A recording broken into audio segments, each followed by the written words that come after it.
Chapter 76. The fear sweeping the world breeds panic. This highly contagious fear spreads wantonly, amplifying human negative emotions infinitely. It's like being infected with a virus. Despair and fear permeate, and then a huge spiritual power suddenly emerges to help humans resist this fear. But it's not enough, far from enough. In the Mariana Trench of the Pacific Ocean, a huge figure breaks through the sea surface. This is a huge and infinitely long giant snake. The terrifying and tyrannical breath sweeps the entire sea. Roar! The terrifying roar shattered the clouds, and the reefs and islands in the surrounding seas were all shattered. The green scales stretched out a pair of long wings, and countless spikes stood on the back. The ferocious teeth seemed to be able to bite through all materials. This creature from the ancient legend finally broke the seal and reappeared in the world. It seems that countless years of seals make this giant snake very happy. He chanted loudly and vented the anger accumulated for countless years. The flames of hatred made the giant snake want to rush to Asgard and kill the person who had sealed it. At the same time, a woman holding the hammer of the god of winter and wearing green and bright silver armor broke through the sea and flew to the ice snake and shouted, "Father! My daughter Casti!" The angry giant snake stopped venting in front of the woman, and stared at his daughter, the goddess of winter, Casti, with a pair of huge snake eyes. "You did a good job. Let us spread fear throughout the 9 realms. Asgard, Odin, will be burned to death under revenge." "Father, you can't do this." Casti opened her hands to stop her father who wanted to go to Asgard. "Do you want to stop me? My daughter?" The roar of the snake resounded through the sky. The terrifying breath was like a blazing flame. But Casti, the daughter of the snake, was not afraid.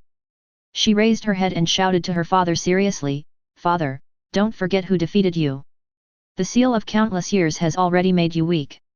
Otherwise, you would not have let Odin's son Thor and Loki escape. You need to find your messengers again, and with their help, spread fear, return to the peak, and even be stronger, father."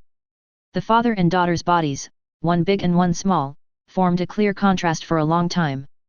The voice of the snake sounded again, "My daughter, you are right. I need to return to the peak, I need to replace my loyal messenger.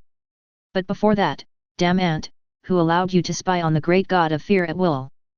Boom! Opening the bloody mouth, dazzling and terrifying light shot out of the mouth and shot towards the distant sky. The terrible energy even twisted the air along the way. This terrible energy beam that is enough to easily destroy a city or even a country suddenly exploded.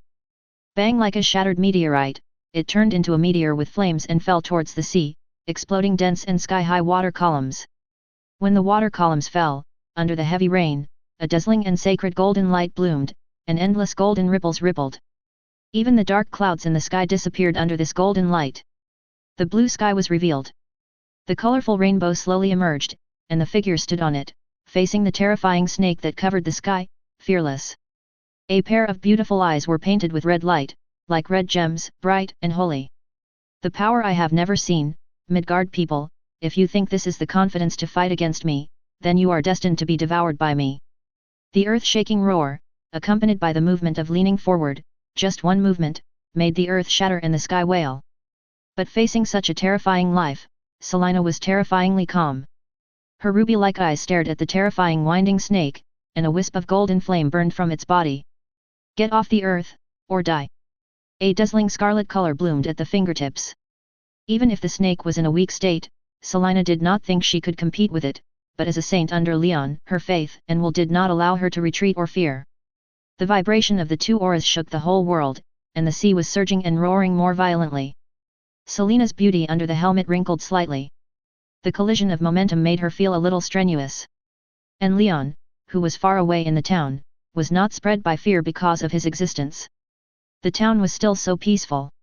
He stood on the shore of the park, seemingly looking at the lake in the distance, but a touch of azure light appeared in his eyes.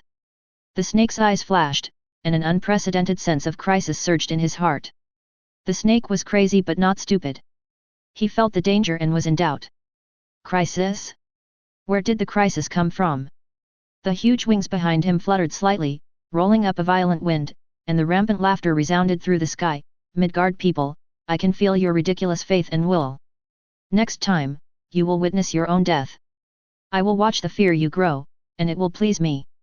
With a touch of green, the snake disappeared along with his daughter, the goddess of winter, Casti. That is, sensing God. The golden flames on the surface of Selena's body gradually dimmed. She whispered softly, and her figure disappeared with the golden vortex. Facing the snake directly, she felt the oppression of a strong man of that level. She knew clearly that she, who was still in the sixth sense, was not an opponent. But it also brought her enough gains. With the disappearance of the snake, the fear that spread across the earth lost its source of support, and slowly disappeared, and the world returned to its original appearance again. But the impact of this moment has not dissipated. Where did the source of such terrible fear come from? Until a blurry video appeared on the internet social media at some point, completely and thoroughly detonated it. In the picture, it seems like a doomsday scene, the raging sea, the sky is full of huge amounts of dark clouds, terrible thunder is raging, a terrifying giant snake covering the sky is bathed in thunder, and Selena, wearing the golden saint cloth, faces such a monster. I was confused and didn't design it well. Chapter 77. My God, isn't this a picture from Hollywood CG? This is simply the end of the world. It's so scary, huge amounts of monsters cover the sky and the sun, this is not a monster that humans can contend with, look at its body and wings, I doubt that our most advanced missiles can't penetrate its defense. It must be a demon, but demons are evil after all, and they can't defeat justice. Selena is not afraid of evil. The Scorpio Gold Saint is guarding this world. Under the will of God, we should not be afraid. We are lucky because we have powerful gods to protect us. Forget it, man, your god only guards the port of Madripoor. Damn BD, you are talking nonsense, we are sailors on the Ghana fishing boat, we encountered a storm when we set sail, we put on a total of 58 sailors and the captain was overturned by the wind and waves. It was she who saved all of us, you BD who tried to slander God. The traffic on social media exploded completely, and related topics emerged one after another. When Selena was recognized by the Golden Saint Cloth, it had already caused heated discussions around the world, and now it has added to the heat. Even if the government wants to control public opinion, it cannot completely suppress it. But their minds are not on public opinion, but on the huge amounts of basilisks and the sudden outbreak of world-class panic. That emotion did not last long. Although it did not cause any huge damage, who knows if this situation will continue to occur. This caused them to be a little overwhelmed and increasingly helpless. They finally realized that in the face of this kind of non-human level of terrible life, human civilization is too small. It was at this time that a proposal quietly attracted everyone's attention. The god of fear is spreading fear. He left Midgard, but sent 7 skyhammers to other countries. The skyhammers scattered to other countries like meteors. When someone holds the skyhammer master will spread fear in the most brutal way. A big thing also happened in Asgard. Originally in the sleeping Odin was assassinated. The cause of the incident was that an Asgard guard 990, who was infected and corrupted by fear, sneaked into the sleeping place at some point and tried to kill Odin with a fear blade, but Odin seemed to sense the danger, and Odin's power burst out and killed the guard. But before the guard arrived, the blade symbolizing fear pierced Odin's chest. The blade was stained with the curse of fear, causing Odin to faint. The entire Asgard was completely under martial law. When the beaten brother who failed to stop fled back to Asgard, Thor and Loki, who were in Asgard, saw the father god Odin lying on the bed with a pale face, weak breath, and fainting, Thor's anger was beyond words. Loki, who was full of hatred for Odin in his heart, fell silent at the moment, with mixed emotions. Frigga, as his wife, sat by the bed, her face full of sadness and worry. At this time, Sif walked in with light steps, called Thor and Loki away, and the two came to the outside of the bedroom, the 3 warriors of Asgard and other gods gathered here. Thor, except for Midgard, wars have broken out in other countries. The lackey of the Great Serpent, the Skyhammer, has revived. They have started wars and massacres. Heimdall has seen that fear has spread to other countries. The Great Serpent must be growing and strengthening at an alarming rate. It won't be long before the Great Serpent will be able to return to its peak, and then it will inevitably launch a war against Asgard. The one-armed god of war Tyr, with a weathered face, looks more like an ordinary person than a warrior, but his strength is stronger than Thor. He is the most powerful among the gods. Where is the Great Serpent? Thor squeezed out these words from his teeth. Sif shook her head. Thor, we don't know that the snake is on the same level as Odin, and Heimdall can't see him. Damn it, Thor's original idea of gathering all the strength to destroy the snake before the snake recovered was also in vain, and the father god Odin fainted after being assassinated, and he cursed angrily. "We have gathered the army and are ready for war at any time," Fandel said calmly. "We can't just sit there and wait for death. If we can't find the serpent, we can kill the Skyhammer lords under him so that the serpent can't spread fear." "Thor, you know we can't do it." The goddess of wisdom stopped him. "The serpent and his daughter Casti are currently hiding in the dark. If we disperse our forces, it is very likely that the serpent and Casti will take advantage of the situation and attack Asgard. Then we just wait and watch other countries fall into war, but do nothing." Thor asked angrily, "When did Asgard need to be so cowardly?" "Thor, anger can't solve the problem." Tyr stretched out his hand and placed it on Thor's shoulder, looking at the other's angry face and whispered, "We are not cowardly, but this is related to the safety of the entire 9 realms. You and Loki have faced the serpent directly.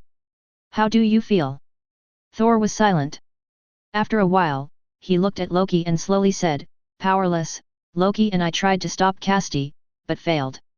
The moment the snake appeared, Loki and I were overwhelmed by fear and didn't even have the courage to take action. We almost died in his hands." Thor's angry expression turned into decadence. He once boasted that he should be the most powerful and brave warrior, but the moment he faced the snake, all his courage was defeated by fear. Just now, his anger made him forget this fact for a short time, but when he thought of it, the buried fear resurfaced. Fear. Tyr's expression was very serious. He is the god of fear, the authority to control fear. Any warrior who does not have a strong enough will can only be slaughtered when facing him. Odin, the god king, was assassinated and fainted. There is no one among us who can fight against the snake. Everyone present looked at each other. Their expressions were extremely serious and heavy. If you face the opponent directly, you will be overwhelmed by fear and lose your fighting power, just like cattle and sheep being slaughtered at will. How should you deal with such an enemy? The atmosphere became stagnant. After a moment of silence, Tyr sighed and said, "Maybe I should tell you, Thor."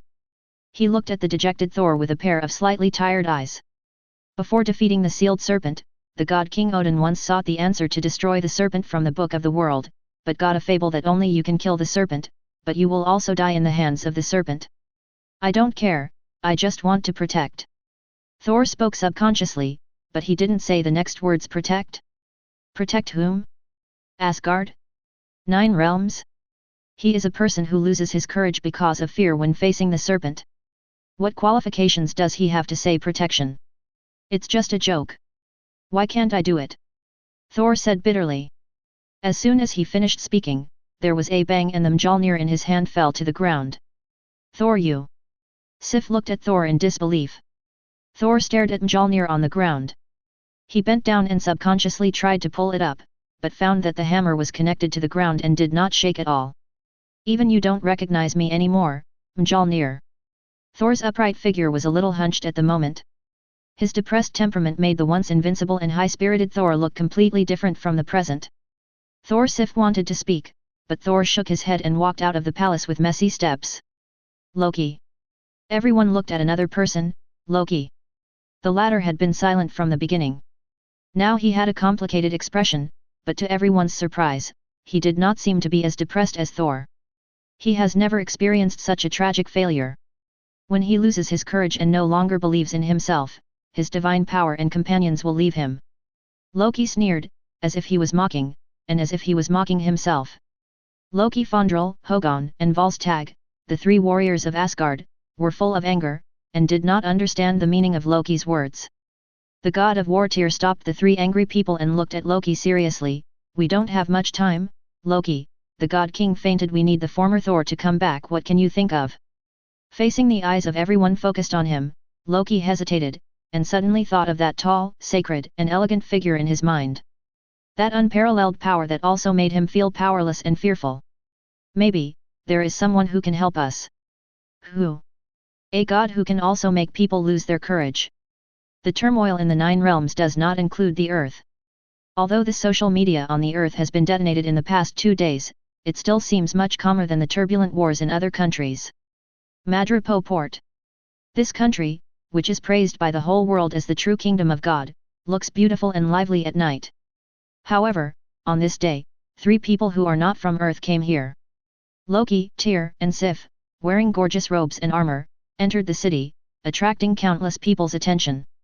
At the end of the sacred street leading to the temple, which few people would step on, the three stood in place. Looking at these three people, the people around them couldn't help but cast strange eyes on them. In addition to those tourists, the people living in Madripoor have a lofty belief in their country and the person who rules the country. Although there is no explicit ban on stepping on this road leading directly to the temple, the residents maintain a tacit understanding that no one steps on it, and even allow outsiders to step on it. Fortunately, the three people did not step on it because they maintained etiquette, otherwise the surrounding residents would definitely stop them. Who are these guys? They are dressed strangely, like medieval-style clothes. Are they here to make a pilgrimage? I think they are here to pray to our God, hoping to get God's mercy and help. Look at that guy, he's missing an arm. I think so too. He must be here to pray to our God to heal his arm. More and more people gathered around, but not long after, two graceful figures in silver armor walked over to the temple. Although their steps were not fast, they appeared in front of Loki and the other two in the blink of an eye. Seeing these two people, Loki, Tyr, and Sif were startled. Although the other party did not make any other extra body movements and did not show any malice, they could feel the silent oppression from looking into each other's eyes. The silver armor was gorgeous and noble, and the style was different from the armor of Asgard. It seemed that one could feel the majestic vitality and power contained in it. Loki and the other two immediately put their right hands on their chests and bowed their heads respectfully. I am Loki, son of Odin. Tyr. Sif, I hope to see the God King. Come with us. The two women looked at each other and one of them said, then turned around and walked towards the temple. Loki and the other two were delighted and hurried to catch up. The whole road was not long, and everyone was not ordinary. Their pace was very fast. They came to the temple, walked up the long stairs, and walked into the temple. The moment they stepped into the temple, the space changed immediately, and the sight in front of them suddenly changed as if they had come to another world. This is a beautiful garden like a dream. Endless and bright flowers gathered into a sea of flowers, and the fragrance of the flowers filled the nose. The eyes of Loki and the other two changed slightly. This silent way brought the three people to another space.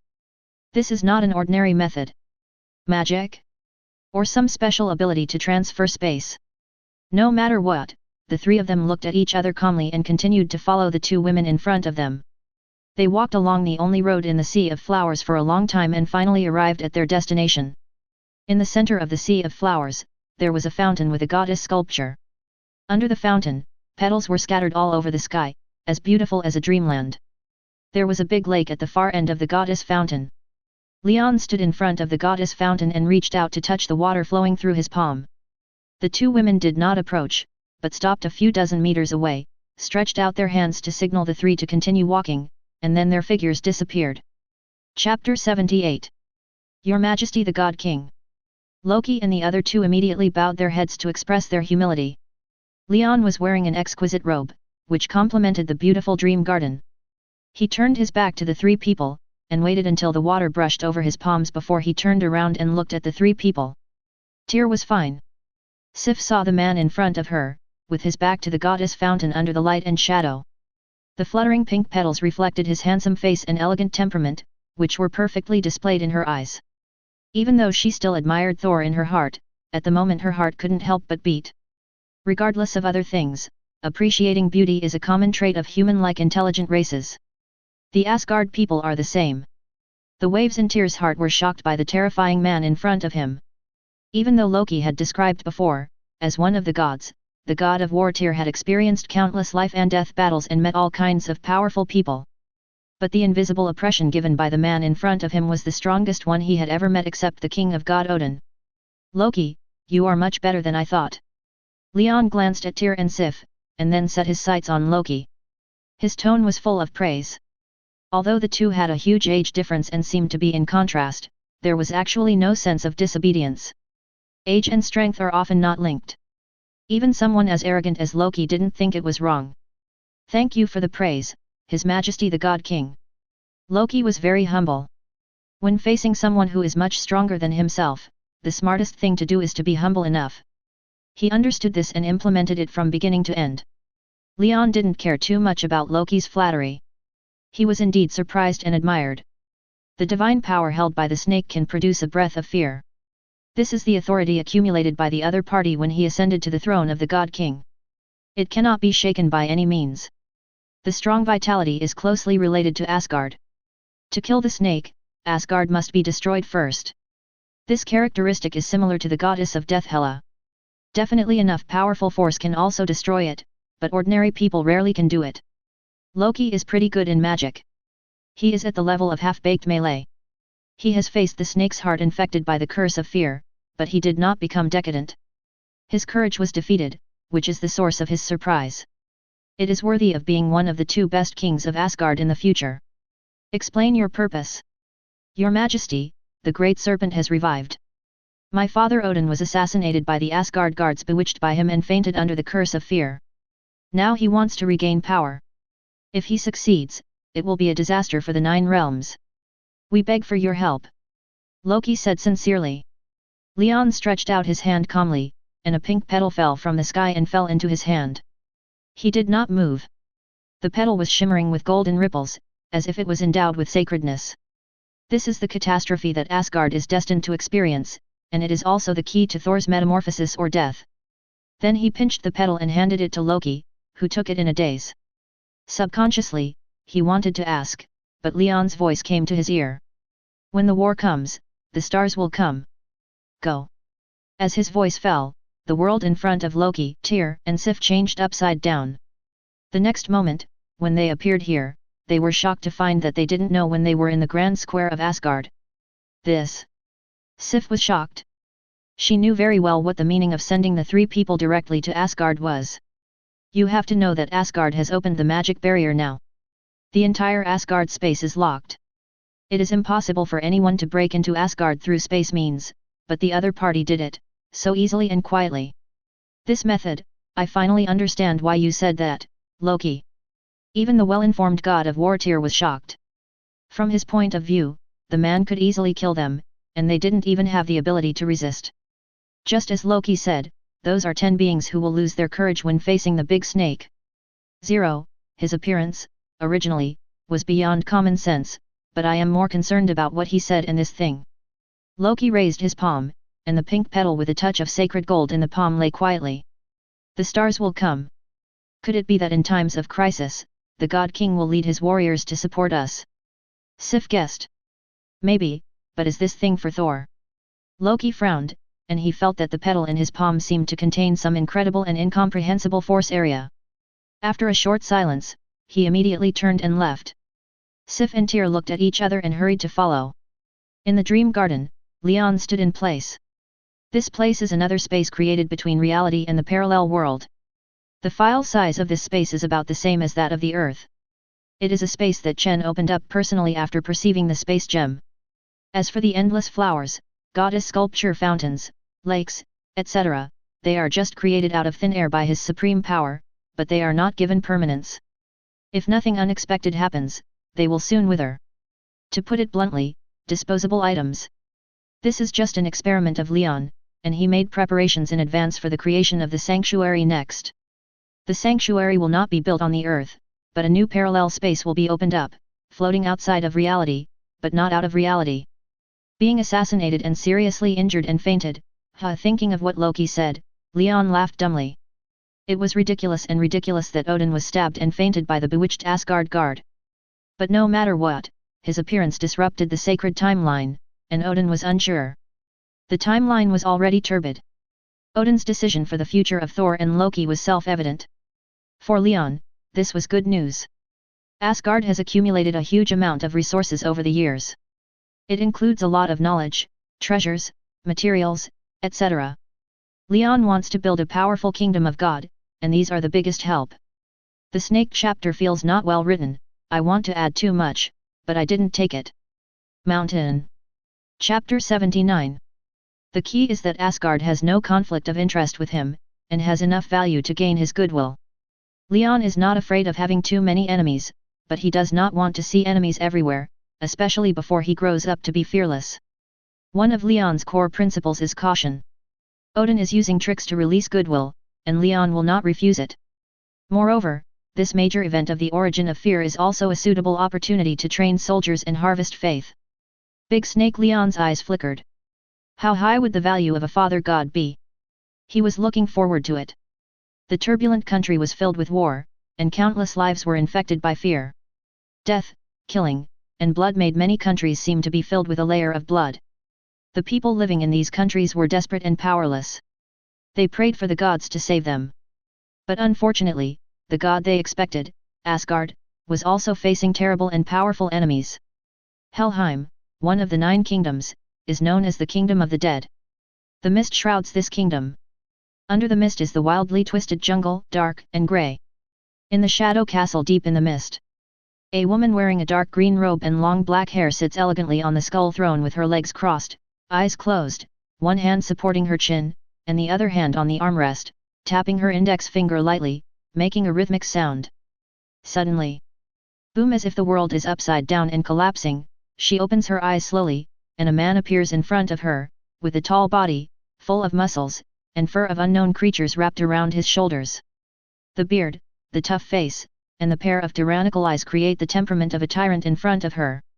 Big Snake Cole, the elder brother of that old guy, what should I call you? I never care about these things. It's a pity that the hero who once joined hands with my stupid brother to fight has now been exiled to this hellhole.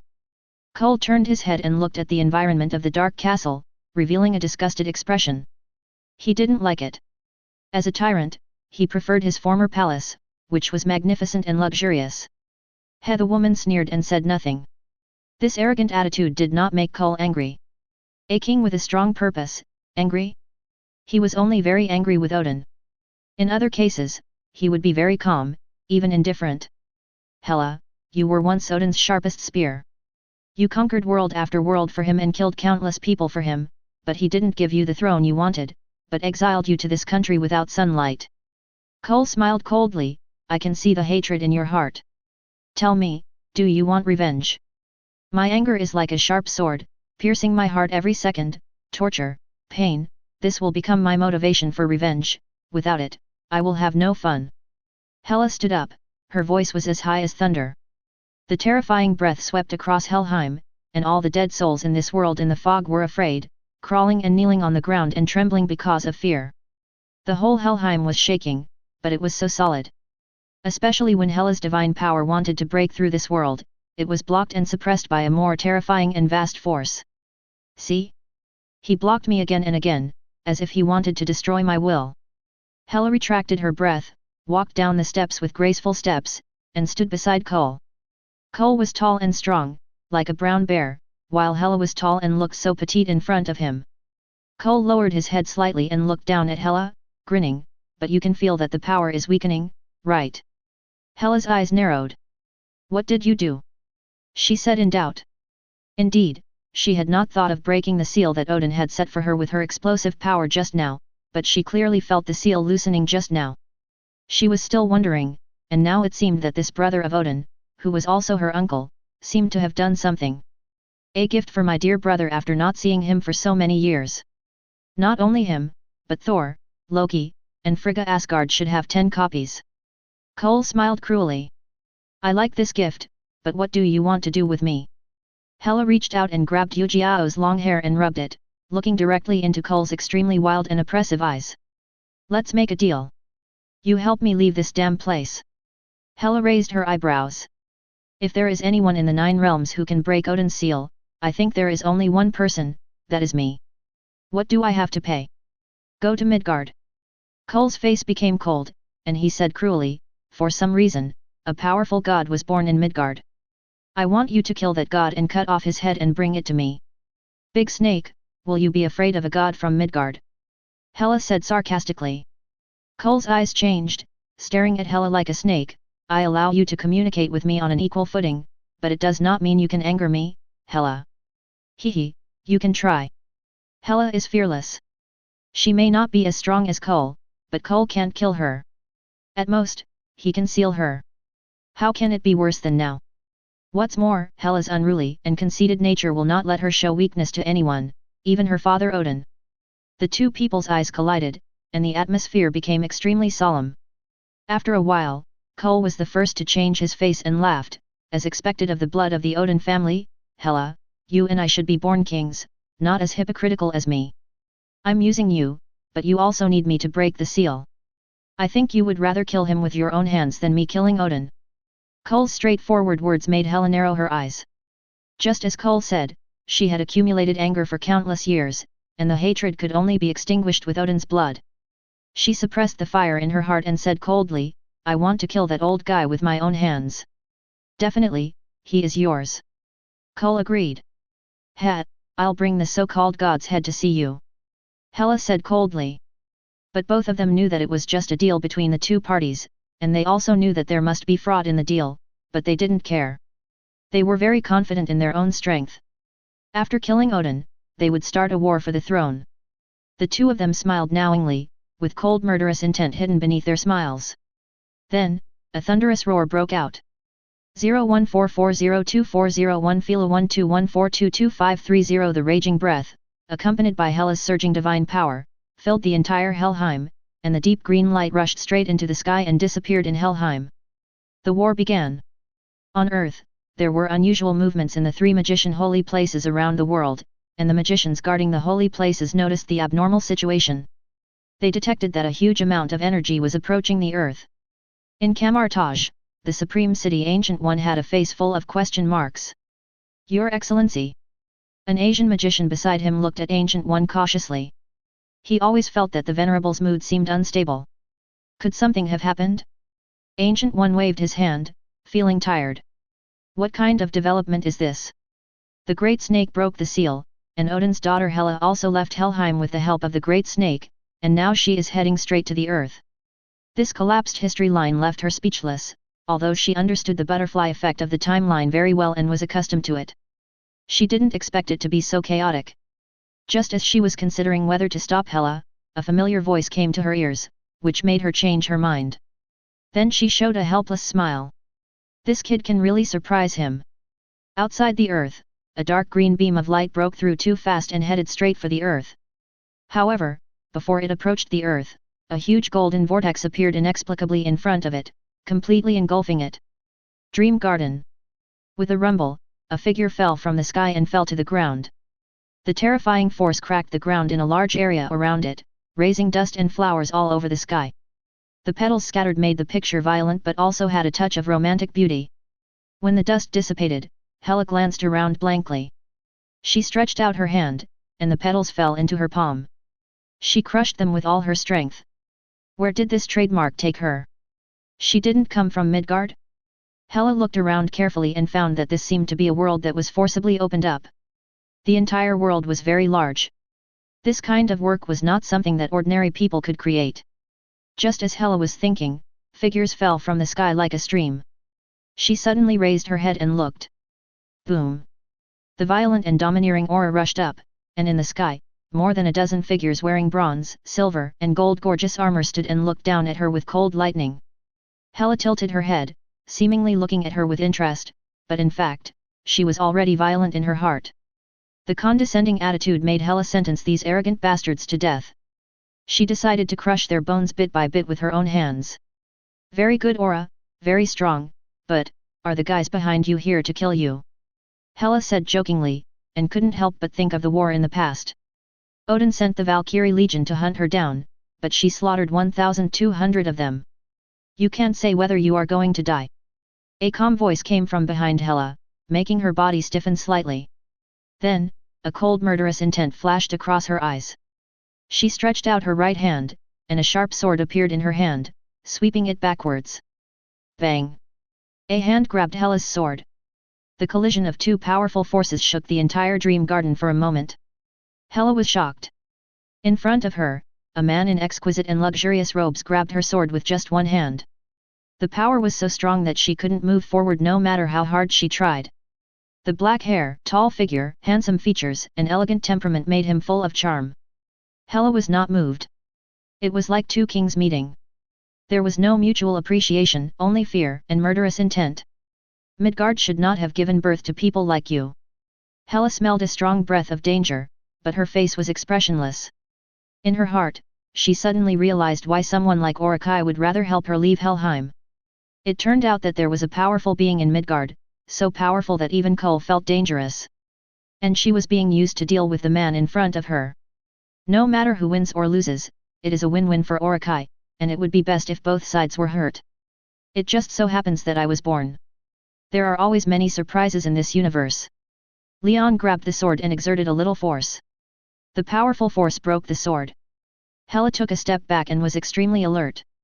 Leon looked at Hela and shook his head in Hela's angry eyes. Are you humiliating me? No, the worst thing you did was to come here. Leon laughed dumbly and said something that made Hela feel humiliated. Hela's eyes became fierce, but Leon didn't take it seriously and just snapped his fingers. Ong! His figure became illusory, and then he looked at Hela and said, as a punishment, you have to stay here for 1,000 years. 1,000 years? Who do you think you are? Odin. Hela rage, a surging breath burst out of her body, but she didn't attack Leon in front of her, because she could see that Leon was no longer in this world. It was just a projection. Hela was stupid and knew what the other party wanted her to do. She looked up at the sky where more than a dozen figures stood. I will chop off their heads, and their bodies will be piled up as a throne by me. That's a pity, I don't think you can do it, please. Leon stretched out his hand, gracefully, and signaled Hela to start. As soon as Hela finished speaking, she waved her hand vigorously.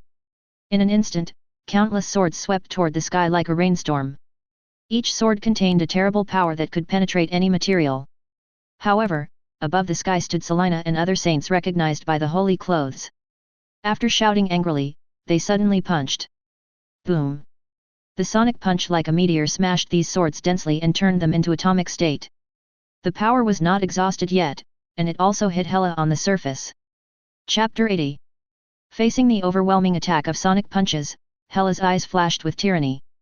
With her right hand, the surging energy turned into dense beams of light that rolled back into the sky. Boom! Boom! Boom! The roaring explosions resounded through the sky, and the terrible air waves swept in all directions, shaking the space. Under the raging air waves, 2 golden beams fell from the sky, so fast that time seemed to slow down countless times. The golden light and shadow exploded, and a beautiful figure squatted slightly and appeared in front of Hela, stretching out her fingertips with scarlet light, pointing to Hela's chest, and the inverted golden figure behind stood with his palms crossed and spread out. The surging microcosm materialized psychokinesis, and it was difficult to see a country tied in place with the naked eye. Scarlet Poison Needle! Selina shouted sharply, launching the battle method Scarlet Poison Needle, and the scarlet light blooming from her fingertips shot towards Hela. From this move, Hela felt a strong sense of crisis, but she was not afraid. The surging energy burst out from her body, forcibly breaking free from the crystal net that bound her, and she had enough energy to knock away the scarlet poison needle that shot at her. The rolling energy torrent swept in all directions. Selina and the golden figure behind her suddenly blurred and disappeared on the spot. The energy torrent swept across the flat ground, knocking away all the flowers planted along the way, and carrying soil, gravel, and petals to impact the surroundings. The originally dreamlike venue was plowed open by the plow. From a high angle, it was like a beautiful flower scroll covered by ink.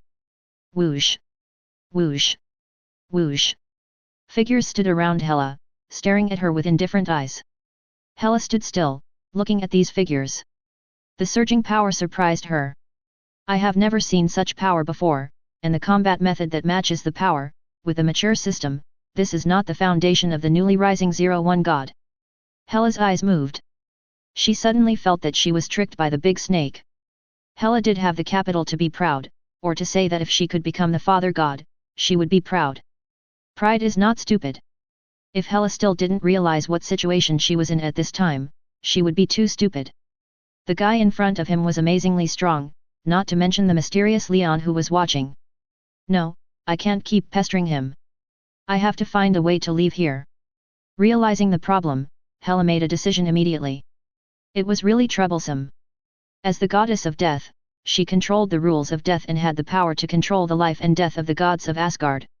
It could be said that as long as she wanted, as long as she touched the Asgardians, she could directly control the life and death of the other party, even the healthy gods.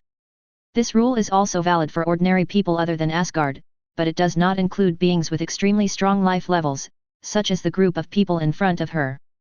And she could feel that the armor worn by these people was not ordinary, and could greatly resist or even ignore her ability. In the distant sky, Leon sat on the flower throne formed by manipulating matter, and was very interested in this battle. Originally, he thought that after spreading fear and absorbing the power of fear, the big snake would lead the group of Skyhammer masters to attack the Earth. Unexpectedly, the other party was not stupid and fooled Hela out to be a pawn. In fact, the result did not make much difference to him. In fact, it was better. In terms of strength, Hela is a real father god, with strong combat power and mastery of Asgard, has many magics and high-level magic energy manipulation. As a pioneer who helped Odin conquer the 9 realms, the executioner and the owner of Mjolnir, he has experienced many battles. In terms of combat awareness, he is not weaker than Thor, a rough guy. He has a very strong recovery ability, unlimited vitality, and strong body defense. He is definitely a top sparring partner. Combat is often an important opportunity to release and leap forward in strength, especially the higher the intensity of the battle, the more faith and will burst out in desperate situations, which often allows the saints to bloom miracles. Anyway, as long as Asgard is not destroyed, Hela's vitality is basically equivalent to infinity. While Leon was watching, the battle below was still going on. Selina, one of the only 2 people wearing gold saints, took the lead in attacking Hela. Since she was recognized by the Scorpio Gold Saint, her microcosm accumulation speed has been constantly increasing. In addition, the Super Soldier Gene Serum, a technological mutation bug-level item, has indeed changed Selina's ability. Or rather, all the abilities injected. The body structure, thinking brain, etc. are all forcibly raised, and ordinary people ability is not strong enough. Too many people fell in the first step of non-human level high-intensity training. The fragility of the mortal body is that it is too fragile, recovery ability, bearing ability, etc., not to mention the subsequent understanding and comprehension of the small universe, etc. The strength of the Super Gene Serum is that it can make people ignore this. Super strong self-healing ability, muscles, heart and lungs, bone cells, etc., which brings innate advantages. To put it bluntly, it is completely possible to mass-produce other warriors of the small-level universe, and to minimize the damage in training. Selina and Wanda twins are a little different. She was forcibly raised by Leon to give the awakening small universe, but there are basically no side effects. In addition, her innate ability in this regard is very outstanding. Among all the awakening and unawakening small universe people, her ability is also one of the best, perhaps second only to freaks like Ophelia. Her belief and will are firm, which is played in the battle. Selina's fighting style is fierce and she is good at thinking.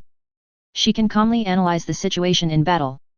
Facing a father god like Hela, after the first wave of attacks, Selina realized that there was a certain gap between her and Hela.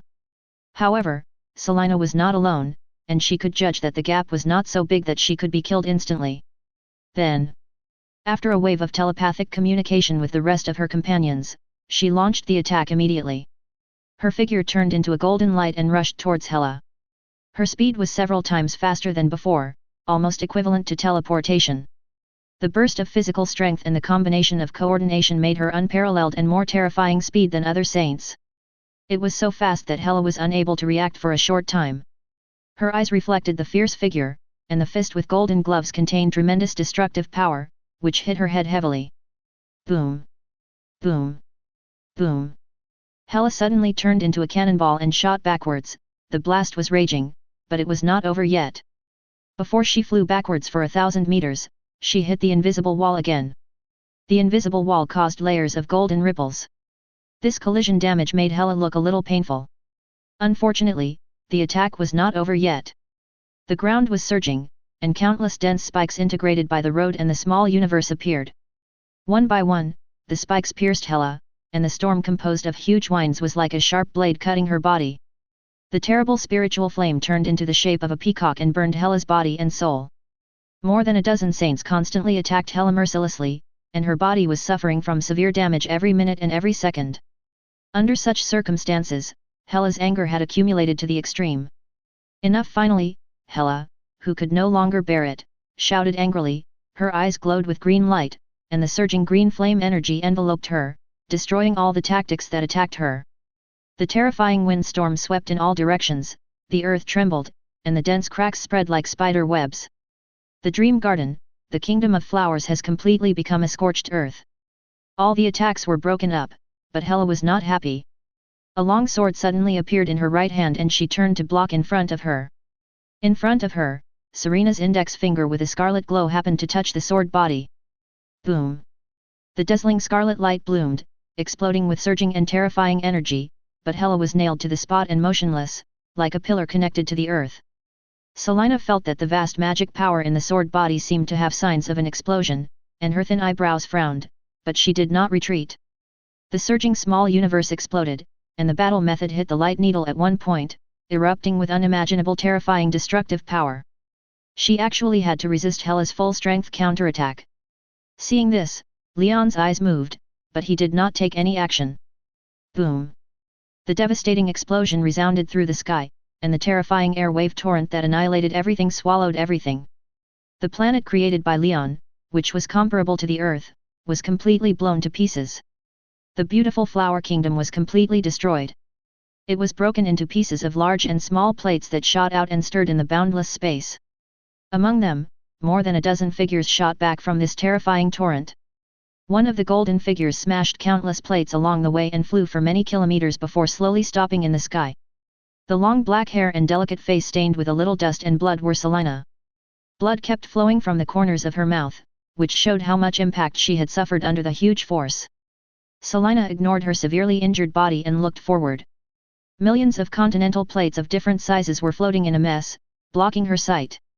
Her super-strong perception and vision still penetrated all the obstructions. She saw Hela floating in the middle. Unlike Selina, Hela was also in the center of the energy collision, but her body was still clean and tidy, with no signs of injury at all. The rest of the saints floated a few kilometers away from each other, still maintaining the encirclement formation. Selina.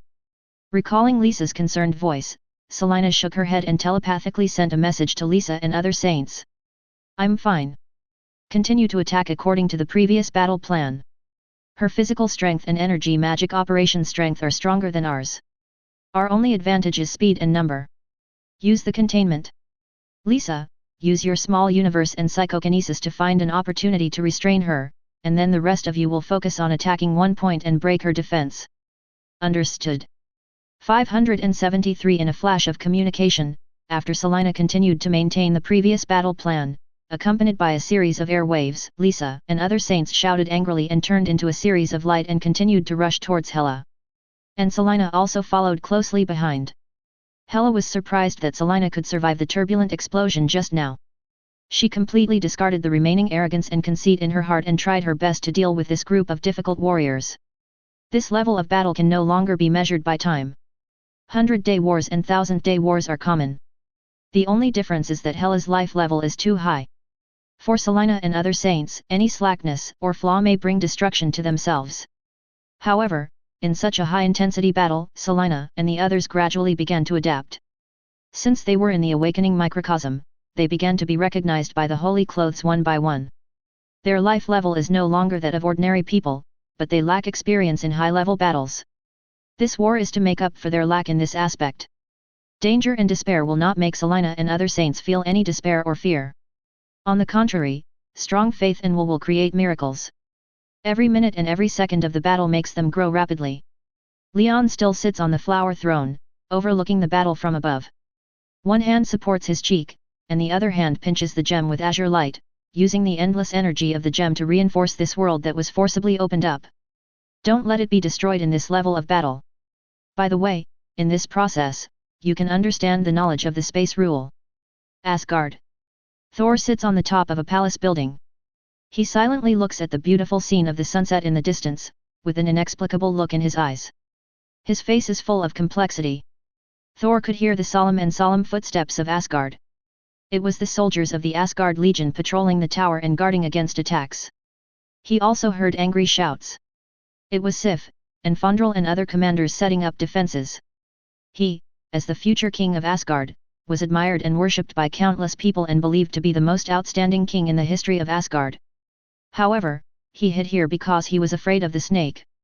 Hiding in a place where no one knew, he lost the courage to fight, like a coward. His mind was in chaos. He wanted to muster up courage, but he was easily defeated by the fear that grew. He wanted to escape from Asgard, and hide in a place where no one could find him. Chapter 81. Fear will crush a person's will. Thor was in such a state, chaos, confusion, his brain was like paste and he couldn't think at all. This kind of fear is like a virus, like a curse, slowly growing and growing, so that Thor didn't even notice it at the beginning.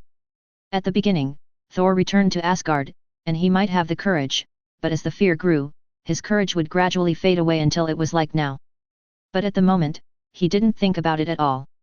Thor sat in the same place, his once high-spirited, cheerful, and resolute face became pale and tired. His eyes were full of dullness. I don't know how long it has been, footsteps came, but he ignored it, and a figure sat beside him. It was Loki. Loki looked at Thor, who was as dull as a sculpture, and his heart was full of complexity. Pleasure, hatred, and regret for not being able to make up for his shortcomings were mixed together. He envied Thor. He had envied Thor's brilliance since he was a child, and even blocked his own brilliance. He had imagined countless times that he could be more dazzling than Thor. He tried to show it, but failed every time. Thor was like a shadow that entangled him and became his nightmare. He hated Thor. Why was he so dazzling? He also hated Odin. Why was he so partial? But now, when he saw Thor showing a dejection he had never seen before, like a child who was beaten to fear and numbness, he felt indignant again. He was indignant because Thor was the person he was determined to surpass, no matter what insidious methods Loki wanted to use to surpass or defeat him. But Loki didn't want to see such a Thor fall in this way. Loki didn't talk to Thor in a heart-to-heart way, that was not his character. He looked at Thor and said in a sarcastic tone, "Look at you, my dear brother, the one who was once brilliant and was believed by countless people to be the most outstanding king in the history of Asgard in the future. But you, the king who will surpass the father god Odin in the future, are hiding here like a coward when Asgard is in crisis. Are you going to watch our warriors fight the snake while you hide here like a coward?" These sarcastic words tried to wake up, or rather to provoke Thor, but to Loki's disappointment, Thor was completely indifferent, and numbly murmured, "I can't do it, I can't fight him.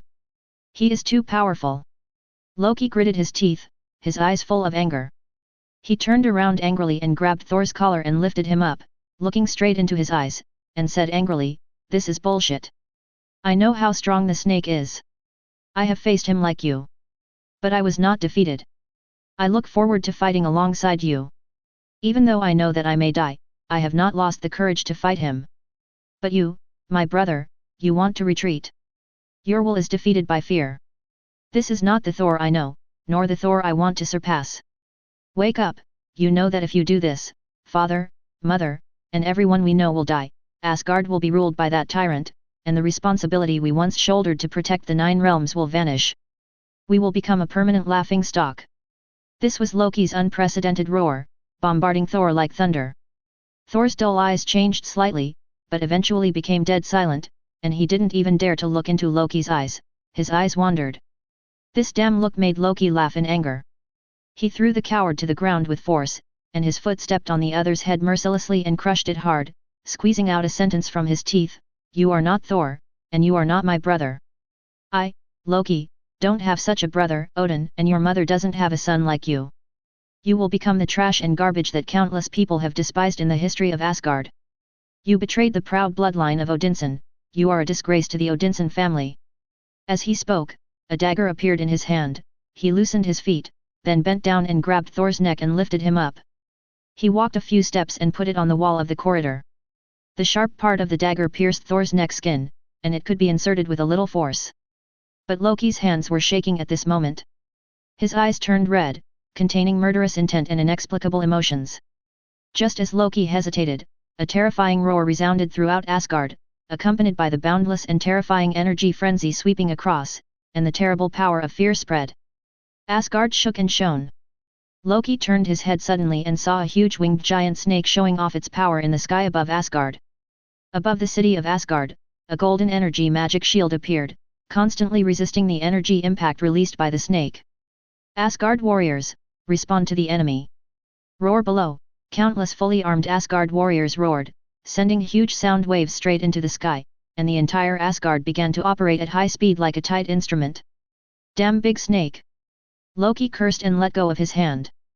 Thor slid down the wall, curled up on the ground and shivered against the wall, muttering, "He is coming, we can't defeat him, we are destined to be unable to defeat him." "Then you just watch, Thor, I will lead all the warriors of Asgard and the gods to defeat that BD." Loki turned around abruptly, but seemed to remember something. He stretched out his hand, a light and shadow emerged, and a petal with a wisp of golden light appeared in his palm. He squatted down, grabbed Thor's hand, put the petal in his palm, and then asked him to hold it tightly. Seeing Thor's eyes evading, he sighed slightly, then turned around and jumped down from the corridor. Thor just held the petal that Loki gave him, his lips moved, and he opened his palm dully, staring at the petal with golden light in a trance. In the square of Asgard, the entire Asgard army was lined up in an orderly manner. The gods and the commanders were fully armed. The people of Asgard did not run away, because they were Asgardians, at this critical moment of life and death. They will live and die with Asgard. In the sky, a green figure fell down and landed in front of everyone.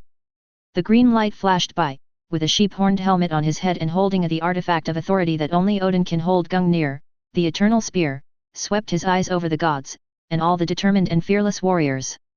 Loki's pale and handsome face flashed a smile. If it were Thor, at this moment, he would be passionate, would use his courage, would hold high the Mjolnir, a symbol of power, and swear to all the warriors. But he didn't, but watched silently, as if he wanted to remember everyone's face in his heart. Then he turned around and looked up at the sky. Without a word, without extra movements, he stood in front of everyone including the gods, and silently expressed his will. Boom! Finally, the magic barrier of Asgard was broken by the powerful snake. The body of the powerful snake that covered the sky and the sun swam in the air. The terrifying sense of oppression was accompanied by the power of fear, which was wantonly vented and spread. Under this power of fear, the whole Asgard, no matter who it was, would be infected by fear.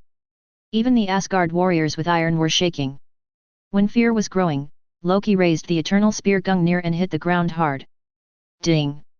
The crisp sound hit the ground, like a spring blowing across the whole Asgard.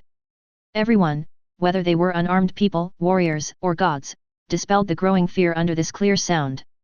Asgard people! Loki raised the eternal spear and roared loudly. In the face of any strong enemy, we are fearless. The eyes of the whole Asgard were red, roaring in unison, and the will gathered to fight against the terrible power of fear of the snake. Ha ha ha, fearless anger?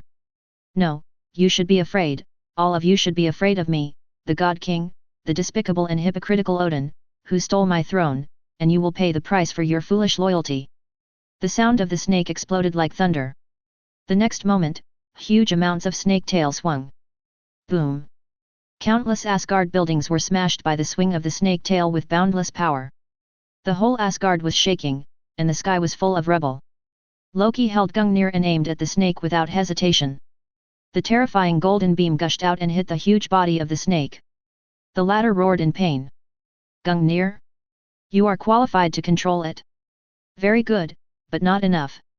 The snake lowered its huge head to look at Loki, opened its mouth, and a brilliant purple light shone, brewing a terrible energy that was about to explode, and it was going to destroy anyone who dared to resist it.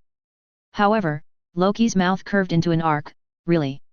Just as the snake was about to spray energy to destroy Loki, in the Odin treasury, a strong tall figure walked out, with armor made of silver stripes. Seeing the enemy, it squatted down and exerted force. Bang! The bursting air waves spread out, and it turned into a silver beam that rushed straight into the sky and rushed towards the snake.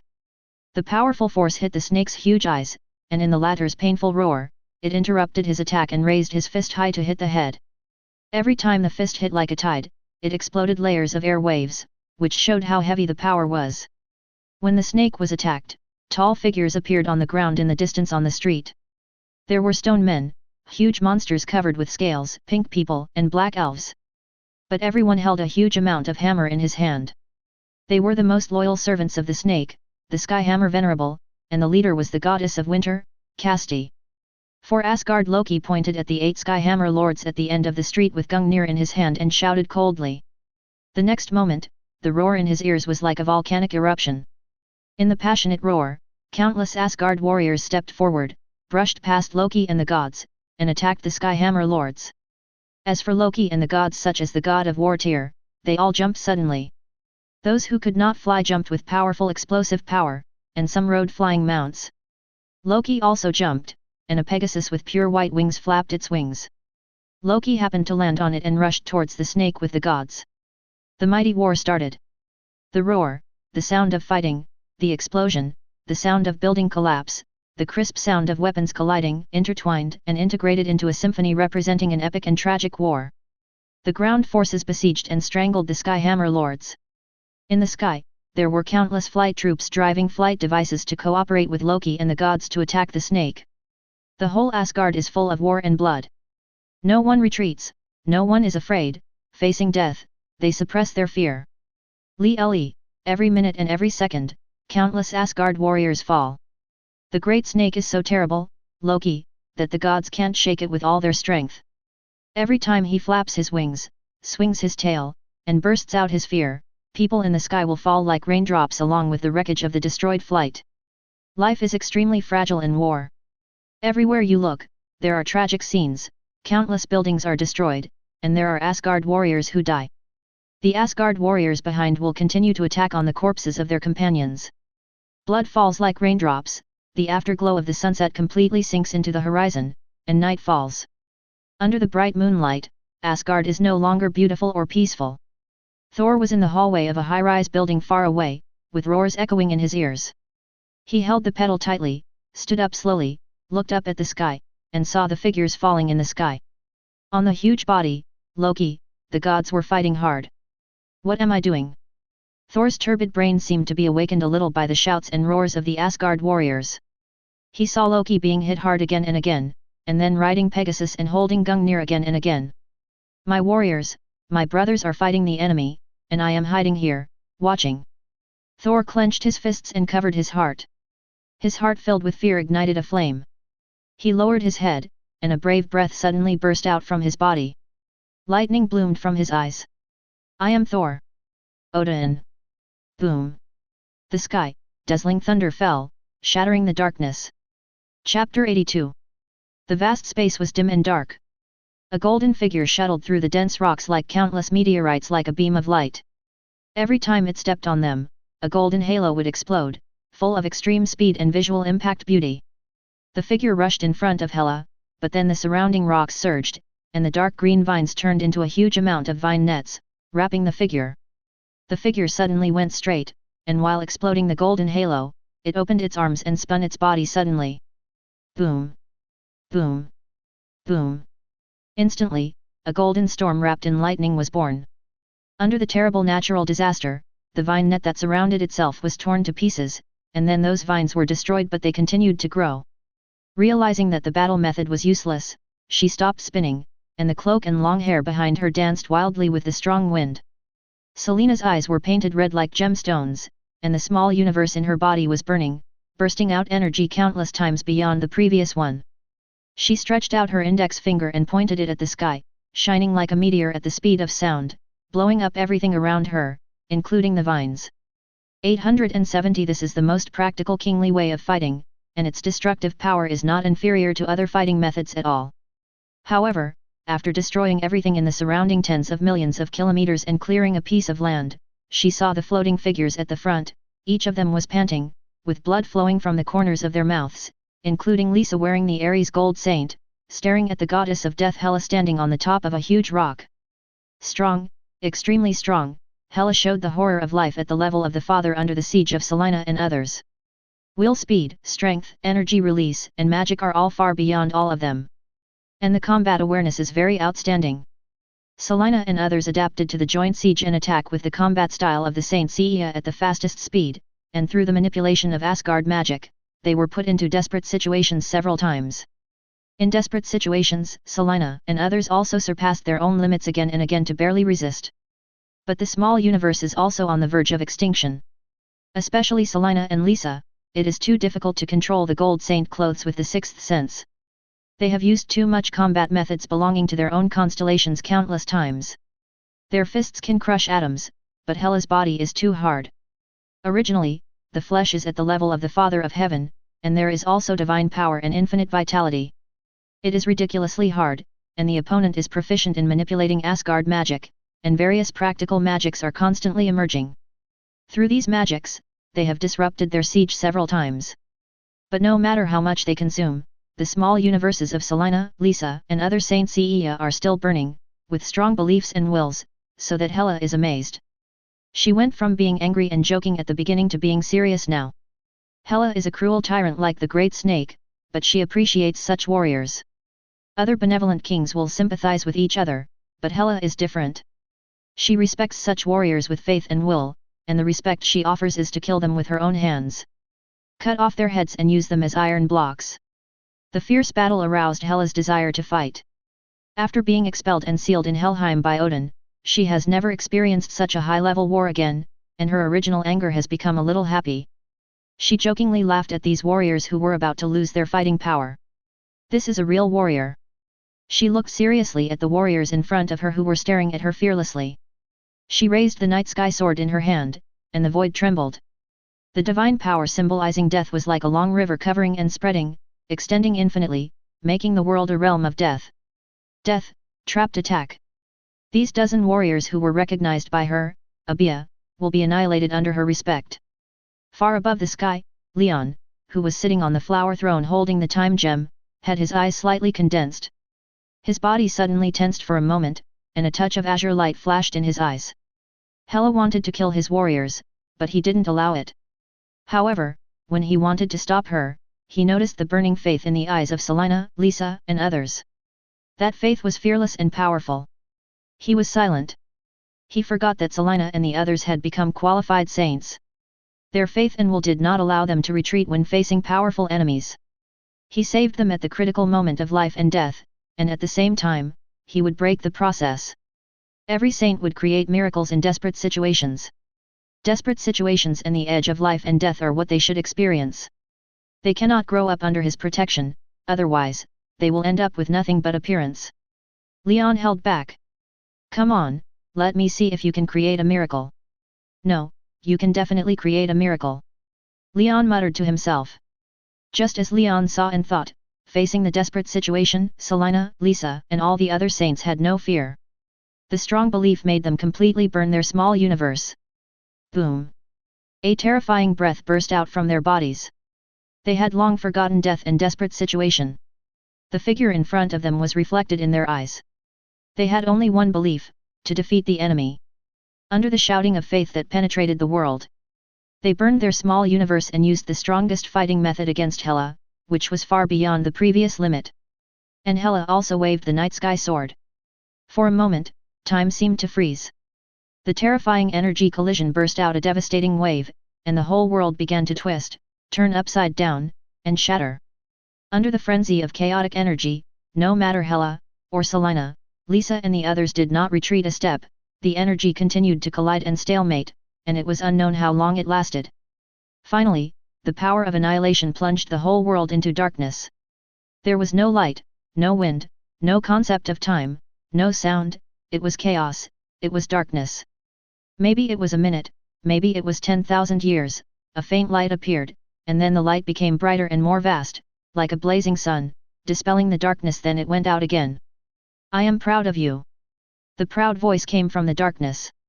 Then it fell into complete silence. Chapter 83. In the dark world of chaos, a green flame burned. Hela floated quietly in this world, the green flame in her hand illuminated the darkness. Her expression was full of shock. In the collision just now, those warriors seemed to have burned their lives and exceeded their limits, bursting out with power that made her feel that her life was in danger. Her body was shattered at that moment, and she didn't even know how long it took to recover. Her power source came from Asgard. Asgard was immortal, she was immortal. This characteristic gave her a very terrifying characteristic, but it did not mean that she was completely immortal. When the power exceeded her upper limit, it could destroy her body and soul, and it could also cut off her connection with Asgard, but few people could do it except Odin himself. Because Odin is the omnipotent father and the king of Asgard, he has a fundamental suppression on her. Odin sealed her, perhaps more out of punishment, rather than choosing to kill. Hela knew this, but she didn't expect that today, another group of little guys almost did this. That kind of power, ancient, powerful, sacred, why can a place like Midgard give birth to such a god? Hela was puzzled. As Hela was thinking in shock, strange energy suddenly spread. She looked up suddenly, her eyes sparkling. She saw that time was flowing. The planet that was supposed to be shattered and annihilated actually reappeared again, stitching and reorganizing bit by bit with a fascinating picture. Soon, a bright planet appeared in front of her. Hela pursed her lips and frowned. Her expression was solemn and complicated. After a little thought, she extinguished the green flame in her palm, and the green light and shadow exploded. She turned into a beam of light and rushed towards the reshaped planet in front. At a very fast speed, she landed above the lake in the kingdom of flowers and saw the man who was also floating above the lake and sitting on the flower throne playing with a gem. Less than a few meters away, Hela looked up at the sky. There was a scorching sun hanging in the blue sky, but she knew that it was not a fixed star, but a projection connected to the fixed star through some extremely great power. It was a bit tricky, but this method was not something that ordinary people could do. At least, she asked herself that she couldn't do it. Creating a parallel world, creating a flower kingdom full of life, plus the dozen warriors who exceeded their limits and broke her body at the beginning, little by little, made her gradually complete the image of this man in her mind and gradually unveiled the mystery. Are you really going to lock me up for 1,000 years? In the face-to-face, Hela couldn't hold back her temper and spoke first. She completely understood that the other party was powerful and she couldn't resist. She even had a feeling that if there was anyone in the world who could kill her, the snake was one, Odin was one, and maybe the man in front of her was also one. Is Hela afraid of death? Definitely not afraid of death. There is no gene for fear of death in the bloodline of the Odinson family. It's just that she will not be reconciled. She is still young and she has her own ambitions to realize. So originally there was some submissiveness in this sentence, and she definitely would not admit it. Leon saw through this and looked at the goddess of death in front of him with interest. I said that was your punishment. I don't accept this punishment, I would rather die in battle. Hela gritted her teeth, with undisguised anger in her eyes. She was tired of being restricted in her freedom. She was expelled and sealed in Helheim, the kingdom of death. Although in that kingdom, she gained the authority of the kingdom of kings, realized death and made her stronger, it was more like a charity from Odin, a mercy. She also hated the feeling of being bound and imprisoned. Death. Leon's mouth curved up, and his eyes glowed with a blue light. Looking directly into these eyes, Hela's pupils suddenly widened, and then stagnated. Boom. Hela felt that the world was upside down, chaotic and twisted at this moment.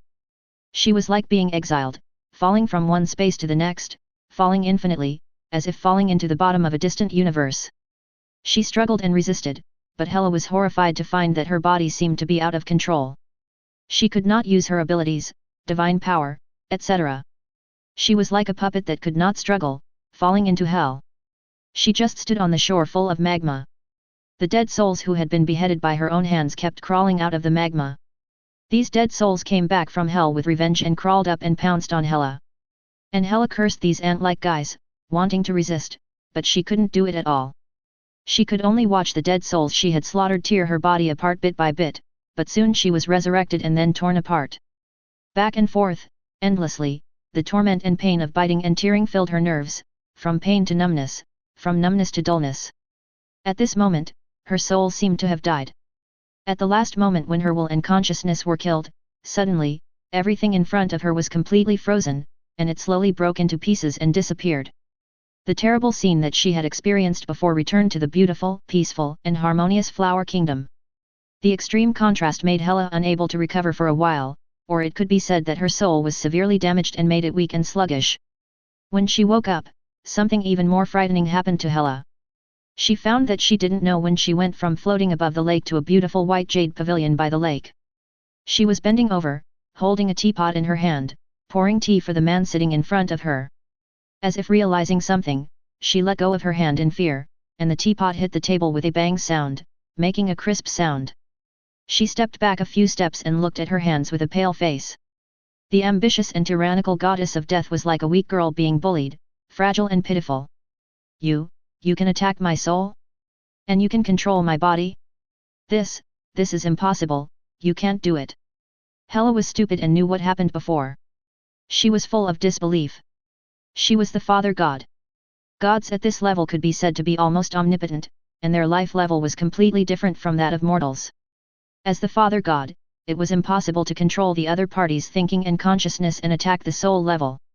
Even Odin and the big snake could not do it. But this man did it. What does this mean? It means that the other party can completely imprison her soul, control her consciousness and thinking, and become her slave. What a humiliation that was! Hela hated Asgard, but was proud of the glory and splendor of her Odinson family. Why is there such a big gap between them, both being heavenly fathers? This is simply impossible. Leon took a sip of the tea Hela poured for him, then stood up and walked towards Hela in an elegant manner, without any momentum. Even his handsome appearance and eyes would make people feel good about him, but Hela couldn't help but keep backing away as if she had seen a devil. She missed a step on the steps and fell to the ground in embarrassment, but she still tried to stay away from this terrible man with her hands and feet. But there was a flower bed behind her, blocking her way back. Leon squatted in front of Hela in her horrified eyes, stretched out his hand to pinch Hela's chin, and moved slightly forward, staring directly into the other's wandering eyes. Do you feel it? Death is a luxury for you. It is my mercy to you. As long as I want, you will become the shame of the Odin family and tarnish the glory of Odin. You will forget to breathe, you will forget the glory, arrogance, pride, like a loyal wild dog, crawling at my feet. You can't do this. Hela's voice trembled, full of despair and fear. It was a feeling she had never had before, even when facing Odin and being expelled and sealed in Helheim by Odin. You are an enemy. To treat an enemy, I am just doing what you have done before. Hela's lips moved, her eyes flickered, as if she had some idea. But Leon seemed to have seen through it. Want to self-destruct? You can't do it. Please give me flowers. The idea that Hela was trying to ignite was extinguished, because just as the man in front of her said, she tried, but the idea that had just arisen was ruthlessly extinguished, and a steel mark was planted in her mind. Hela closed her eyes and completely fell into a state of autism. She was now full of grievances and regrets. Why did she agree to the old BD Orakai? She knew that the other party would definitely set a trap for her, but it was because of her arrogance and self-confidence that she fell into the current situation. She swore that if she still had a future, she would crush the bones of the Orakai with her own hands. Seeing Hela like this, Leon smiled. His complete villain style just now was purely to break Hela's psychological defenses and break the other party's arrogance and conceit. As a god who once carried the glory of the Odinson family bloodline and as the eldest daughter of Odin, both strength and knowledge were valuable to him. Leon has never been a person who likes to waste. If he wants her, he will humiliate her and torture her. Because Hela's personality is just like this. What kind of gentleness, affection, or other things can convince her? There is no such thing. As expected, Hela opened her eyes. I can submit to you. I used to be Odin's vanguard and executioner. I can be your sharpest blade and kill all the enemies who are against you. Leon smiled and released his hand that was pinching the other's chin and stood up. Hela also climbed up from the ground. Looking at the man in front of her who shattered all her pride, she was not angry or humiliated. The weak submit to the strong, this is the logic that is imprinted in her mind and will not be shaken. Leon crushed her in all directions without dead ends, so she had to submit unconditionally. One day when she is stronger than Leon, she will also ruthlessly return what Leon has done to her tenfold or 100-fold. Leon also knows that this is a wolf that can never be tamed. But as long as he is always stronger than the other party, then Hela will always be the most loyal wolf, so he doesn't care about the possibility of the other party's rebellion. Go to Asgard, there is a good show waiting for you there. Leon walked forward, and the moment he took the first step, a gorgeous golden vortex channel appeared in front of him. Hela's eyes flashed and she followed closely. Asgard. The war cry broke through the sky, and the tragic fight continued. Asgard's warriors fought one after another, fearlessly fighting for life and death. In the sky, a green figure fell down, and with a boom he hit a magnificent building. The next second, he rushed out again in the dust and smoke, holding the eternal spear Grignard, and it was Loki. However, Loki's image was extremely embarrassed now, and the horn helmet on his head was broken in half. He stretched out his hand and took it off and threw it aside. Some parts of his green robe armor and the cloak behind him were damaged because of the battle. He had completely lost the demeanor of an elegant prince at the beginning, but at that moment, he didn't care about his image. After taking a deep breath, he raised the spear of eternity tremblingly and was about to launch another attack, but suddenly he was stunned, and the familiar sound of thunder exploding echoed in his ears. He turned his head suddenly and saw the sky in the distance. Endless thunder exploded in the sky, and a familiar figure cut through the sky and rushed towards the snake fighting with the gods of Asgard. Wrapped in endless thunder, Mjolnir was raised high and slammed down on the head of the snake. Boom!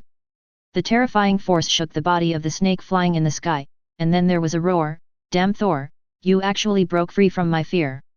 As soon as he finished speaking, his wings flapped behind him, and a terrifying strong wind and poisonous fog spread out, blowing away the gods who were clanging and BG on him.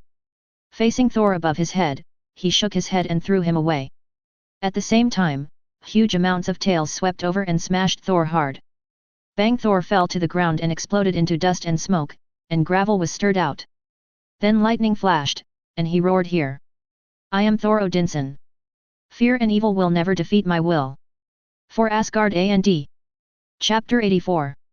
The familiar reckless dismissal shocked Loki, all the gods who were blown away, and the Asgard warriors fighting on the ground. It was as if they were inspired. Thor's bravery was just like this. He might not be a good king. He was not wise enough, but he would often lead by example. He would drink with anyone, full of heroic spirit and vigor. On the battlefield, he was a flag of Asgard, and people followed him. Loki smiled on his pale face.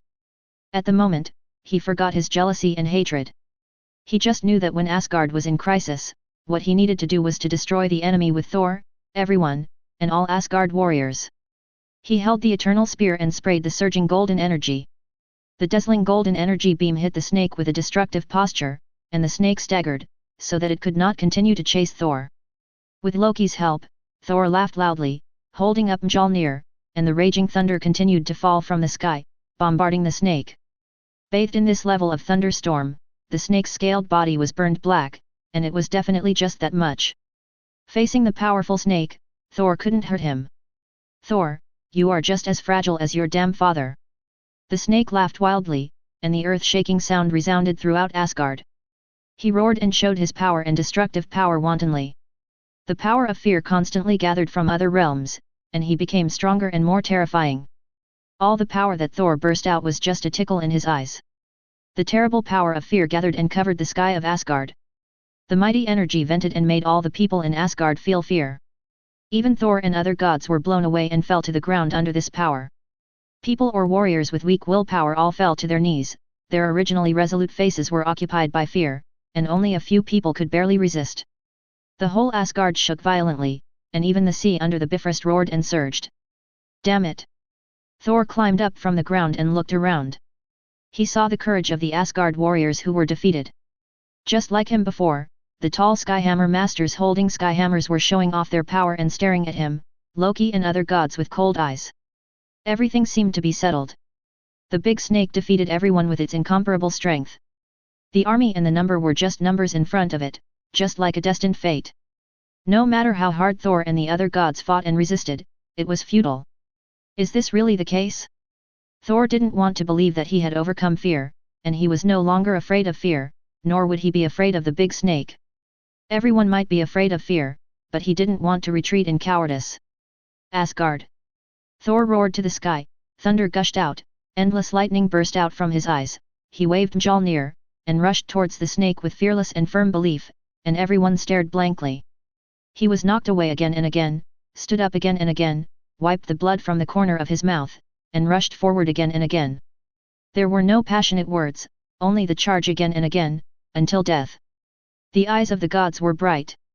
The god of war Tyr raised his sword, which was engraved with his rune symbol.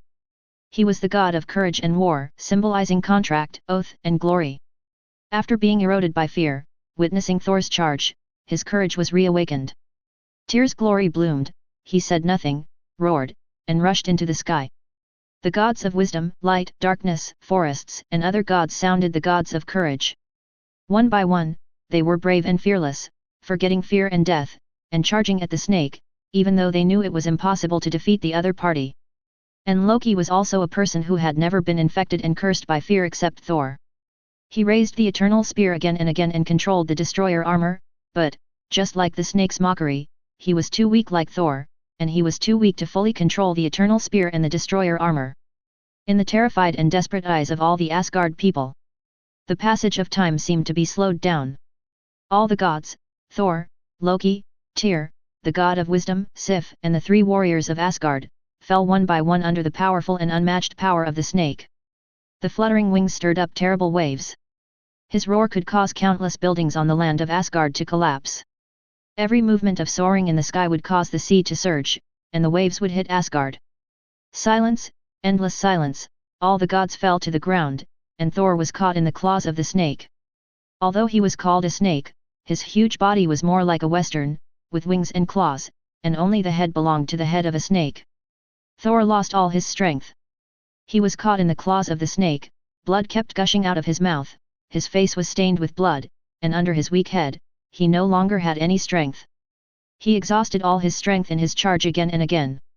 Even Mjolnir in his hand was released and fell to the ground. You are as fragile as your father, Thor.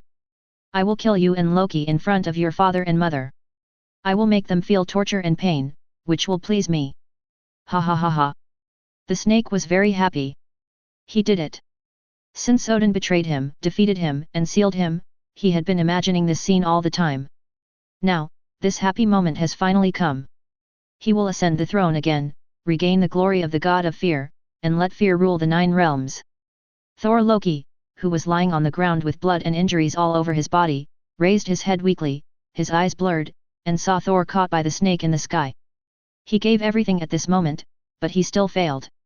He smiled weakly, and his consciousness gradually began to blur. His legendary life has not yet begun, but now it has ended. The corpses of him and Thor witnessed the snake ascending the throne again. Everyone was in despair, blood flowed like a long river in the ruins of Asgard, and the dead bodies stared with eyes full of reluctance and anger. The residents of Asgard watched this scene in silence and fear. They prayed silently in their hearts and called for the king of God Odin. Boom! The big snake happily lifted Asgard with its powerful force, revealing the scene of the bedroom. Odin was lying on the bed, fainting weakly. Look, this is your former king of God, so fragile that it makes people laugh. Father God! Thor barely opened his eyes and turned his head to look at the bedroom. He vaguely saw Father God Odin lying on the bed and unconscious, and Mother Frigga who had been guarding her husband. At the moment, her face was full of sorrow and determination, and she stood in front of her husband and faced the snake. Sorry, Father God, Mother, I failed, we all failed. Thor and Loki realized this thought at the last moment. The snake shook its claws, and Thor was tossed around like a doll, which was very funny. The snake felt that Thor was on the verge of fainting and could no longer please him, so he felt very boring and decided to kill him in front of Odin and Frigga. Unfortunately, Odin was severely injured by his fear curse and was already in a dying state. The snake grabbed Thor and put him in front of him, and suddenly exerted force. He wanted to crush Thor alive in front of everyone. However, when he exerted force, he suddenly felt a vast and infinite sacred power coming from his claws. This vast divine power blocked his power. Boom! The brilliant golden light bloomed in the claws, and it bounced his claws away. Thor was wrapped in golden holy light and floated quietly in front of him. This sudden change was unexpected by everyone. The goddess of winter, Casti, who was holding the sky hammer on the ground, felt a bad feeling in her heart, and her expression changed. This is. The next moment, the sky of Asgard was shining with bright stars, and the stars formed beautiful constellations. The dazzling stars shone, turning into golden light pillars falling from the sky. The mighty golden light pillars connected the sky and the earth, and the mighty sacred sound was spread melodiously, accompanied by golden particles falling on the bodies of all Asgard people. Those Asgard warriors who were severely injured and infected by fear and cursed felt clear in their hearts. Fear was expelled, courage was called back, and the severely injured bodies were gradually healed under the vast power of the golden particles, including Odin. Under the dazzling golden holy light, all darkness and fear were driven away. When the golden light column dissipated, all the Asgard warriors, Loki, Tyr, and the gods stood up unconsciously, looking at the miraculous scene in disbelief and shock.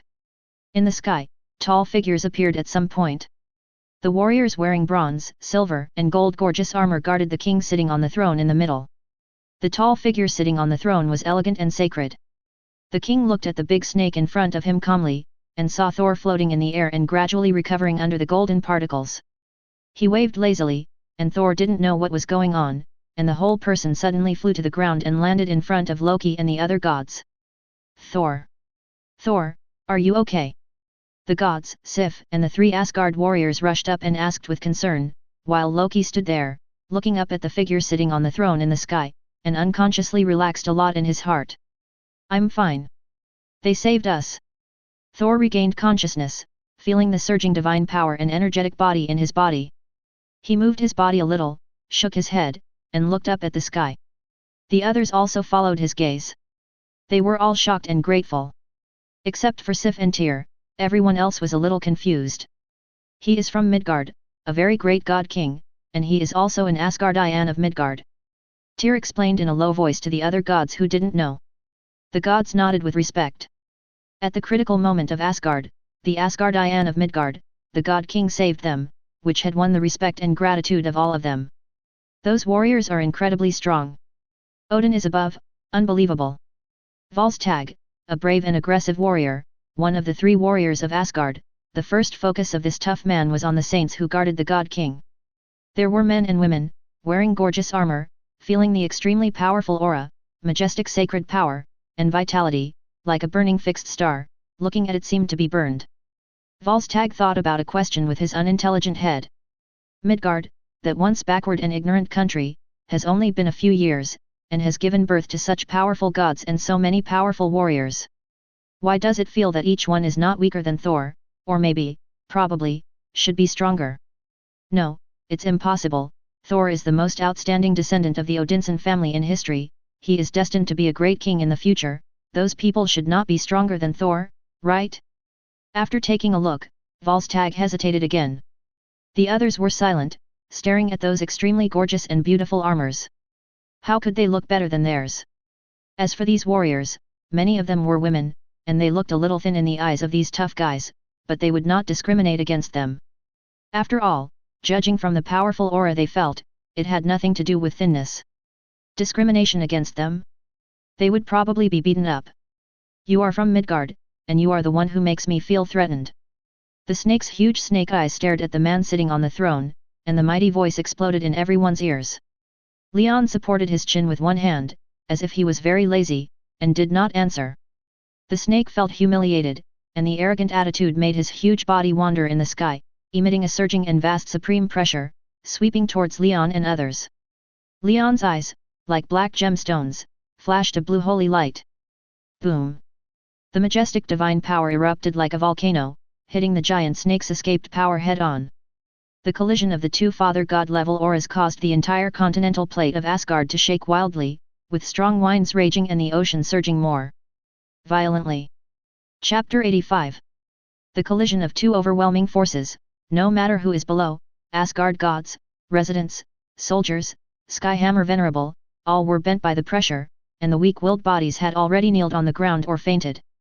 Leon's seemingly lazy eyes, in fact, were dazzling people unable to open their eyes. The powerful force was shocking, the pressure was like a landslide. The snake's heart sank. You want to stop me?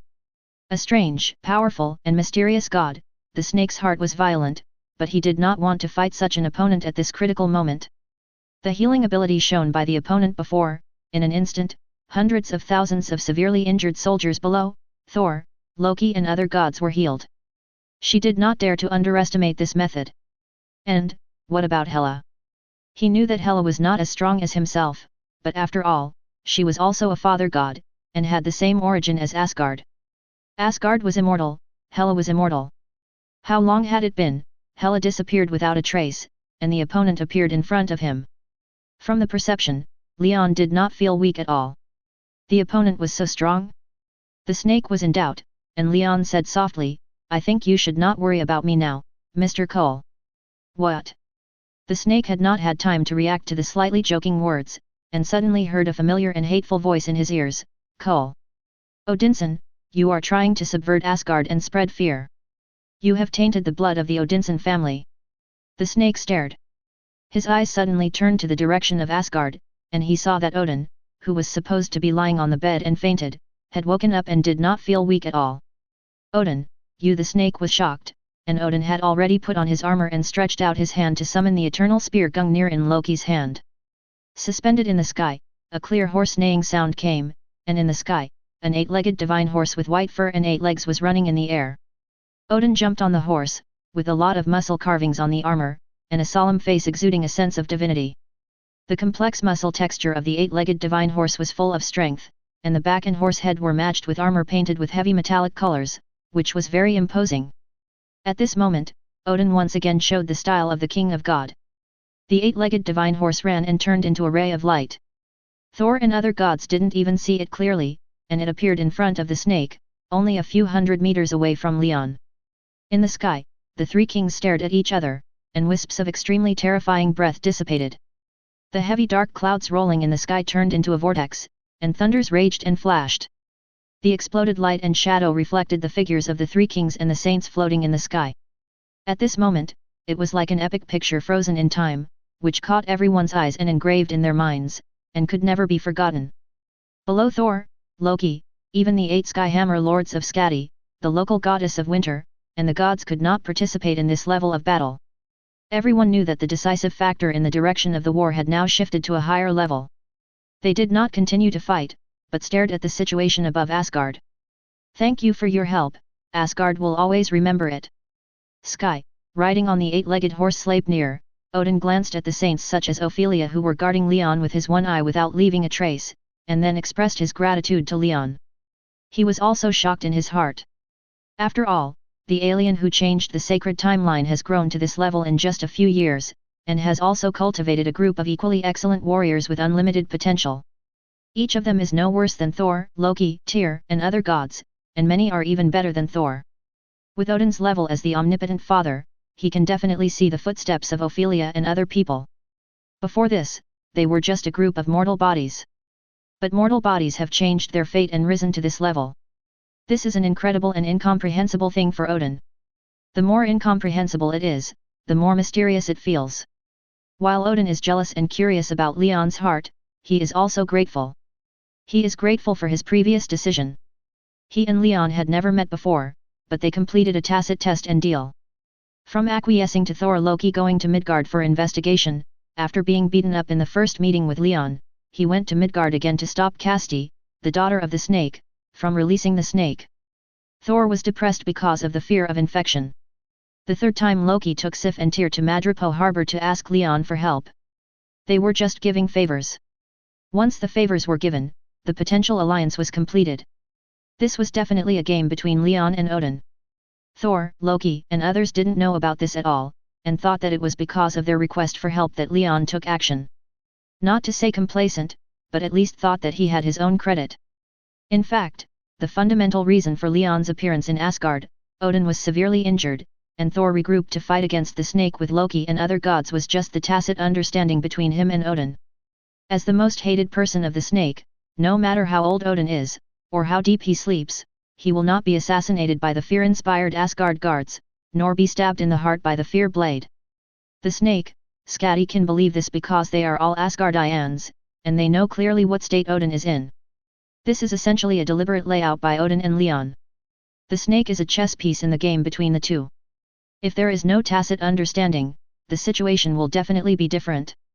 The snake cult didn't know the reason, but just thought that Odin was able to dispel the fear curse and recover because Leon intervened, and the anger in his heart could not be added. The scarlet snake eyes reflected the figures of the two people, and the fierce flames filled his heart.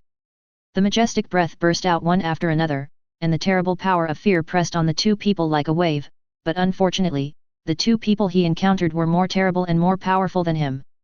One is the King of God, whose power of Odin has increased day by day over time and is now unfathomable. The other is the hexagonal saint who has swallowed the blood of the goddess, has accumulated a strong microcosm, wears the Aquarius gold armor, and has a lot of knowledge at the level of the main god. It is difficult for the great snake cult to deal with one in a single round, let alone two against one now. However, the great snake, who has absorbed the endless fear of other countries except the earth, believes that even if it is Odin and Leon, he believes in his supreme fear power and is fearless. Fear can destroy and overcome everything. The momentum collision between the three kings is not just 2-1. Odin and Leon are also silently colliding. It is a test and a struggle between kings. I will use your heads to witness my return to the throne of God. The big snake laughed wildly, flapping its wings, rolling up endless whines, and raging under the ripples of turbulent breath. Ophelia, who was guarding Leon, was wearing the gold saint cloth of Ophiuchus, Lisa, who was wearing the gold saint cloth of Scorpio and Aries, and Caecilius, who was wearing the silver saint cloth of Centaur, and other saints were in turmoil, with a monstrous fighting spirit in their eyes. Leon tapped his fingers on the armrest. Ophelia and others immediately understood, turned into rays of light and fell to the ground, landing on the ruined buildings, observing the battle situation like Thor and others. Wow, they look so cool. Volstagg took a glance and found that Ophelia and the others looked more like gods than them with their cold elegance and noble temperament. In comparison, he was fat, his armor looked a bit rough, his face was full of beard, he was holding an axe, and his temperament was rough. The contrast of styles was completely crushed. Shut up, Tag. Fondrel was almost mad at this guy. It was enough for him to think so much in such a tense and murderous atmosphere. Okay. Volstagg seemed to feel that his sigh just now was a bit stupid, and he smiled awkwardly and stopped talking. In the sky, among the three people who were confronting each other, Odin glanced at Leon, who stretched out his hand to signal. Odin's only eye was full of lightning. No matter what, this farce should end. With a roar, the supreme divine power swept. The terrifying thunder that was thousands and tens of thousands of times stronger than Thor turned the sky into a sea of thunder, and the raging thunder rumbled towards the big snake. The latter was not to be outdone, and the surging power of fear annihilated and tore apart the countless thunders that attacked. The sky seemed to be divided into two halves, one side was an endless sea of thunder, and the other side was an endless black area infected by fear. Two completely opposite forces fought and collided. Leon sat on the throne, in the center of the collision, but he stood still. Everything in front of him seemed like a breeze blowing by. He supported his chin, one hand on the armrest and tapped rhythmically, watching the battle between the two almighty father gods intently. Below, Thor and others could only feel the display of power when watching the battle. Ophelia, Selina, and other saints with higher realms could see some clues. Leon understood everything and absorbed and comprehended it. He had a different fighting style from the Asgard Protoss, but the Great Way was unified, and everything had similarities and origins. The Father God's use of rules was not inferior to that of the saints, and in some aspects, it might even be much better than the Seventh Sense saints. Leon knew that the system of the Saint Ce's microcosm had a unique advantage in this universe, but he would not underestimate anyone of the same level. People who can reach this level or even higher must have their own wisdom. This wisdom is a general term, which is knowledge, the use of power, and the use of rules. Absorbing the essence and discarding the dross is the best way to ascend to the gods' long steps. The war between the two god kings was almost devastating. The collision in an instant almost destroyed the entire Asgard continent. Odin and the snake realized this. No matter who they were, they did not want Asgard to be destroyed, so they chose to stay away from the subsequent battles tacitly. Asgard. Fighting towards the distant space. After not taking care of anything, the two burst out all their divine power. The two brothers, the two former and current kings of the Odinson family, showed what the top father god's mighty power is. With a slight movement, a terrible cosmic disaster comparable to the solar wind was rolled up. With a roar, the raging ripples and shocks shattered the planet. Planets were annihilated one by one, and the torrent of destruction swallowed everything and gradually extended to the entire galaxy. The breath of destruction, everyone in Asgard was amazed and shocked. Thor and Loki pursed their lips, with serious expressions. Only then did they realize the greatness of Father God Odin, especially Thor.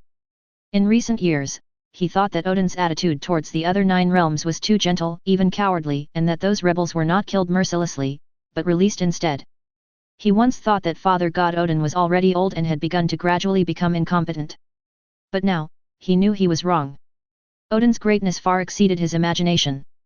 Even though they were far apart, just a little aftermath caused the entire Asgard continent to shake wildly, as if it were destroyed. It is conceivable that if he was at the center of the war, he would be torn to pieces and crushed into dust on the spot. The same is true for Loki. He secretly vowed in his heart to surpass Thor and Odin to become the most outstanding and legendary king. Now it seems that he is far from enough. He is far from enough. Loki only realized at this time that wisdom? It is indeed what a god king should have, but more must be the strong enough power. Only with strong enough power can Asgard be protected, defeated, and conquered in times of crisis and when facing strong enemies. How strong would he be? Thor, Loki, and other gods looked at Leon, who was motionless in the sky. Leon naturally perceived the eyes staring at him, but he didn't take it seriously. While he was carefully observing the battle from a distance, he was a little amused by Hela, who was hiding and refused to appear in Asgard. This woman had been looking for revenge and wanted to kill Odin before, but now when she feels the unrivaled power displayed by Odin, she must be trembling with fear. She is cruel and bloodthirsty, but under the absolutely invincible power, she is just a kitten. At most, she is either angry or well-behaved. I guess this is how Odin sees Hela. Chapter 86. The collision between Odin and the Great Snake shook the entire galaxy. This is almost the rare collision of the absolute omnipotent Father in the history of the entire universe, and it is also the top batch. This is not only about Asgard. Even outside Asgard, all the major cosmic forces have received the news. Although the Earth's technology has gradually developed, it is not a little bit behind the real top civilizations in the universe. Those powerful civilizations have accumulated millions, tens of millions, hundreds of millions, and billions of years. The gap can be imagined.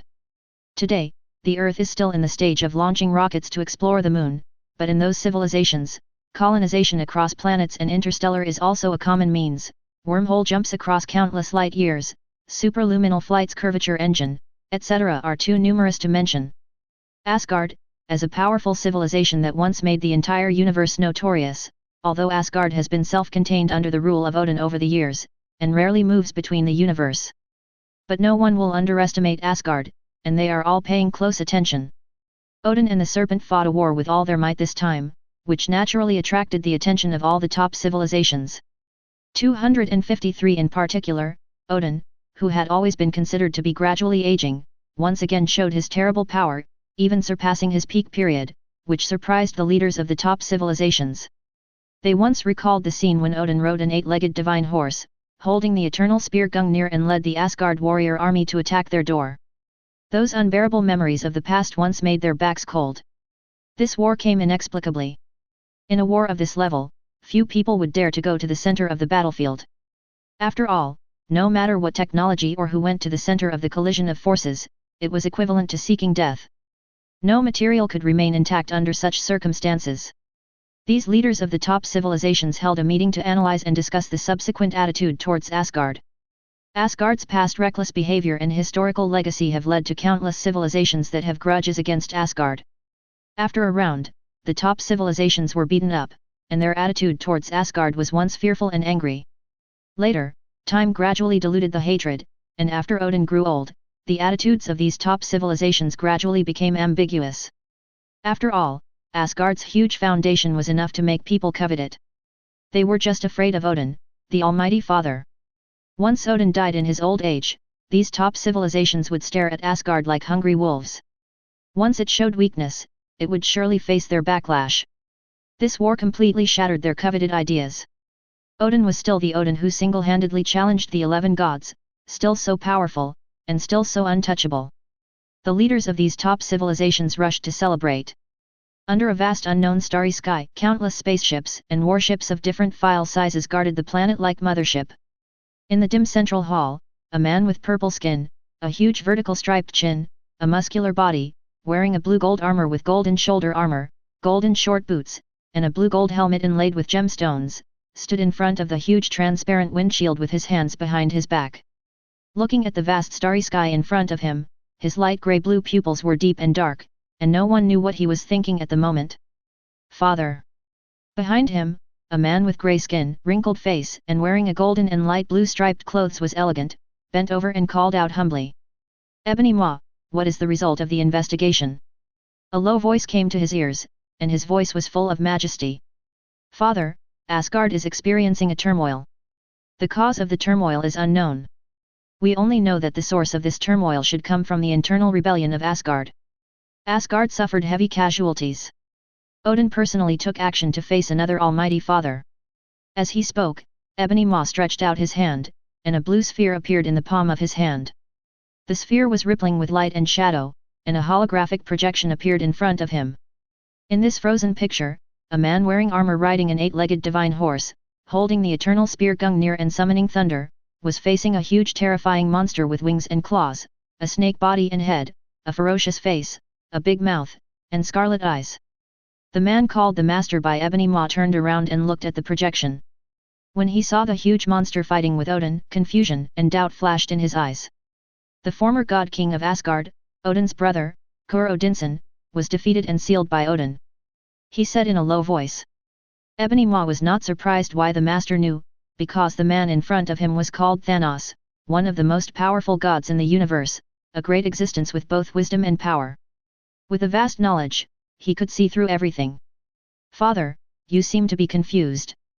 As Thanos' designated adjutant and messenger, Ebony Maw is also one of Thanos' sons. After spending time together day and night, she could naturally see the doubts and confusion in Thanos' eyes. Thanos stared at the frozen picture of the holographic projection in front of him, thinking, the universe has its own set of rules. It is like a rigid machine running. Fate is sacred and cannot be violated. The appearance of the big snake did not surprise me, but it is not like this. Someone broke the rules of operation. He is not the omnipotent father, but only the level of the sub-father, but his wisdom and his eyes can let him see through many things that the father gods cannot understand and see. He vaguely knows that this universe has its own laws, and roughly knows that there is such a sacred timeline. But he can't see everything in the sacred timeline, he can only see some fragments occasionally. The appearance of the snake, the turmoil in Asgard, these should be a fragment that should develop and run in the timeline. However, he somehow feels that there is an accident that shouldn't happen in this process, that is, someone broke this timeline that shouldn't be broken. This is where Thanos is puzzled and confused. Even at the moment made Thanos feel an unprecedented fear in his heart. He thought he could see through everything, see through fate, and understand the rules of the universe, but there was an accident that he couldn't understand, which made him fear the unknown. Chapter 87. What went wrong? Thanos was full of solemnity. After thinking for a while, he said to Ebony Maw, concentrate your strength and collect all the information about Asgard's rebellion. I want to know all the details and content. Yes, Father. Ebony Maw said humbly and turned away to execute Thanos' order, leaving Thanos alone in this vast dark environment with a faint cold light in his eyes. No matter who it is, they can't stop my plan. In the Asgard galaxy plane, the war between Odin and the Serpent has reached the most tense moment. This war did not last too long. The most important reason is that Odin was ruthless. The main reason for his death countdown was not because of his age, but because the power of Odin in his body was too strong, and the growth rate was far faster than his body. He needed to appease this huge power of Odin all the time. Since this situation occurred, Odin rarely did it himself. The main reason is that when using this huge force, it will put a load and impact on his body, which will directly accelerate the countdown of his life. In fact, if it is not necessary, Odin will never take action, because he himself is a bomb that can be detonated at any time for the top civilizations outside Asgard, which is a powerful deterrent. He needs to wait for Thor and Loki to grow up as soon as possible. The situation is different now. The appearance of Leon and the Tacit Alliance. Let Asgard no longer be alone, which means that there are allies, which is also a deterrent to the outside world. Thor and Loki will have buffer time to grow. He has always believed that Thor and Loki will become excellent kings who surpass him. But the two children are still too young and immature. Now that there is no worry, Odin is completely released. Thor's personality is completely inherited from Odin in his youth. Odin is even more arrogant and aggressive than Thor. He once swept the entire universe, conquered the entire universe, and even went to war with the Celestials. These are all deeds done by Odin. In his opinion, Thor's experience over the years is just a child's play. For Asgard, Odin restrained his edge. At the moment, Odin once again showed the demeanor of the King of God. His vast divine power was even more terrifying than that of his peak period. He beat the snake so hard that it could not breathe. Although the snake absorbed the power of fear, its strength returned to its peak and even increased. It just lacked the fear absorbed by the humans on Earth. In the eyes of the Asgard people, Midgard, that is, the Earth, was very ignorant and backward. In fact, the Earth and humans were very special in this universe. The human race had a lot of benefits for some lives. For example, angels, demons, and other dimensions of evil gods all liked the belief. For example, the human soul was also very special. Even for some evil lives, human flesh and brain were extremely nutritious. It was full of treasures. For the snake, the power of fear that humans could obtain was far greater than that of other countries. Comparing back and forth, it was not surprising that Odin chased the snake. It is worth mentioning that the special existence of the snake itself means that although Odin can beat the snake violently, he cannot kill it once. He could only seal it in the seabed of the earth by sealing it. Odin shouted angrily with the eternal spear in his hand, and the terrible surging thunder blasted the snake away.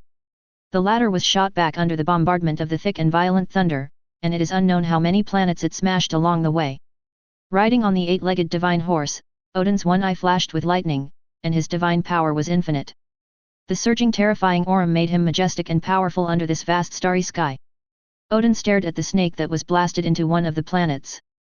He turned his head and looked in the direction of Asgard, and his lips moved slightly. Leon, sitting on the flower throne above Asgard, watched the situation from a distance, and Odin's voice rang in his ears. Is there a way to kill him? He is from the Odin family. A smile flashed in Leon's eyes, and he asked Odin in return.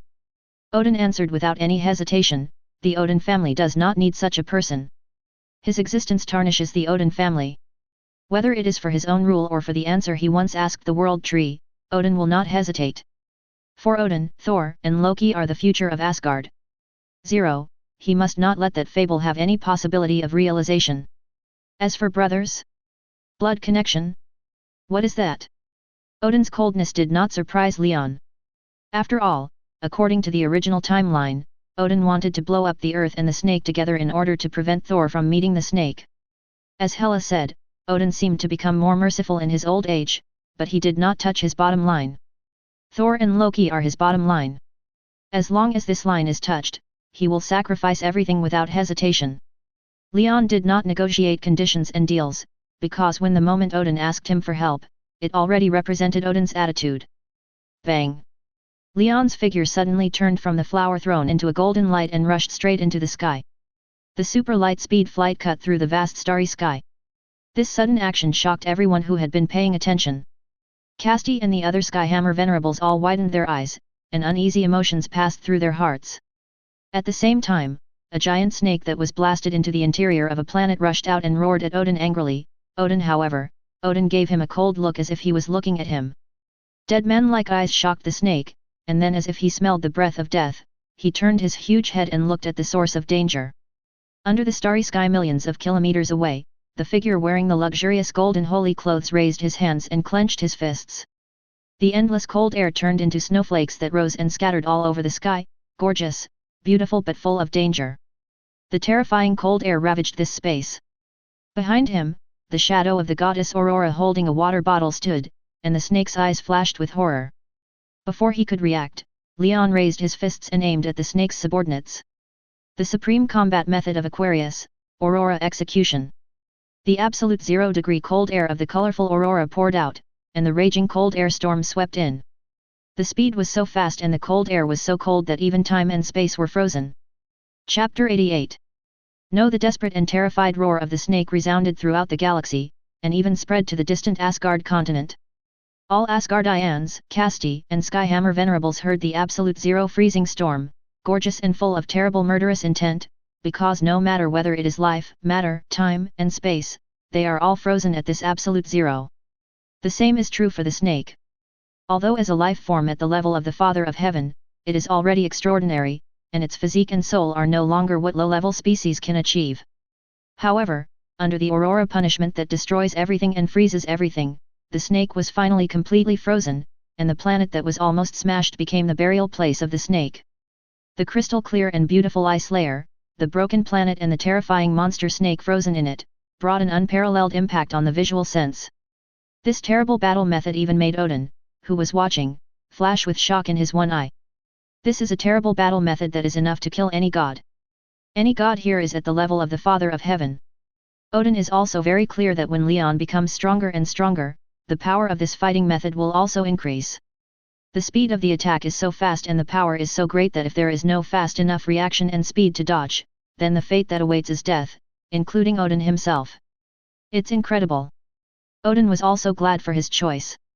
He hoped that Thor and Loki would grow up as soon as possible, otherwise, they might not be able to keep up with Leon. As the life and soul of the snake were frozen, everything returned to calm. After the two peerless kings Leon and Odin looked at each other, they turned into thunder and golden beams and flew back to Asgard. The lightning and golden light exploded on the ground under the gaze of countless Asgardians. The figures of Leon and Odin appeared. The snake was killed with the help of our friends. We won this victory. My brave people and warriors, it was you who used your courage to fight against evil and overcome fear. I am proud of you. You have protected the glory of Asgard. Odin raised the eternal spear Grignard, and his loud voice spread in all directions and reached everyone's ears.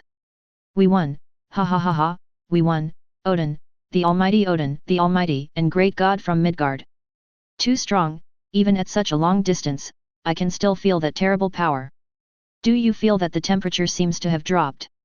No matter what, we won the victory, we should cheer, give flowers and applause to our brave warriors, Thor, Loki, the gods from Midgard. After Odin's impassioned words fell, the Asgard people, who had been trembling with fear, immediately set off a torrent of cheers, shouts and applause. The Asgard warriors also raised their weapons and beat their shields, making a noise after the victory. Everyone looked at Odin, Leon, Thor, Loki, all the gods who participated in this war and made great contributions with worship and admiration. In everyone's heart, these are heroes, heroes who saved Asgard. The warm atmosphere and cheers made Asgard, which was filled with ruins and war, become cheerful. Father God, King Leon, Thor and Loki and other gods walked quickly to Odin and Leon and shouted respectfully. You are good, you have overcome your fear, I am proud of you. Odin did not hesitate to praise him at this moment. Loki's eyes flashed, and his originally calm expression also fluctuated a little. He noticed that Odin looked at him with a look full of relief and satisfaction, which made him tremble in his heart. This was a feeling that he had almost never had before. In the past, he felt that Odin was too partial, that he lacked ability, and that he paid too much attention to conspiracy and calculation. Now, he finally won Odin's satisfaction with his fearless performance. At the moment, Loki's inner obsession and resentment seemed to have decreased a lot. Over there, Ophelia and a dozen other saints also silently guarded Leon. This time they did not take action, but when the aftermath of the battle with the snake spread to Asgard, they used their power to protect the entire Asgard. This action and the power they showed won the respect of the Asgard people. Ophelia and others definitely didn't care in their hearts. By the way, Father God, what about those guys? Thor seemed to remember something and spoke. Odin, Leon and others looked at Cynthia and others who were escorted by a group of Asgard warriors. However, these people seemed to have become a different person, confused, afraid, and surprised. Seeing these people, Odin pondered for a moment and said, they are all a group of people who have changed because of the snake. Investigate their identities. If they are guilty, then judge them. If they are innocent, return them to their original country, clear their memories, and seal them in the treasure house. These people were unfortunately chosen by the hammer and possessed, turning into the hammer masters. When the snake died, the souls of the hammer masters who were resurrected by him also disappeared, including his daughter, the winter goddess Casti. Odin did not make it too difficult and handled the matter impartially. Yes, Father God, take them down. Thor nodded and said to the Asgard warriors who were holding down Cynthia and others, and the latter held down Cynthia and her group to the dungeon. Lord Leon. Odin looked at Leon, who shook his head. The next 0.2 is the reconstruction period of Asgard, and we should leave. After Asgard is rebuilt, please come to Asgard again. We will definitely receive you with the highest standards and benefits. I believe we should have a good chat. Odin did not force it. After speaking, he bent down to Leon, put his right hand on his chest and performed a standard Asgard etiquette. Thor, Loki and other gods, and the surrounding Asgard warriors all did the same, in a uniform manner, looking very shocked. Well, goodbye, Lord Odin. Leon accepted with a smile. Under the focused eyes of everyone, he and Ophelia and others turned into golden beams of light and rushed into the sky, and disappeared completely in an instant. Chapter 89. The reconstruction of Asgard began. The war and rebellion brought by the snake caused serious damage to the continent of Asgard. Basically all the buildings were damaged and most of them became ruins. Collecting the bodies of dead soldiers and residents, cleaning up the ruins, etc. are always huge projects. This kind of disaster is rare in the history of Asgard. Fortunately, the Asgardians are not ordinary people. Odin's wife Frigga is in control of the whole process. Frigga's gentleness will soothe the sorrow and smoothly make all the soldiers and civilians of Asgard work together to rebuild Asgard. At the moment, Leon, who returned to the earth, has already taken the snake into his pocket. Odin knows it but does not expose it. In Asgard style, this is Leon's trophy, and Odin will not take it back. On the open terrace of the temple, Leon changed into the exquisite robe prepared by Ophelia, sat in front of the glass table, and enjoyed delicious food and juice under the warm sunshine of the rising sun. The figure of Hela appeared beside him. How did you like the show, Hela? Leon seemed to have known it for a long time, and did not show any surprise or vigilance. After eating the food in his mouth, he took a wet towel to wipe his mouth and looked at the woman with interest. After being hit by him, Hela changed out of the dark green tights. Her appearance and figure were full of aggression, but when she changed into the more popular women's dress on Earth, she showed her elegant temperament. Faced with Leon's question, Hela shook her head bitterly, that old guy is still the king of God. Until he dies, my idea will not come true. It must be said that Hela was really scared when she witnessed the scene of the old man Odin showing his terrifying power and beating the big snake. In fact, she knew that Odin was still very powerful, but Hela did not have the most intuitive feeling of how powerful he was. Her impression of 01 came from the experience of being expelled by Odin. But that experience shocked Hela far less than this time. This was countless times more powerful than that time. At least Hela thought that facing Odin, her performance would definitely not be as good as that of the snake. Not to mention instant killing, it was not much better. This kind of blow made the always proud Hela a little depressed. She cursed Odin and Leon, the two new and old perverts, more than once in her heart, saying that they simply did not let people live. The former was at least within her understanding. After all, in her opinion, Odin was the king with the strongest ability in the history of the Odin family. She couldn't understand Leon at all. The Aurora execution, the absolute zero freezing time and space, the characteristics of all matter and life made her know that Leon did have the ability to kill her. And it was also very easy and simple. Originally, Hela was considering running away. After witnessing that scene, this idea completely disappeared. There was definitely a reason for the mental stamp planted. Your vision is too shallow, Hela. Leon bluntly hit the woman, and his words were very discerning. Asgard is indeed a powerful civilization in this universe, but there are too many life forms and concepts in this universe that are more powerful than Odin. Asgard, Odin's blood, gives you a better origin and power than mortals, but it also limits your vision. Odin is different. He has witnessed countless lives that are more powerful than him, and he also knows that the so-called throne and rule are just accessories under absolute power. Not to mention Odin, even your two younger brothers will be better than you in the future and have more potential. This direct remark made Hela very angry. She accepted that she was not as good as Odin. What are her two younger brothers who she never took seriously? Hela retorted unconvincedly, Loki? A giant of Jotunheim who is not even an Asgardian, Thor? The hammer he is using now was once just my toy.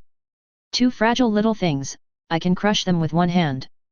However, when she noticed Leon's serious eyes, her voice became weaker and weaker, and finally she said doubtfully, Are you serious? I never tell lies. Hela was silent. It's not that she is autistic, but she just can't understand why those two little trash have such potential.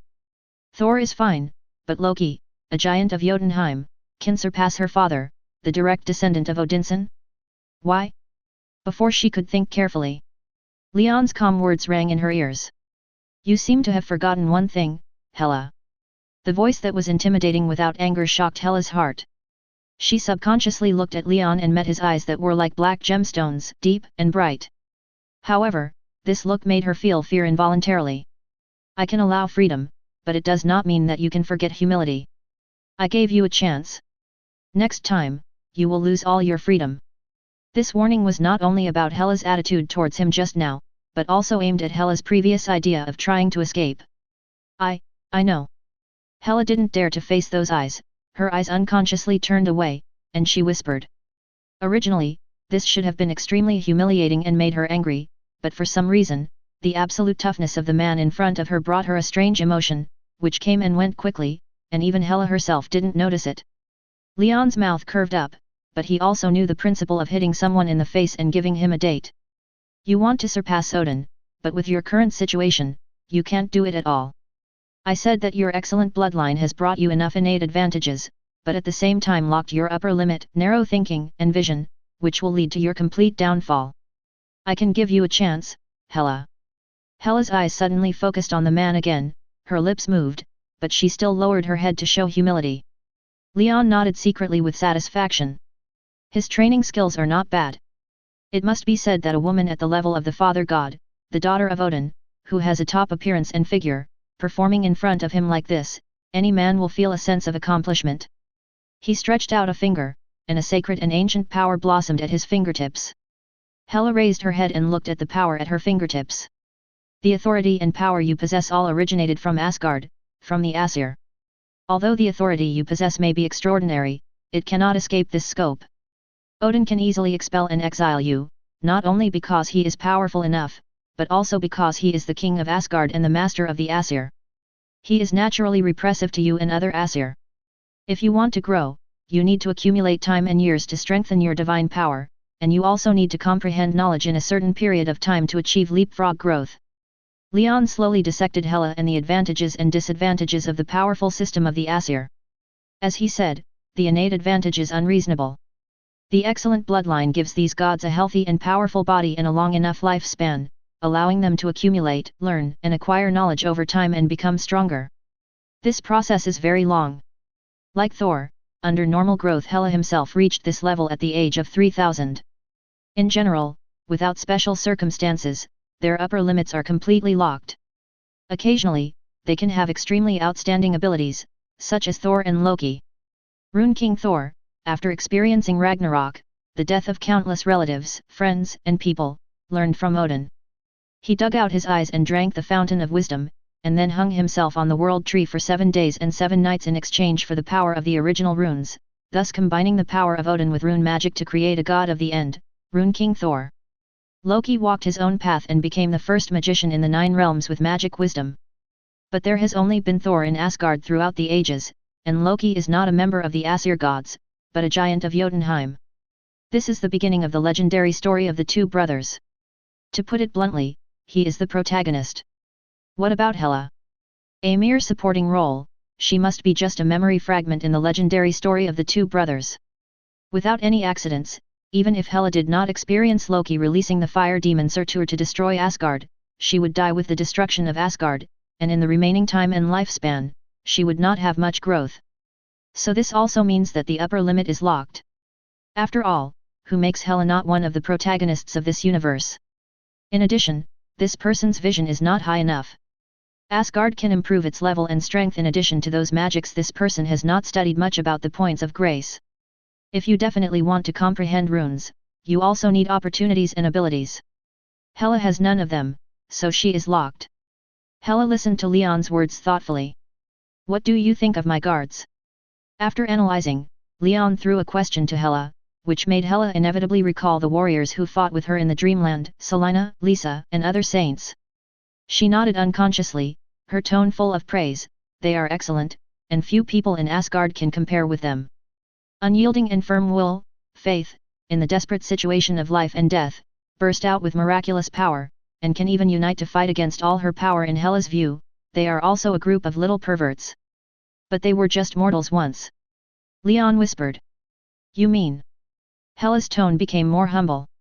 The power I gave them allowed them to step onto the long steps to the gods. Its name is the small universe.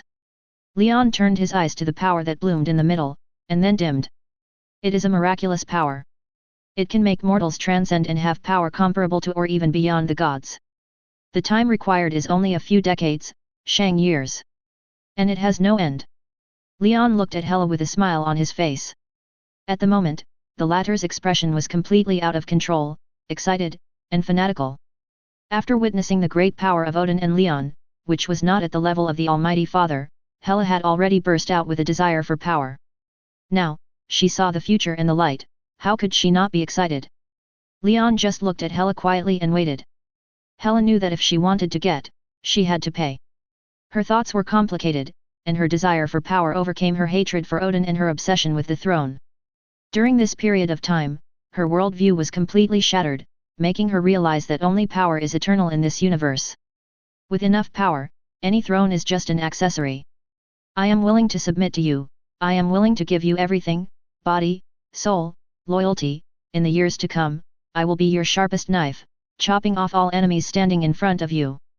Hela knelt on one knee on the ground and swore with her soul.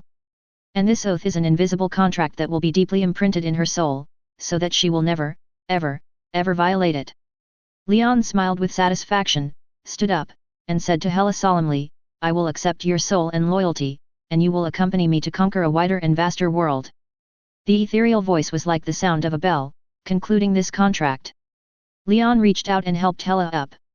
Let me see what kind of light will burst out when you condense 2 different powers. I hope you can write your own legend and history, and carve your mark, Hela, in this universe, or even in the multi-universe. Leon is looking forward to it. Hela was also looking forward to it. Her sinister heart and mind had changed. The obsession she had buried in her heart was no longer her nightmare. The hatred was all because she wanted to conquer him. Looking at the man who had completely conquered her, Hela's heart had an inexplicable and unprecedented feeling.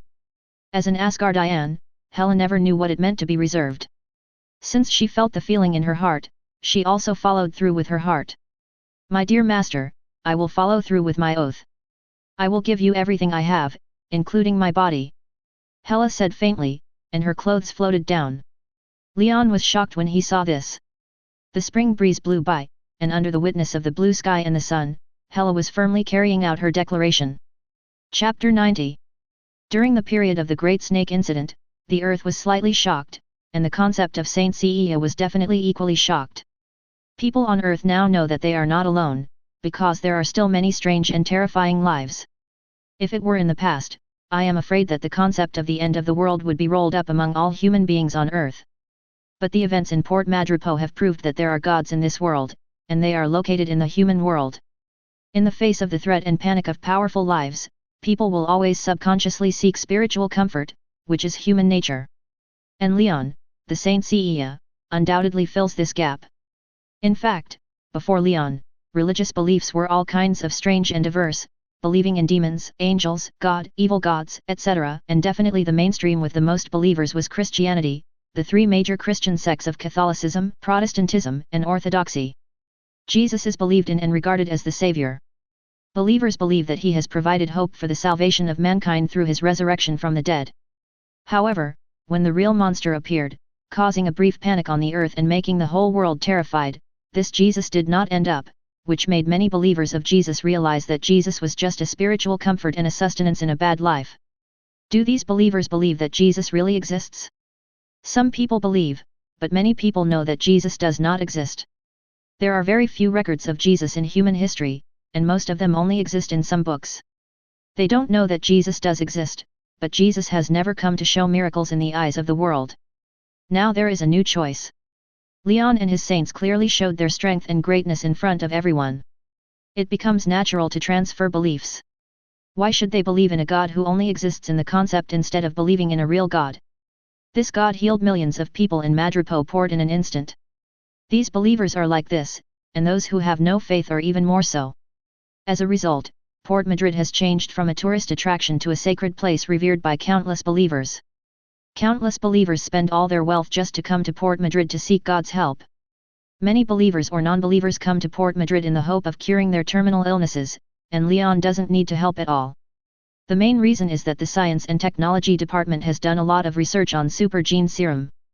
Not only does it enhance the human body at the genetic level, but it also has countless branches, such as nutrients and healing agents for various cancer cells. Therefore, the medical system in Port Madrid is extremely developed, which is absolutely the best in the world. For example, the cancer cells of Jane Foster, the future wife of Thor, can kill the female Thor. This is a big joke, which is impossible to happen in Port Madrid. These medicines greatly enhance the health of the body from the bottom up. They are supplied to the tap water and food of the residents of Madripoor port. The body will be subtly enhanced and transformed. Young children are healthier than bears and their lifespan is greatly extended. This transformation is definitely well controlled and will not cause millions of people in the whole country to become super soldiers. That would probably scare all countries. The developed medical system has attracted the world's top rich people to come, so that this place has become the world's most capital flow. The treatment prices for these rich people themselves, their families, and their friends are very knowledgeable. It is a price list specially formulated by the think tank for these rich people. The price is ranked according to the effect of the treatment. The price of treating terminal illnesses is sky high. It costs $250 million to cure it at one time. These are prices that only the top rich people can afford. If the money is not enough, you can consider dividing the treatment into courses, and each course takes a lot of time. Each course of treatment requires hospitalization, and hospitalization fees and nursing care will cost extra. However, the service is absolutely the best and most luxurious in the world, focusing on peace of mind and comfort, and maintaining absolute continuous wool pulling. Then it cannot be cured, but it can be suppressed, and you can live, but your health and vitality are not comparable to normal people. These prices do not worry that these rich people are reluctant to spend. Compared with health and body, money is nothing. However, the best thing is that the residents with Madripoor nationality do not need to spend money at all. Universal medical care, even if the hands and feet are broken due to accidents, they can grow back under the action of serum. So many people envy and hate the residents of Madripoor. There is no pressure in life, high income and high security, no need to worry about health, living facilities and technological levels are at the forefront of the world. Madripoor has everything that developed countries have, and there is also what developed countries do not have. Although there is no active marketing, the various information posted by the residents of Madripoor on social media has made people from countless countries cry and shout to go to Madripoor to develop and seek nationality. The area of Madrid Port is not large, but it does not recognize dual citizenship, and has strict requirements, such as whether the background is innocent, whether there is a criminal record, whether there is absolute faith in Leon, etc. As for the property, there is no such restriction. Even if a homeless person can obtain the International of Madrid Port, he can enjoy the rest of his life after working hard here for a year. It is also worth mentioning that Madrid Port will establish orphanages in countries around the world to recruit homeless children who have no relatives. After ensuring their living for a period of time, the dean and teachers will observe and evaluate these homeless children for a period of time. After the evaluation meets the standards, they will apply to the relevant departments of Madrid Port to send these children to Madrid Port for school training, learning and conveying the values and beliefs of Madrid Port. The school in Madrid Port will also be evaluated, and if it meets the standards, it can be sent to the Saint Cecilia training base all over the world, forming a very perfect delivery and training chain. As for whether the local country will release the people, there is no such question at all, because no one dares to stop them. Who dares to stop them? Isn't that the same as seeking death? Some organizations try to send children who have their minds implanted in loyalty to orphanages, hoping that these children will be selected to be trained as saints, or at least be placed in Madrid Port, and get positions in some important departments when they grow up to obtain intelligence. It is a pity that the review and evaluation of these children in Madrid Port is quite strict, so a group of telepathy who are loyal enough to Leon are specially recruited to read the children's memories. As for the embedded defensive mind chip, sorry, it can also be found out. If it is found out, the relevant intelligence agencies, no matter which country it is, will face terrible revenge. So no one and no agency dared to have any evil thoughts. Due to the cleansing of Hydra and geographical location, Kosovia's development is much slower than that of Madripoor, but it is much better than those backward and poor small countries around it. At least there is no threat of war, orphans and the elderly can be resettled, and residents can get a job with good pay. Schools, hospitals, etc. have been established. Actually, the treatment is basically the same as that of Madripoor. With the full support of Madripoor, Kosovia's development has entered a high-speed period, and under various overt and covert propaganda, millions of Kosovia's people have basically become believers of Leon. After all, for these people who were once poor and whose lives and personal safety were not guaranteed, whoever can make them have enough food, make money, support their families, and ensure health and improve happiness is the most important supporter. What's more, the supreme ruler of this country is a truly omnipotent God. Don't get faith too easily. Especially after the revival of the snake and the advent of fear, the people of Madripoor and Kosovia found that they were the only ones in the world who didn't feel it. Only when they publicized this matter on social media and news did they realize their specialness. The sense of security and pleasure was directly maxed out. Definitely, these have little to do with Leon, because he doesn't care about these things at all. It can only be said that Ophelia is a natural manager. She is too smart. She has formed a wisdom team of managers from all walks of life. With the help of this team, she manages everything in an orderly manner, and her own microcosm can also rise. Leon is completely sitting back and enjoying the fruits of his labor. It is a stroke of genius to conquer Ophelia. For this reason, Leon rewarded Ophelia for a period of time. So that Ophelia's microcosm increased very slowly during this time, but she enjoyed it and wished to be rewarded every day. Leon can only say that he has to calm down. Because he needs to accompany the two little guys and two big dogs at home, today is the first day of the RV trip for Dad Li Xiang and Mom Amy. Outside the townhouse, an off-road RV with a domineering appearance is parked, attracting many neighbors to admire. Oh my god, Lee, is this the RV you bought? How much does it cost? Look at it, it's so beautiful, it is undoubtedly the most beautiful in the world. Damn, Lee, I envy you so much. Do you need a driver and a chef? I can do it, I'll be alone. Amy, are we still good girlfriends? Take my one, you can do anything you want me to do. In the eyes of the neighbors, Li Xiang and Amy are so high-spirited and flushed. The luxury off-road RV in front of them is a direct order of Mercedes off-road RV, and it is definitely just a brand. In fact, the interior and equipment engines have been developed in the Madripoor port base. It is just a brand for convenient travel.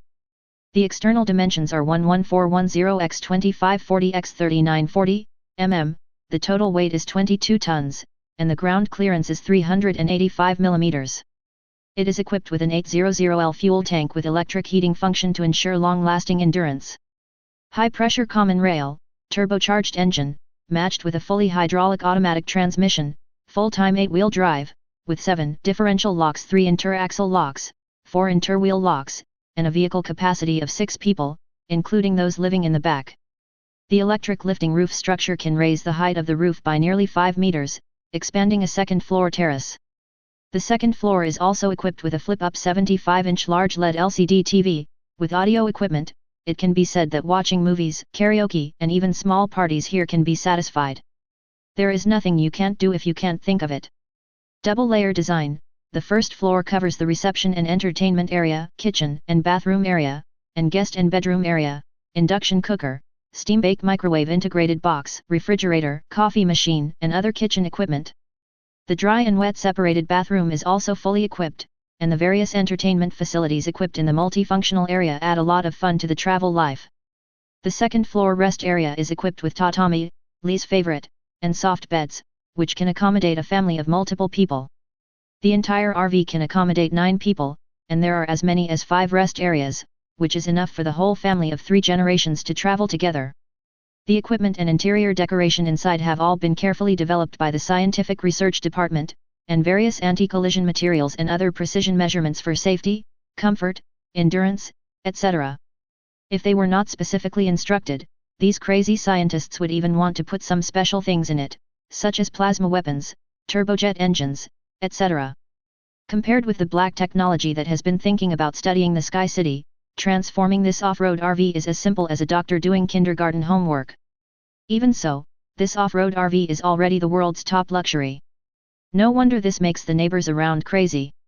If Li Xiang and Amy hadn't considered letting Lily and Dean go to school and didn't want to disturb the couple's world, they would have considered whether to take it away for a trip together.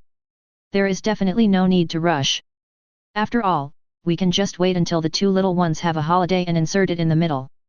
The parents are going on a trip, which makes the 2 little ones very reluctant to leave. They cry and want to be together. Since they were young, the family has basically never been separated. Suddenly they are separated. Naturally, the little ones don't want to. But there is no way. This matter is not subject to the will of the 2 little ones. The couple is determined to travel for their honeymoon. Fortunately, there is a portal and the technology department has developed holographic projection technology, which has little impact. So, with the blessing of Leon, who was holding the 2 little ones with tears of reluctance, and the neighbors who were crazy about eating lemons and crying and shouting to be together, this luxury off-road RV carrying a godfather and mother set off and slowly drove towards the happiness in the distance. 12,000. Chapter 91. After the noisy farewell, the neighbors chatted with Leon and his 2 little guys for a while before going back to their homes. Looking at the 2 tearful little guys in his arms, Leon raised his eyebrows. Okay, we are the only ones left. Guess what I will do to you next? Then his expression became ferocious and terrifying. Suddenly, his mouth opened wide, and a devil roared, scaring the 2 little guys to scream, and then he fluttered his short legs to break free from the terrible devil, pulling his little hands and running towards home. Dean, Pudding, Black Panther, let's run, my brother is possessed by a demon, the damn demon is going to eat us. Little Dean, who was being dragged to run, was only concerned with screaming and running, his baby voice filled with excitement. Woof! Woof! Woof! The 2 big dogs were very smart and cooperative, guarding the little masters with a terrified look while running together, but no one was willing to give in. Leon020 followed behind, baring his teeth and claws. Oh, who, my lovely little sweethearts, here I come. Help, help, there is a demon that wants to eat the little cutie. The two little guys screamed excitedly and fluttered their short legs running up and down the 2 floors of the house, and Leon followed behind ferociously. The 2 big dogs were also excited and crazy, with their furry tails sticking out their tongues and running up and down. The only one who was the most stable in the family was Ophelia, who was temporarily disguised as a maid. She wore a dress and slippers, showing the maturity and elegance of a housewife. She used a juicer in the kitchen to squeeze the 2 little guys' favorite strawberry juice, and looked at this warm and lovely scene with a gentle smile on her face. This was the first time she saw Leon in this look. Unlike the majestic and elegant outside, at the moment he was more like a boy of this age, energetic and childlike, playful and cute. After playing for a long time, the little guys finally released their energy.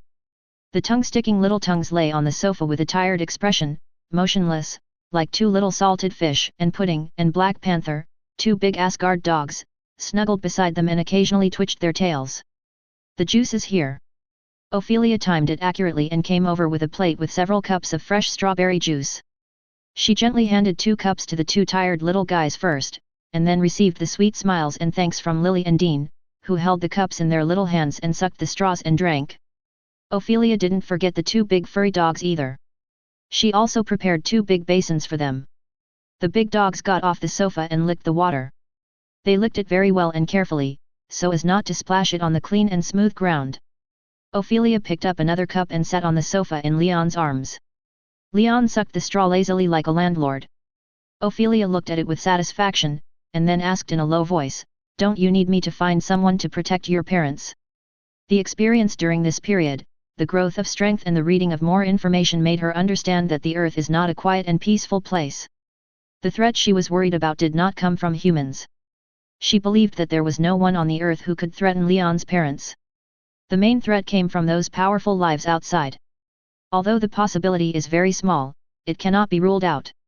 Although they have not cultivated the small universe, they have enough power themselves, and if there is really an accident, the only people who will die are, those people.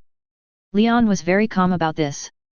When he destroyed a small part of Dormammu's thoughts and consciousness, he annihilated it into a very pure soul power, and then conducted several experiments and improvements, and then gave it to his parents to absorb. How much improvement can the purest soul power at the level of the Father God bring to mortals? The development of the brain and the improvement of mental power made the couple one of the strongest in terms of mental power on the earth, plus some related knowledge and mental application given by Leon to the 2. In terms of their original combat power, there is basically no opponent on the earth. And this enhancement process is gradual and there will be no side effects. The couple released a mental barrier, and even the center of a nuclear bomb explosion would not be damaged. As for someone deliberately contacting and deceiving? Sorry, the 2 of them can't hide their perception, emotions, and telepathy at all. If it is some demons, undead evil gods or the like, most people dare not approach them at all, because living with Leon, they are also contaminated with divinity. The stronger ones have a necklace made by Leon that stores part of his power. Once triggered, the power inside can destroy the other party, not to mention whether Leon can teleport to his parents at the first time. The couple seems to be 2 people, but in fact there is only one Leon following them anytime and anywhere. The safety is full. Leon explained a little, and Ophelia didn't say much, but leaned against Leon and watched TV lazily. It must be said that occasionally such a warm and quiet life can greatly relieve the tense nerves. Just when enjoying this quiet and peaceful atmosphere, Leon's eyes moved. Ophelia immediately felt something, and glanced at the 2 little guys who were still drinking strawberry juice without a sound, and then looked up at Leon. "Hee, it's interesting," Leon whispered. A blue light flashed in his eyes, and Ophelia was startled, feeling a terrifying little universe separated from the man beside her in an instant. Then she became calm. She knew that no matter what it was, as long as Leon took action himself, it would prove that it would end. Just as she thought, the 2 exhausted little families felt full of energy after drinking the juice, and rushed towards Leon again like 2 elves. The little guys wanted to play in the water. Leon smiled and gently took the 2 little guys to change into swimsuits. Ophelia slowly picked up the empty cups and started to prepare for the rest of the dinner. She has lived alone since she was a child and has her own unique understanding of cooking. Chapter 92. In the northwest city of South Carolina, the United States, in Greenville, 168 kilometers northwest of Columbia, in the suburb of this city with a population of only 50,000, a group of young men and women were running wildly on the street with fear on their faces. It seemed that something terrible was tracking them behind them. At the moment, the sky was strangely dark and cold, and the surrounding vegetation and houses seemed to begin to twist. After running for an unknown period of time, they actually ran to a damp and abandoned factory, which was empty and deserted. Their intrusion did not bring more vitality to the factory, but it seemed more like being swallowed by this strange factory.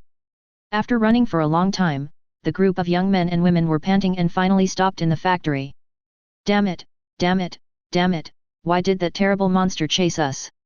A young white youth cursed angrily, and the tiredness on his face and the confusion in his eyes, despair and fatigue, showed what kind of terrible events he had experienced before. "You know, Joey, we found the truth. That madman has become a devil. He wants to kill all of us. No, he wants to torture all of us." A beautiful blonde girl wearing a white t-shirt, a red jacket and blue jeans, also panted and whispered, looking around with a terrified expression. "We have to find his bones, but we haven't slept for too long and have entered the dream. We must find a way to get out of the dream, otherwise we will die if he finds us. He is too powerful in the dream, and we have no way to fight them. Yet, if it weren't for Perron, we would have died long ago." A group of people panted and talked, although they didn't know why there would be problems with physical energy consumption in the dream, but they at the moment didn't care about these, but cast his eyes on Perron. His expression was both grateful and puzzled. They all came from a small town when they were young, and they were all companions when they were young, but after they grew up and graduated and had their own jobs, they went to different places and even didn't contact each other for a long time. Only a few people would contact each other frequently. For example, Perron and her childhood friend Nancy Thompson. Originally, they thought that life would go on in such a dull way until they had children and grew old, but they didn't expect that not long ago, a disaster struck, and they suddenly found that the ministers would fall into dreams every night. In the weird dream, a devil who always liked to wear a brown and black hat, a red and green striped sweater, a sharp iron claw made of metal on his right hand, extremely malnourished and skinny, and an ugly face due to burns appeared. This monster and the devil smiled hideously and began to torture and hunt them cruelly in the dream. He was talkative and liked to joke around, just like a murderer chasing after a cruel innocent victim, making them scream and flee. Some of them tried to resist, but the results were not good, because this monster seemed to never die. The monster was very happy with their expressions of fear and despair. When they woke up from the dream, they thought it was just a nightmare, but when they found the scars on their bodies that were scratched in the dream, they realized the seriousness of the matter. But they were young and didn't know what to do. Call the police? How could the police believe such nonsense? The scars on the body would at most be classified as accidents, or even as self-harm due to mental problems, and they might be sent to a mental hospital for treatment. Several of the companions who were in contact talked about this matter on the phone and found that they all had such a situation. They immediately realized that there must be a reason for this matter. So they started calling to find their childhood companions, hoping to get the connection and find the source together, and finally they unexpectedly found that everyone had such a situation, except for one, Perron. Although she didn't know what was going on, Perron was a kind girl, and her good friend Nancy was also in the same situation. She was very worried and went to Nan's house. Then Nancy unexpectedly discovered that when Perron was by her side, she never had a nightmare again. The monsters in the nightmare seemed to be very afraid of Perron. Perron didn't understand why, but Nancy was very smart and knew that Perron must have something that the dream monster was afraid of. In addition, maybe Nancy didn't enter the dream again, which angered the monster in the dream, and the first person who died appeared, and then the second one. After thinking about it for a while and adding to the companions, although Perron was very scared, he followed Nancy to his hometown, Springwood Town, hoping that because of her, he could avoid the death of his childhood friends. It was indeed successful at the beginning. Because of Perron's existence, everyone no longer had nightmares, and the monster could not invade their dreams. When there was no crisis, they hoped to investigate the monster, but the monster suddenly changed its target. Many deaths occurred in the town, and these deaths were either from prisoners or patients in mental hospitals. The deaths of these people seemed to allow the monster to absorb power. Became terrifying and powerful. It even ignored Perron and dragged them into the dream again with Perron. Fortunately, the monster seemed to be afraid of Perron and did not dare to show up in person. Instead, it created gravity, changed matter, energy, etc. to attack them, putting them in danger again and again. Until they escaped to this factory. They couldn't figure out why the monster was so strong. And why it was so persistent in hunting them down. During the investigation, they also gained some knowledge and learned the origin of the monster. His name is Freddy Krueger. His mother was originally a nun. Unfortunately, he was put into a cell that held more than 100 murderers, psychopaths, and perverts. He was born after being abused for a long time, and Freddy's soul therefore had both righteous religion and evil sides, but he did not choose the good side, but inherited the essence of those demons, doing all kinds of evil, bought a factory in Springwood, began to harass those children, and brutally killed them. Freddy Krueger was discovered and arrested, but Freddy Krueger bribed the judge with money and was acquitted. The child's parents were really intolerable, so they burned him to death together. The dead Freddy Krueger turned into a demon and began to take revenge and kill again. The children who had lived on Elm Street in the town and were not killed were too young when Freddy happened. Their parents deliberately concealed the incident and forgot about it over time. We have to find a way to kill him. Yes, we have to find a way, but I won't be killed. As soon as Nancy opened her mouth, a hoarse and low voice echoed in everyone's ears, startling everyone. They turned their heads and saw Freddy, who had a terrifying face and 10 fingers like knives, standing at the door outside the factory. Under the dark and damp light and shadow, he was even more terrifying. Oh my God! One of the girls couldn't help but screamed out, trembling all over. Hearing this voice, Freddy shouted happily, I am God, ha ha ha ha ha. He imitated the girl's scream before like a weirdo. Nancy, Perron, please, let me get rid of him, get rid of Freddy. The whole factory was filled with his almost crazy shouting. Everyone was trembling with fear. The hoarse voice was like the cry of a night owl, so harsh, the whole factory began to shake with his terrible power, and the old equipment and instruments in the factory were vibrated and made noises. Fear permeated everyone's heart. Damn, his power is getting stronger and stronger. Nancy stood beside Perron, supporting each other to avoid being shaken and falling to the ground, her face full of despair. When she first met Freddy, she was afraid, she was terrified, but she was able to resist bravely, and even fought him personally. The other party seemed to be an immortal monster, but he had never shown such powerful strength. As time went on, Nancy keenly noticed that Freddy's abilities were increasing and becoming stronger. Haha, you're right. Because I have absorbed the souls of the children. And I have reserved a place for you. Freddy admired everyone's expressions, like a drug addict, sucking fear. He also felt that he was growing up. 0 requesting flowers 00 Welcome to Sleepwalking Wonderland, Perron. Hey, why are you hitting me? I have an indestructible body. Speaking of this, Freddy looked at the blonde girl in front of him who suddenly held an iron rod and hit his body with it with dissatisfaction. After speaking, he seemed to have suddenly realized something and wanted to reach out and grab the girl, but he seemed to be afraid of something. He took a step back and kept chattering. Ah, what a disgusting power. There is a breath in your body that makes me afraid. What is it? It is divinity. Yes, you have contacted a god. I tried to find you, but I didn't dare, because I would be killed by the breath of God if I entered that town. So I am very grateful to you. Because of you, Perron walked out of that town.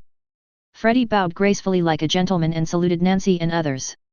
Then he raised his head and looked at the unbelievable and shocked expressions of the crowd, and his ugly face was pulled with a smile. You who are stained with divinity make your soul more special. My dear girl, I am erasing the divinity in you. I will torture you and kill you to make me more special and great. Freddy did not hide his purpose at all, and answered everyone without reservation, just like a caring doctor. But everyone felt cold in their hearts, as if they were in a world of winter. Nancy couldn't believe it. She looked at Perron, who was also dazed. It turned out that it was her who caused Perron to fall into danger. If it weren't for her, Perron would still live a peaceful life in the original town. 0 She hated herself. As a friend, she hoped to get help when facing danger, but she didn't want her good friend to die because of her. Now, it's time to start the joyful torture. This factory is where those children were killed. It is their cemetery, and now it will become your cemetery. Freddy laughed strangely, bursting out with more terrifying power, and the tremendous pressure weighed heavily on everyone. Including Perron, everyone was pressed on the ground and couldn't get up under this huge pressure. It seemed to be difficult to breathe. Freddy walked happily, skipped Perron, and walked towards Nancy and others. He wanted to put Perron last, the last dessert. Perron lay on the ground, gritting her teeth. In fear and despair, when she saw Freddy stretching out his sharp claws towards Nancy, Perron's heart surged with incomparable anger. No, Freddy!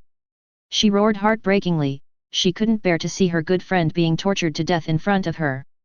The anger and despair seemed to trigger something, and her body suddenly burst into a brilliant golden light. This sacred golden light was like ripples in a clear river. The ripples swept across the entire factory, and Freddy's body suddenly twitched, with black smoke all over his body, and disappeared in disbelief with strange cries. When he appeared again, he came to the outside of the factory. The terrifying and vast energy continued to surge in Perron's body, and the factory was turned into a golden color. Nancy and others who were originally suppressed were surprised to find that the pressure that seemed to crush them disappeared. Not only that, the scars on their bodies caused by Freddy's torture were also healing. This is impossible. Why do you have the power of God in your body? You are just a lucky person who has come into contact with God.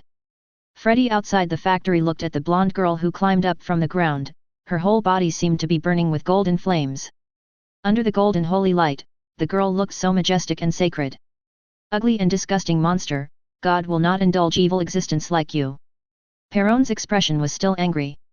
She had only one thought in her mind, to kill Freddy and solve everything. Without thinking about why she had such power, she instinctively stretched out her fingers and raised them to the sky. In an instant, a phantom of the goddess Aurora holding a water bottle seemed to appear behind her, peaceful and great. The next moment, the endless cold air turned into a storm and swept everything. Under Freddy's desperate screams, the factory, along with the entire dream world, was completely frozen and shattered. Gorgeous and beautiful. Before they could appreciate it, Perron and others fainted in front of their eyes. Chapter 93. When they woke up here, they found that they had returned to Nancy's apartment. This was the real world. They broke the dream and returned. Outside the window, the moon was hanging in the sky, and the lights were bright in the room. After everyone looked at each other in confusion, they were quickly filled with joy at the relief of surviving the disaster. We are out. Freddy, is he dead? I saw that Perron killed Freddy. Perron. Everyone remembered the last scene in the dream and couldn't help looking at Perron, who was sitting on the sofa leaning on Nancy. The latter had a strange expression. She felt as if she had suddenly awakened something extraordinary. Some sparse sounds kept echoing in her ears. What happened to Perron? She was so beautiful before. Should I pursue her? How did she kill Freddy? Freddy said she had contacted the gods. Could it be that the gods gave her power? Can I also get such power through Perron? That's so cool.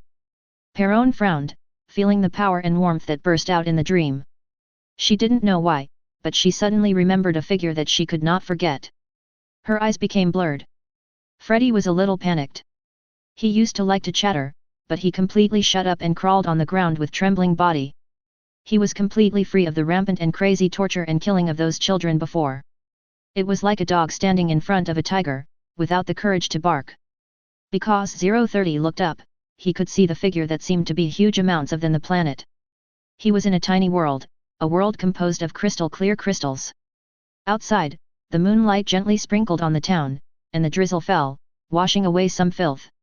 In the bedroom, Leon leaned on the pillow with his upper body naked, a pair of soft jade hands wrapped around his waist, and something seemed to be wriggling under the quilt, like the impact of a wave hitting his heart one after another.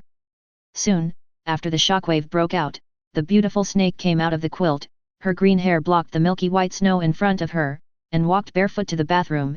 After all, there were still tens of billions of dollars in her mouth that had to be washed clean. Leon looked at the fierce ghost Freddy, who was crawling and shivering in the blue crystal ball, which was actually compressed in the mirror space, and dared not look up. His expression was full of some inexplicable meaning, and I don't know what he was thinking.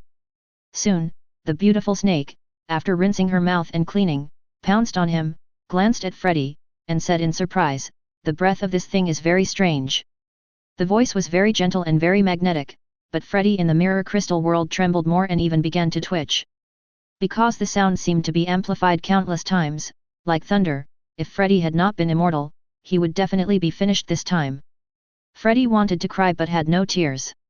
He was playing happily, but he was suddenly caught by two unknown gods. "It's so scary, Timid, there are marks of other demons in his body." Who is the spokesperson? After Ophelia read the Camartage Universe secret book and some memories extracted by Hela, she had a multifaceted understanding of this universe and immediately guessed the truth. Nightmare Lord. Nightmare Lord, the master of the dream dimension. Ophelia immediately reacted, he is a spokesperson created by the Nightmare Lord, who absorbs fear as nutrition. Humans are a very special race. Although they are weak, they will be coveted by others. Soul, flesh, and blood, all kinds of emotions are a kind of nutrition for some lives. Leon hugged Ophelia and rubbed the milky white snow. What is this thing for? Ophelia's expression was full of comfort and ease, but she looked at Freddy with disgust. She once dared to sign a contract with an ancient evil god for eternal youth and beauty, which shows that she has very high requirements for appearance. Obviously, an ugly thing like Freddy is a disgusting reptile in her eyes. If it weren't for Leon, she would have killed him on the spot after taking a look. Dreams are a good ability. This dream was not about Freddy, but reminded him of Hypnos, the god of sleep, who could even turn all fantasies and imaginations into reality equivalent to another version of my thoughts being materialized. Leon felt that this ability was somewhat worth studying. After putting Freddy into the magic storage space, he looked down at Ophelia. Her charming eyes were already full of water, which made him lower his head. The moonlight outside the window was blocked by dark clouds, as if shy. The next day, Leon drove Lily and Dean to school, and saw a familiar person in the school, Perron. After watching Lily and Dean enter the school hand in hand with full energy, Perron came over and stood in front of Leon, looking at him with a complicated look in his eyes. Leon didn't think too much, and greeted and chatted with Perron as usual. Seeing Leon's attitude, Perron felt much more relaxed and smiled brightly. After chatting for a while, Leon drove away. Watching the car slowly leave, Perron moved his lips and whispered, "Thank you, Leon." In the driver's seat, Leon drove with a slight smile on his face. Time passed slowly, and it was already October 2002. On an ice island more than 200 kilometers away from Granling Island. Boom! With a crisp roar, a frozen stone that was 4 or 5 meters high was broken, and the rubble was scattered in all directions like flowers scattered by a fairy. A girl who was nearly 1.6 meters tall was wearing a thin vest and shorts. It was already -35 degrees here. Faced with this low temperature, she did not feel anything strange. Her healthy skin showed no signs of frostbite. Not only her, but other children who were also training around her were like this. For ordinary people, the low temperature was enough to kill them, but these children, all under the age of 15, could completely ignore it. Standing there, the girl with steam coming out of her body frowned as if she was not satisfied with her performance, and a red light flashed in her eyes. Wanda. At this time, a female voice came from her ear. Wanda looked over and found that it was Stephanie, the instructor in the training base. The instructor had a good figure, a blonde ponytail, and a somewhat cold temperament, but after getting along for a long time, Wanda also knew that this instructor was very gentle inside. Usually, the training was very serious and strict, but apart from that, she was able to be like an intellectual big sister. Wanda walked over and stood in front of the instructor, her body straight. "Instructor." The voice was very clear and called out. It was training time, so she could only call him instructor. Stephanie looked at the girl in front of her with satisfaction and nodded, "Your training progress is very good, and your body and will are very well polished, which makes me very satisfied. Thank you for the compliment, instructor." Wanda was happy for a while, and then became calm again. For those who entered the base for training at the same time, her progress was very exaggerated. She was almost the first among the 200 children. The main reason was that she was desperate and hardworking, more than anyone else. The instructors had a lot of headaches because of this. The training programs in the base were harsh enough. Normal people would have died last night after completing one program. However, Wanda was able to train more after completing these training programs. If it weren't for the nutritional drugs and special serum added to her normal food to ensure that Wanda's body was on the verge of wear and tear, she would have died long ago. It can be said that the instructors in the base are most concerned about Wanda. The cruel training and pain, tempering the body, to ensure that the body is within the threshold of collapse, so that the body can be tempered to the greatest extent, they often have to keep an eye on Wanda, for fear that if they are not careful, Wanda's body will be damaged. Fortunately, there is also this huge power in the other party's body. After Wanda's extensive and harsh training, that power has been subtly repaired to ensure that she will not die of large-scale necrosis of the body. The top ability, coupled with the fearless training, has made Wanda what she is now. The finishing touch before awakening the sixth sense. Logically speaking, if other children had such progress, they would definitely be very happy, but she was completely the opposite. Seeing the little girl's expression, Stephanie raised her hand to signal to follow, then turned and walked towards the outside of the island. Wanda was a little surprised, but still followed the instructor to leave the training ground.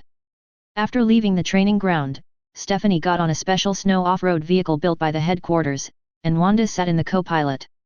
Under Stephanie's driving, they drove along the snowy road that was photographed to the edge of the high and low cliffs of Iceland. The river below the cliff has been frozen, and there are endless ice fields, and occasionally a few polar bears and creatures can be seen passing by. After getting off the car, Stephanie took Wanda to stand on the edge of the cliff. At a height of hundreds of meters, ordinary people would probably tremble at a glance, but the two did not feel the slightest fear of such a height. One was a Saint CEO with a sixth sense, and the other was a monster with a physique who was only one step away from the final touch, but could punch with hundreds of meters of water pressure. Wanda. Even if she didn't do anything, nothing would happen. Instructor. Wanda stood beside Stephanie, looking at her looking into the distance with some confusion. The smart girl knew that the instructor wanted to say something to her. Maybe consolation or something. But she knew she didn't need it. Because she had found the direction of her life. But to Wanda's surprise, Stephanie didn't say anything to persuade her. What did you see? Desolation, loneliness, and animals trying to survive in the future. Wang Tian said honestly. This is the first feeling your brain produces. You need to truly understand the world inside you, Wanda. Use your consciousness to place it between heaven and earth, feel your body, imagine it as a universe, and then break it. Wanda was a little surprised. Looking at Wanda's expression, Stephanie said seriously, you found the motivation to move forward and worked hard for it, but you worked hard but forgot to think. Never forget to think, use your eyes and your heart to feel. Stephanie's voice reached Wanda's ears. She was thoughtful and her brain gradually became active. The space and time around her seemed to be stagnant. She seemed to ignore Stephanie, as if she could not see this instructor. Between heaven and earth, on this snowy ice field, only she was standing. A faint power that was almost imperceptible was slowly dissipating from her body. Standing next to Wanda, Stephanie looked at the little girl. Her expression did not fluctuate much, but in fact, she felt like she had seen a ghost in her heart. What kind of understanding is this? Originally, seeing that this little girl had trained hard to temper her body and will to a limit, and found that she was still working hard in this direction, but could not find the feeling of the awakening small universe, she pulled her out and prepared to give her some pointers. This is normal. After all, even if 1.9 is not Wanda, there are other children who have reached this step. She and other instructors will also give pointers. But Stephanie did not expect that just a few words would make this little girl take that step directly. What is this? Stephanie recalled herself the experience of awakening cosmos. She still has lingering fears when she thinks about it now. After all, the pain at that time really made her feel like she would rather die than live. Compared with this one, well, it seems quite reasonable. After all, the degree to which this girl fights hard is indeed terrifying. There is no imbalance. Stephanie just feels that this girl's comprehension is much stronger than that of normal children, and her future achievements should be quite amazing. I just don't know if she will be recognized by the golden cloth. After all, more and more people are recognized by the cloth now. After knowing the cloth, there is no warrior of awakening cosmos who does not hope to obtain it. How many cloths there are, no one knows. The only thing we know is that there are only 13 golden cloths. The supreme god Leon wore the Aquarius Gold Cloth, which was completely unrelated to other regular gold cloths in everyone's eyes. The remaining Ophiuchus, Scorpio, and Aries were obtained by Ophelia, Selina, and Lisa, leaving only the 9 genders. Stephanie was lucky, she was recognized by the cloth. She was also an Ophiuchus, but it was just a silver cloth. She was not depressed, because Lady Ophelia said that no matter it was a bronze or silver cloth, when the microcosm entered the 7th sense or even a higher level, it would also evolve into a gold cloth. Chapter 94. Without waiting for long, Stephanie saw the power emerging from the little girl's body becoming stronger and stronger. Finally. Boom! The terrifying storm of breath swept all around, but it stopped immediately, and even the ground under her feet did not break a piece, which was enough to show Wanda's control over power. Even though she had just awakened her power, this control was almost engraved into her instinct. Stephanie smiled and was about to congratulate. But that delicate face suddenly had a strange look, and she looked up at the official in disbelief. The heavy clouds in the sky were snowing, and in the clouds, bright stars emerged, forming a beautiful pattern. Seeing this pattern, Stephanie's calm temperament was stirred. As she watched, she saw Wanda's body gradually float up, and the bright stars in the sky burst into dazzling golden light beams rushing towards Wanda, covering her. In midair, she was bathed in golden particles, and under the golden ripples, she was covered with a golden armor that coexisted with evil and justice.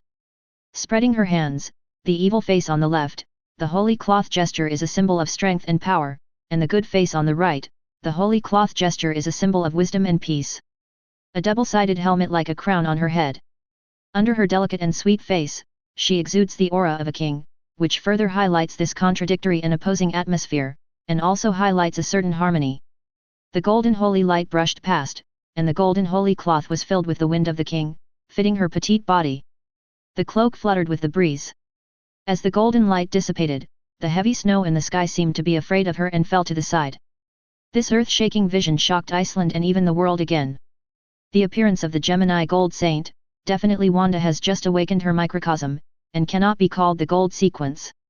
She has only been recognized.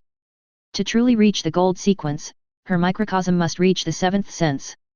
But everyone knows that if she can get the recognition of the Gold Saint cloth, Wanda will definitely be able to reach the seventh sense in the future, or even a higher level of microcosm. Pietro, a boy who is training at the Iceland base, looks up at the sky in the distance with a look of dementia. The children around him dropped the training because of shock, and the instructors who interrupted the training did not scold them. After all, they all know the usual efforts and perseverance of these children. They were just shocked because Wanda was recognized by the Gold Saint cloth, and so were they. Gemini Gold Cloth, so beautiful. Wanda actually got the approval of Gemini? Wow, this is really unbelievable. Hey? Haas, do you think Wanda doesn't deserve it? Wow, don't talk nonsense, I didn't say that. You and I both know how strong Wanda's ability is, how hard she works in training, and under her leadership, I also work hard. Wanda awakening the small universe, and got the approval of the Gold Saint, I also have to work hard, I also have to break through the small universe, ignite it. The group of children were very surprised and talked about it, and then someone shouted out passionately, and the rest of the people were also inspired to fight. Although they envied, they all knew that this was what Wanda deserved, they were not jealous, on the contrary, they would only think that they were not working hard enough, and they were not as good as Wanda. Wasn't it just working hard? If it's not enough, then increase the training, anyway, as long as you don't die from training, then train to death. The suddenly ignited atmosphere made the surrounding instructors laugh. Nor did she stop them. Just as those kids said, as long as they were not seeking death, increasing training was not a bad thing. With the healing serum in them, it would be a problem for these kids to die. Even if they broke their hands and feet during training, under the self-healing of the microcosm, the cells would be reorganized and they would grow back soon. Wanda, wearing the golden armor, floated in the sky. She looked up at the stars blooming in the sky, as if she saw a vague figure watching her. Her eyes were full of admiration. Wanda knew that it must be God who was watching her. She looked down at the earth and felt that she was stronger than ever before. Instinct told her that with just a thought, she could create a terrible disaster and subvert the entire Iceland and even everything around her. Is this the microcosm, the sixth sense? Wanda murmured, her delicate and sweet face full of joy. She did it, she really did it. This is something she had never thought of. She had never thought that after that period of wandering and pain, she and Pietro were full of hatred, spent her years in a daze, and even became a test subject. She had never thought that she had the power that only God could have. The nightmare in the past, the missile that did not explode, now exploded in front of her, and it would not hurt her at all. Taking a deep breath, she was a little happy and forgetful. Fortunately, her strong will allowed her to suppress this feeling. After calming her heart, she turned into a golden light and fell to the ground. In the blink of an eye, she fell to the ground and stood in front of Stephanie. Instructor Stephanie, thank you and other instructors for your teachings. If it weren't for you, I wouldn't have awakening the small universe. Wanda thanked Stephanie. The latter smiled heartily and shook her head, "This is your effort and my duty. I am very happy to help God train the guards and see your growth. And I feel that it won't be long before you surpass me. Then I will have to call you Master Wanda." At this time, although Wanda had the gold cloth, her Cosmo had just awakened. She was not in a hurry to follow etiquette. After all, status was not determined by the cloth, but by the Cosmo. Even if a bronze saint's Cosmo surpassed that of a saint wearing a gold cloth, there was no need to kneel down to show great etiquette.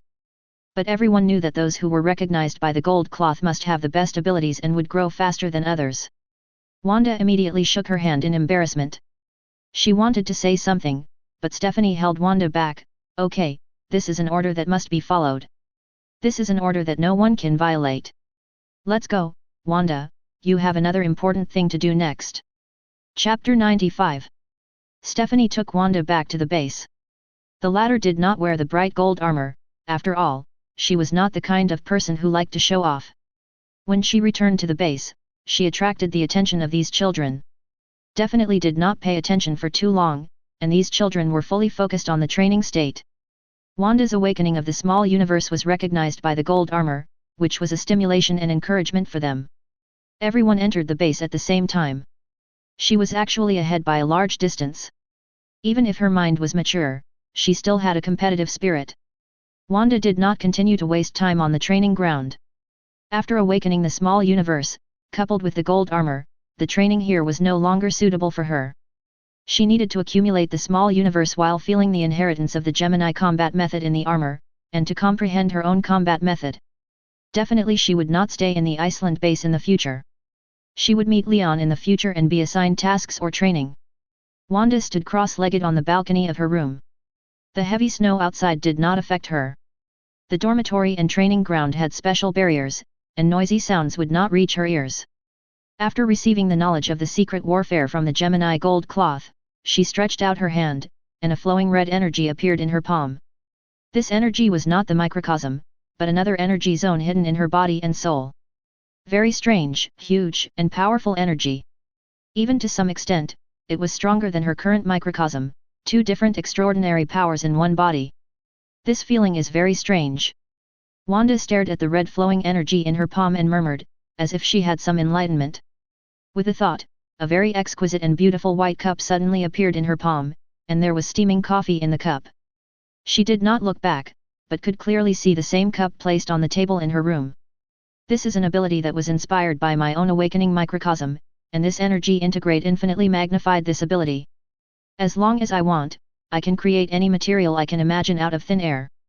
190 Wanda analyzed, picked up the cup and took a sip, the familiar taste and sense of reality. Let her know that the cup and coffee created by her imagination are not fantasy or have a short time limit. Somehow she felt that this thing is permanent. After taking a sip of coffee, she had a thought, and the hot curry and cup in her hand disappeared in her palm. Erase out of thin air, this. Wanda's eyes flashed with shock. Changing reality at will according to one's own will, and the result is permanent. How terrible this ability is, according to the concept description, that is truly omnipotent, just like the creator of the world, creating anything at will with one's own ideas. It can also erase and destroy everything. This terrible ability appeared, which surprised Wanda, but she did not pursue the reason too much. After all, she has mastered the power of the microcosm, which humans should not have, so what's so incredible about more unexpected things? During this period, the companions who were training there also came back one after another. Without waiting for her roommate, Pietro rushed to find his twin sister. Hurry, hurry. Pietro was rubbing his hands impatiently, while Wanda was helpless. She definitely knew what kind of personality her brother had. If it weren't for the family changes, he would definitely be a naughty and mischievous person who was suppressed by hatred before. When he was in the 3 months of peaceful and comfortable study at the Madrid port school, his personality was revealed. After coming to Iceland, the harsh training made him much more mature, but the jumping in his nature has never changed.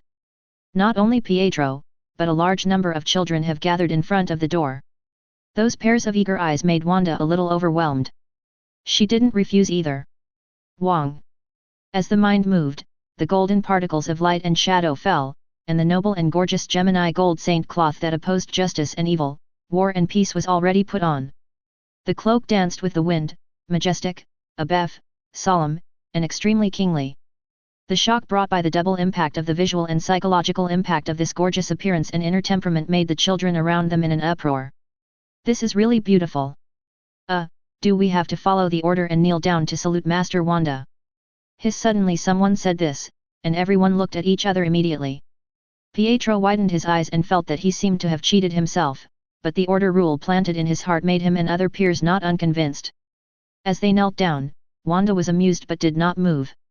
The invisible force dragged everyone's body, blocking everyone's etiquette. A soft and sweet voice echoed in her ears, "Okay, don't care so much at this time." After that, she looked at Pietro. "I have to go." "You are leaving?" Pietro frowned slightly, but he also knew that Wanda, who had Awakening's microcosm and was recognized by the holy clothes, would definitely not stay in Iceland. She had her own responsibilities. But she was reluctant to leave. The others saw the twins talking, and they also said goodbye to Wanda sincerely and left. Wanda was very satisfied. There was no intrigue here, no bullying among peers, everyone supported and helped each other in the harsh training, and everyone was so sincere. Although she didn't live here for a long time, it was like another home for her. Full of memories. "Try hard, Pietro, you have to speed up and try to keep up with me, you are my brother." Wanda was in a very happy mood, without any sadness of separation, and even teased Pietro in a naughty way. Pietro's face immediately turned red. Although the two were born only a few minutes apart and called each other by their names, Wanda never called him brother. During the days they were together, Wanda's bravery was like that of his sister. But in his heart, he always thought that he was a brother and had to protect his sister. Now his sister has far surpassed him and even teased him, which made him feel that his self-esteem was hit, but he still looked tough. "Hey, you are just one step faster. Wait for me to awakening the cosmos, and I will definitely surpass you soon. Then I will wait for you." Wanda encouraged him. She was wearing the twin holy clothes with the style of a king, but her tone was so gentle. This contrast made Pietro stunned for a moment, and then he scratched his head and felt a little embarrassed. After the twins chatted for a long time, Pietro left reluctantly. Wanda went to see the instructors on purpose, and after solemnly thanking these instructors who helped her, the instructors hugged her gently and wished this gentle and brave girl. After that, Wanda left Iceland. When she stepped into the portal and appeared again, she saw the magnificent and sacred temple hall in front of her. The solemn, dignified, bright light illuminated the interior. 10 people were waiting for her. It was Ophelia. She was wearing an exquisite robe with beautiful patterns and soft material, showing her elegance and nobility. She had long green hair and a brow pendant on her forehead. "Lady Ophelia." Seeing Ophelia, Wanda immediately knelt on one knee. Ophelia's status is now only lower than Leon. Even fighters recognized by the golden clothes must maintain respect and courtesy. Besides, it was because of Ophelia that she and Pietro escaped from the hellish test base and changed their fate. Ophelia's long robe dragged on the ground and walked to Wanda with elegant steps. She gently stretched out her hand to help Wanda up and looked at Wanda. The girl who used to have pale skin, sallow hair and thinness has now turned gorgeously. This change makes her very happy. Or there is also a kind of pleasure of cultivation. After all, it was a child that she personally pulled out of the quagmire, and it didn't take long for him to awaken his little universe. Definitely Leon pointed out this kind of thing by name, she chose to ignore it. "Very good, you didn't live up to his trust, Wanda." Wanda looked straight at Ophelia, her heart was filled with ripples. She knew who the Ophelia was talking about. Her heart seemed to be burning like a flame. "Do you still remember the hatred in your heart now?" Ophelia's mouth curled up, and she naturally felt the girl's emotional fluctuations, but she did not continue with this emotion, but changed the subject and asked. The burning heat in Wanda's heart was like being poured with a basin of cold water, her eyes immediately became sharp and fierce, a dark and deep horror spread from her body, the whole temple seemed to be shaking, but then it immediately calmed down. Although this temple was built by ordinary craftsmen with ordinary materials, it was given a barrier, and ordinary forces could not shake it at all.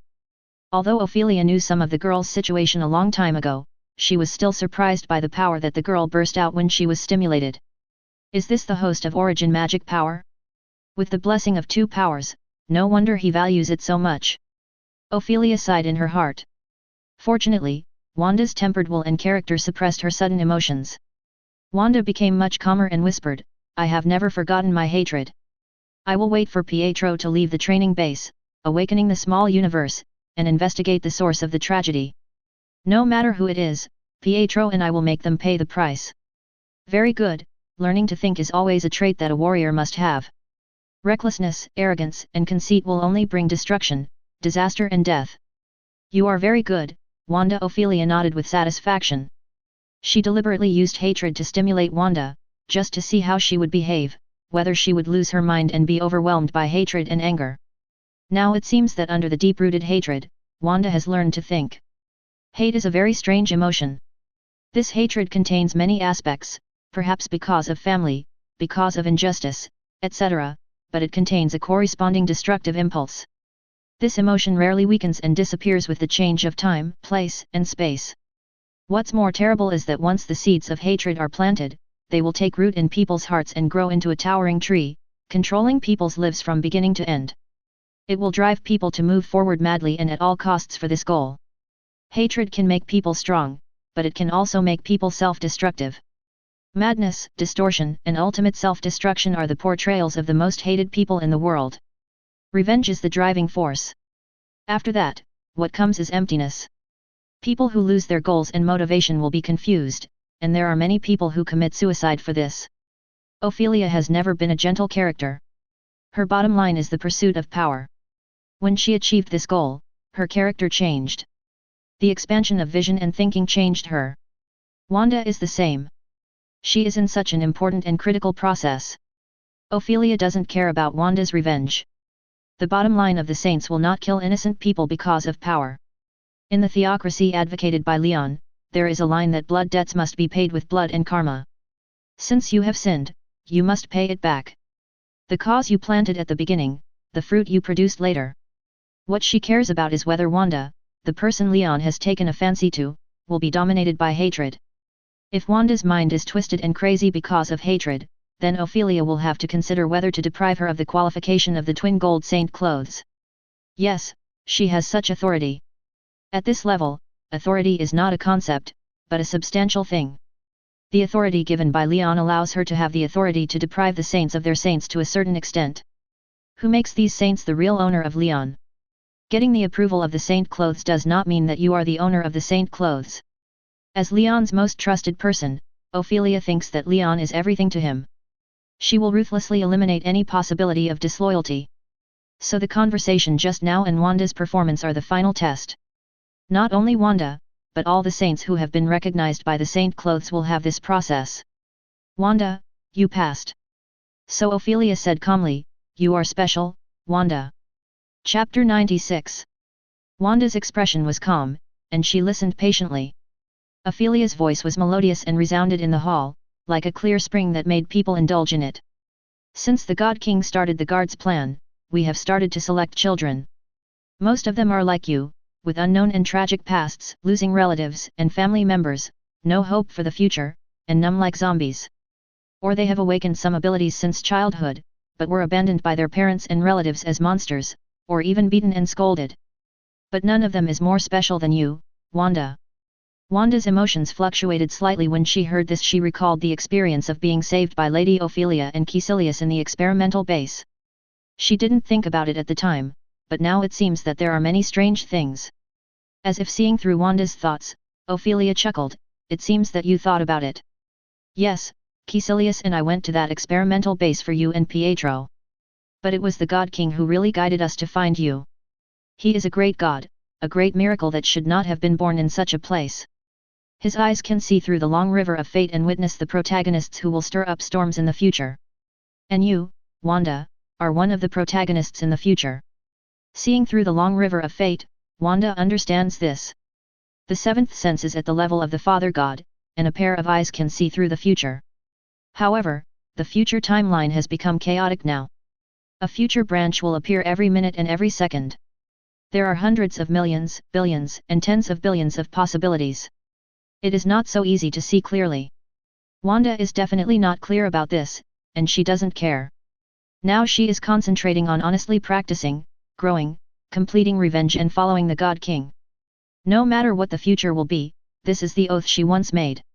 When you awaken the small universe, you should have stimulated that energy, right? Ophelia's words are doubtful on the surface, but full of affirmation. Wanda nodded and stretched out a finger. The red energy flowed, as if it had life. And because of it, my other ability has become stronger. Wanda explained the analysis of the experiment she had done in Iceland, and created all kinds of strange things in front of Ophelia, including metal, long swords, and some creatures. Origin magic power, this is the name of your power. The ancestor of all magic, the oldest independent form of magic, is the earliest primordial light in cosmic cognition and accidental events. The strange, impossible fire of life burning is origin magic power. Origin magic power is neither purely constructive nor destructive. It is not limited by good or evil. It is everything possible between good and evil, outside of good and evil, and between the two. Perhaps this is why you can get the recognition of the Gemini gold cloth. Ophelia gave an explanation and a qualitative assessment. You are a natural magic seed. There will be no secrets in front of you for any magic. You are the strongest magic genius in this universe, Wanda. This high-level evaluation finally surprised Wanda. Why is such a power in me? Wanda was puzzled. One of the most powerful sources of power in the universe appeared in a backward civilized earthling. Is it luck? Or is it something predetermined? This is destiny. Destiny. Yes, destiny. Everything in the universe has a predetermined line. On this line, everyone has a complete plan for his life. Some people are mediocre all their lives, while others will also set off a wave of ups and downs. Ophelia said seriously, and after a pause, she changed the subject. But destiny has been broken. Your future is in your hands, Wanda. The real strong will not investigate the reasons, but will choose how to use it to make themselves stronger. Origin magic power gives you the most terrible magic ability in the universe, and can also be a special Saint Seiya. Your future will be even more unpredictable. I understand, Lady Ophelia. Wanda nodded seriously. Okay, now what you need to do is to settle down, and you may need to spend a lot of time practicing. Then, sit and guard the sanctuary for a period of time in the future. /tat. A strange name came into Wanda's ears.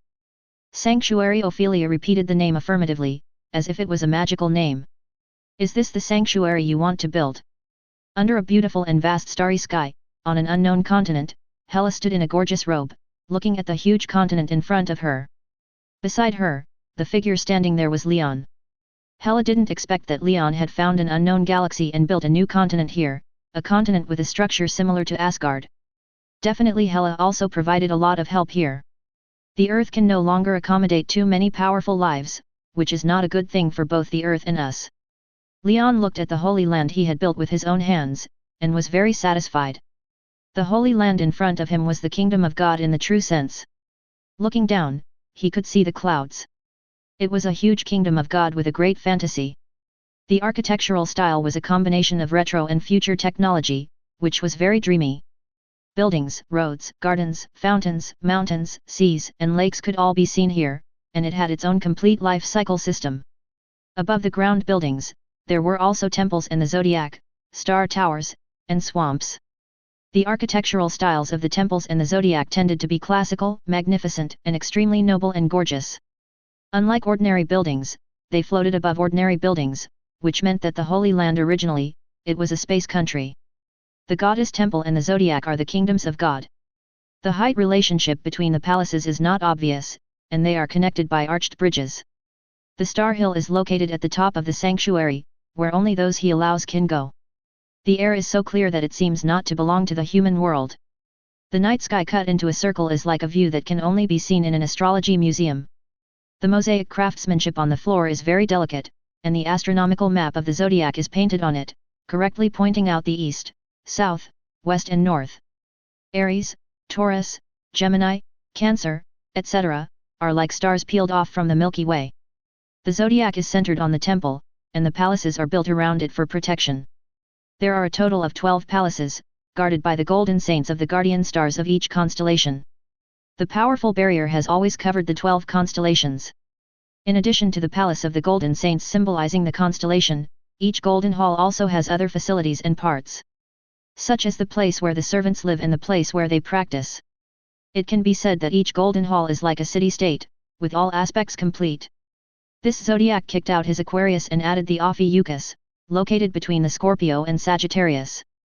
The design of this sanctuary, except for some basic cores, was determined by him, and other details and branches were determined by finding the world's top construction design team, and also referring to some blueprints determined by Asgard.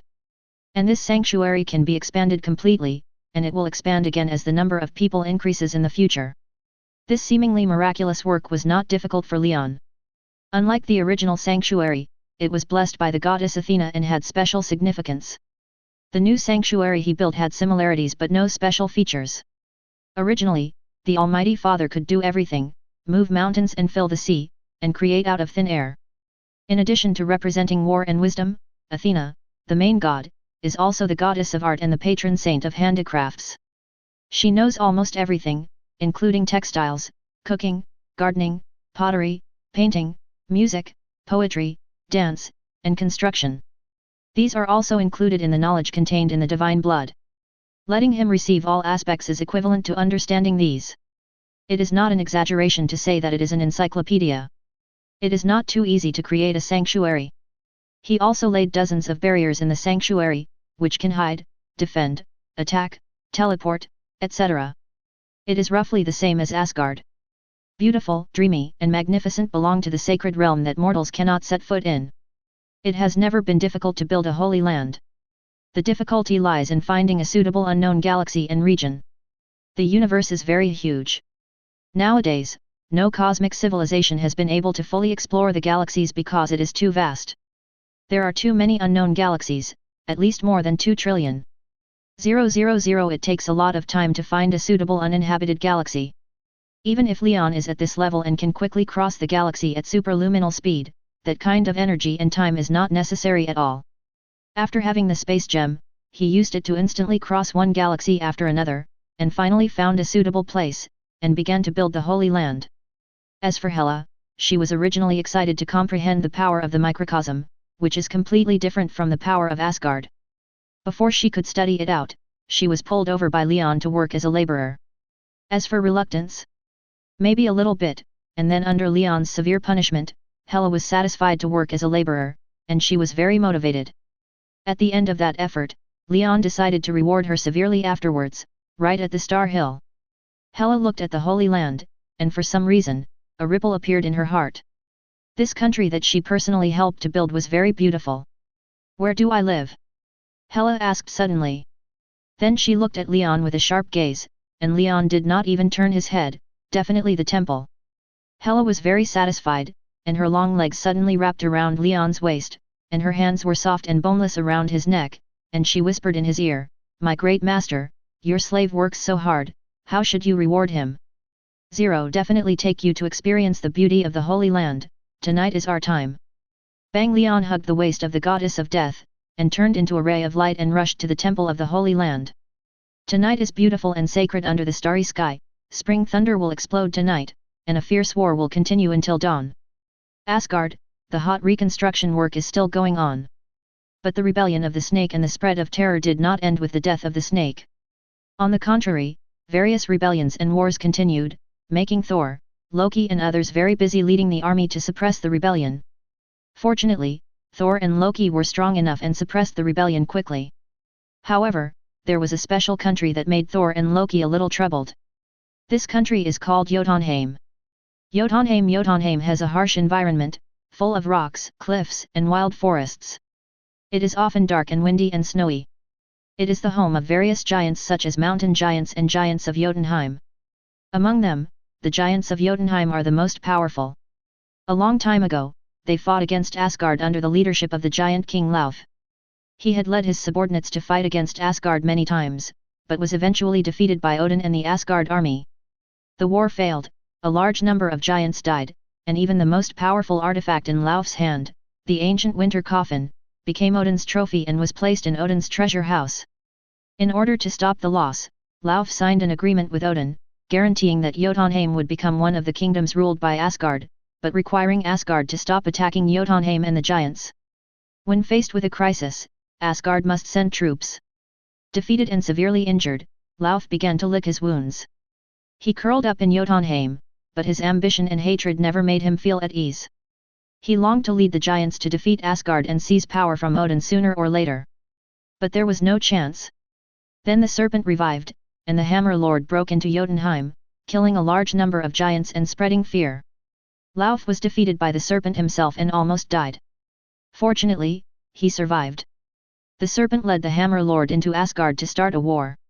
Although Lauf's strength was weak due to Odin's severe injury and was no longer at its peak, he knew that Odin would not be much better because of his old age. In addition, the serpent's war against Asgard this time would inevitably lead to heavy losses. No matter who won or lost, he would be able to take advantage. So Lauf summoned a large number of giants of Jotunheim and prepared to go to Asgard.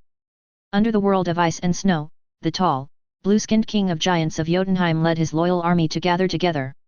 Chapter 97. However, a colorful pillar of light fell from the sky, and Thor and Loki, leading a large army, appeared and confronted Lauf's frost army in the ice field in the wind and snow. Facing the countless tall, muscular and fierce giants of Jotunheim soldiers, the Asgard warriors had no fear and once again showed their courage under the leadership of Thor and Loki. They were not afraid of even the powerful god of fear, the great snake, let alone the giants of Jotunheim who had been defeated by them. Under the ice field of the canyon, the cold current was raging, and the bitter snow was falling like a blade. Under the heavy snow, Lauf stood at the forefront of the giants of Jotunheim army and looked at the brothers Thor and Loki, who were only about a kilometer away. When his eyes swept over Loki, there was a strange look in his eyes. But it soon disappeared.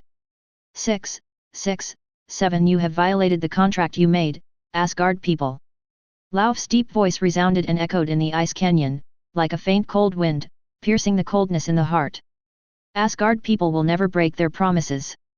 Thor's loud voice swept through the cave like a hot thunder, expelling the cold. He held Mjolnir in his hand, and the red cloak behind him was as bright as blood and fluttered in the wind. The great snake Kull, the former ruler of Asgard, the god king, he brought his messenger into Jotunheim, killed our innocent giants, and destroyed our homes, but you did not keep your promise to send troops to protect Jotunheim and the giants. Asgard people, you must pay the price for this. Diffay's persimmon eyes occupied the righteousness.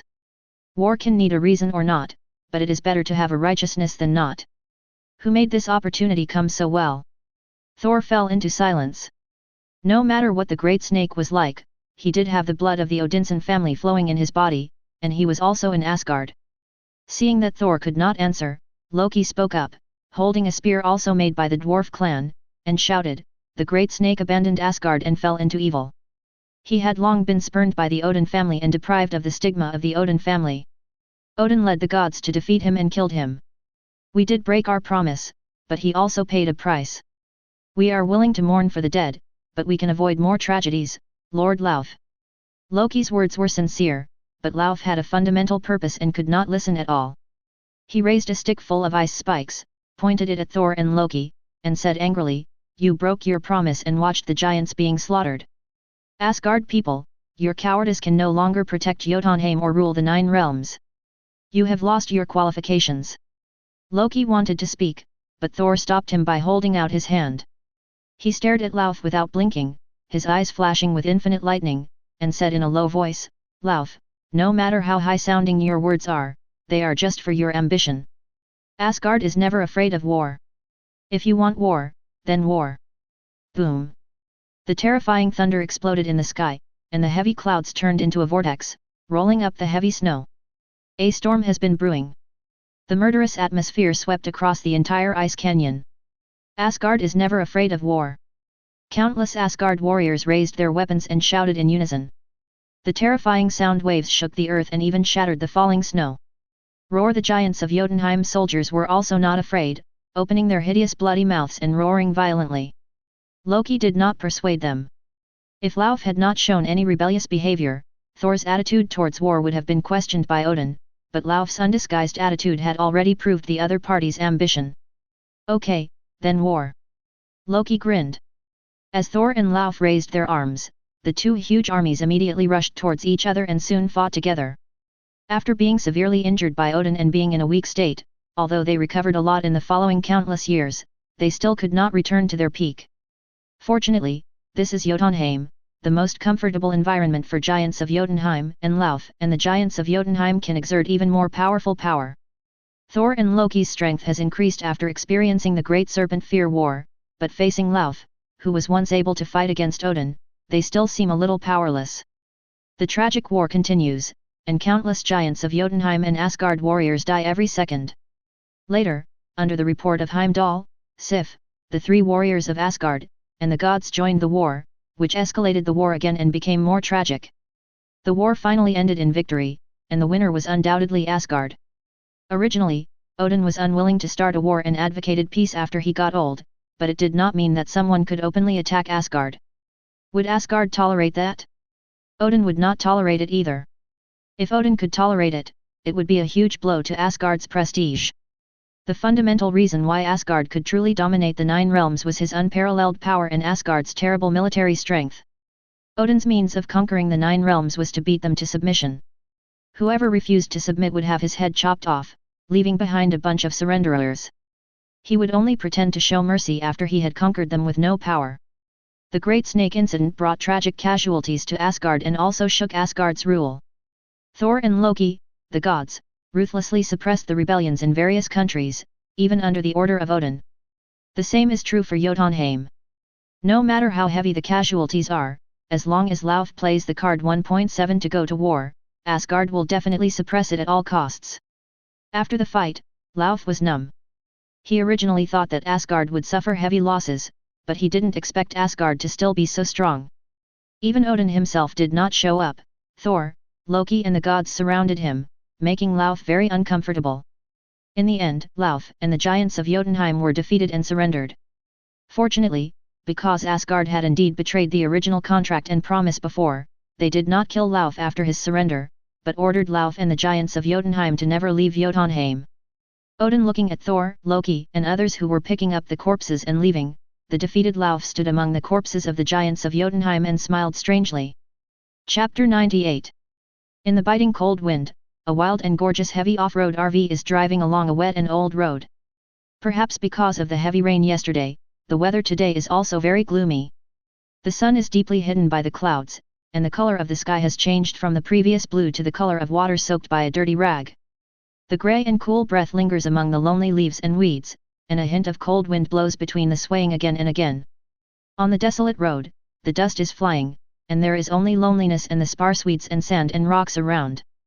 The powerful songs can be heard in the car stereo to stimulate people's adrenaline. Surprisingly, there is no one in the driver's seat, but the car is driving along the road strangely. In the reception area inside the car, the decoration is high-end, elegant and warm. The bottom is paved with top-grade marine teak flooring, which is polished with vegetable oil and rubber anti-slip strips to create a better home atmosphere. In the car seat, Amy, wearing a blue turtleneck sweater, jeans and white slippers, hummed the exciting song while wiping the car interior decoration leisurely. In fact, with her strong spiritual power, she could use psychokinesis to wipe it, but she has long been accustomed to cleaning at home. As for Li Xiang, wearing a grey turtleneck sweater, sitting on the sofa, drinking hot black tea while leisurely flipping through his favorite classic suspense novels. As for why the car is driving, it is definitely because the car has an automatic driving function, 33 auxiliary built-in observation cameras on the entire body, super artificial intelligence assistance, and the combination of the three factors of Madrid Port's current research on launching satellites, so that the couple can completely do without driving themselves. Definitely under normal circumstances, the couple will still drive themselves. After all, the driving process is also a process of appreciating the surrounding environment. People who can't calm down in this regard will find it very boring, but people who like this process like it very much. The husband and wife did not drive themselves, mainly because this long road is too desolate, and there is nothing to see around, so they simply let the auxiliary intelligence system drive the whole journey. Believe me, dear, you have wiped the photo very clean. This is my favorite photo, it will become our eternal memory. Amy shook the photo in her hand that was wiped clean and placed in the frame. The photo showed her father and mother, her and Li Xiang, Leon, 2 little babies, and 2 big dogs together. Warm sunshine, grass, houses, and trees that can be vaguely seen in the distance behind, showing a bright smile. This is the happiest photo in her life except for the wedding photo. It must be preserved forever. You know, we can extract the memory of that moment and save it. No, memory is memory, this is a treasure, just like the 1-to-1 gold armor toy that you specially customized. Okay. Li Xiang stopped talking immediately.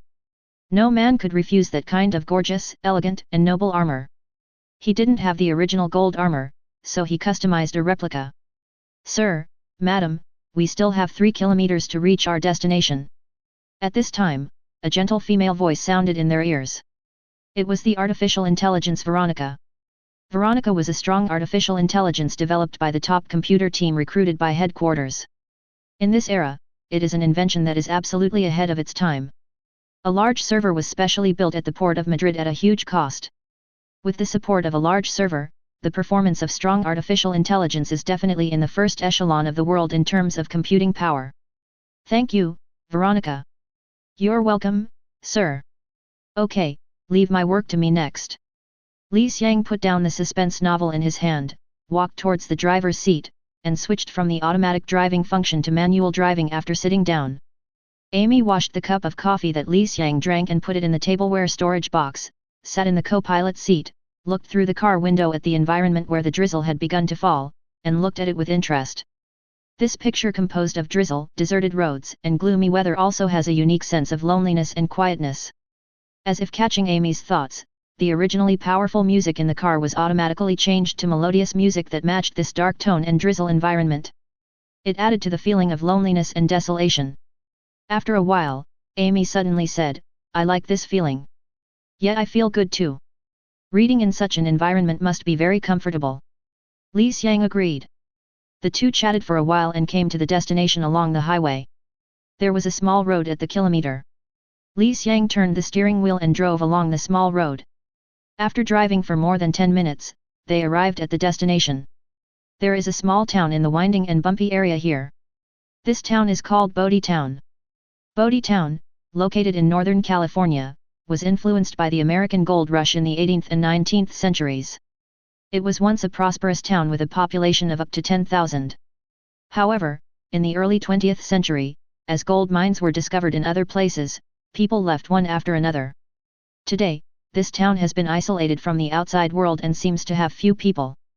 The couple came here purely because they passed by. Before that, there was such a place in Veronica's database.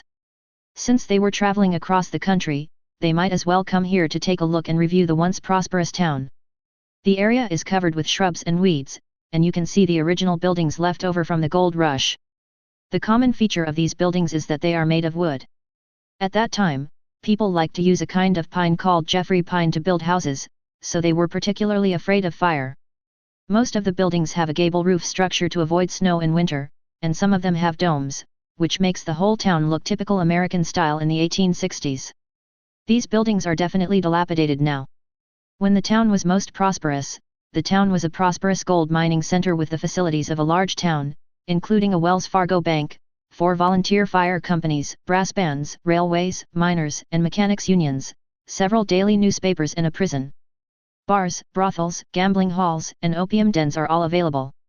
At peak times, 65 saloons lined the main street, which was a mile long. Murders, gunfights, bar fights and post-station delays were regular events. There is a Chinatown in Bodhi Town, and its main street is at right angles to the main street of Bodhi Town with hundreds of Chinese residents at one point, including a Taoist temple, and there must have been a lot of opium in this area. The gloomy weather and drizzling rain gave the town a veil of mystery and horror. The arrival of the couple in this off-road luxury RV broke the loneliness and tranquility of the town. In an empty area, Li Xiang stepped on the brakes and stopped, looked at Amy in the co-pilot, left the driver's seat, picked up the coat on the hanger and put it on, took the umbrella, opened the door and walked down, and then the door closed automatically. The couple strolled along the road in the town. Looking at the buildings in the town, it seemed that through these house-building furnishings and through the long river of time, they saw the former prosperity. However, the two did not see a single person. From the observed details, although the town has lost a large number of people, there should be traces of living, but now there is no sense of human breath and no sound of human activities. The couple came to travel and liked to use their spiritual power to detect the situation. After all, although it was very convenient, it would make the couple lose the excitement of exploring the unknown. Veronica, you said that 10 years ago, there were more than 300 people living in the town, right? Yes, sir. Veronica said gently in the micro-earphone in her ear. I seem to smell a rotten smell.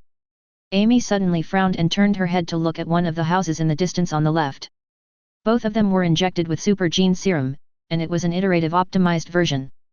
Their physical fitness was no longer that of ordinary people. Their senses were optimized, including their sense of smell. Li Xiang nodded and walked towards the house with Amy in his arms. There was no feeling of fear. There was no way.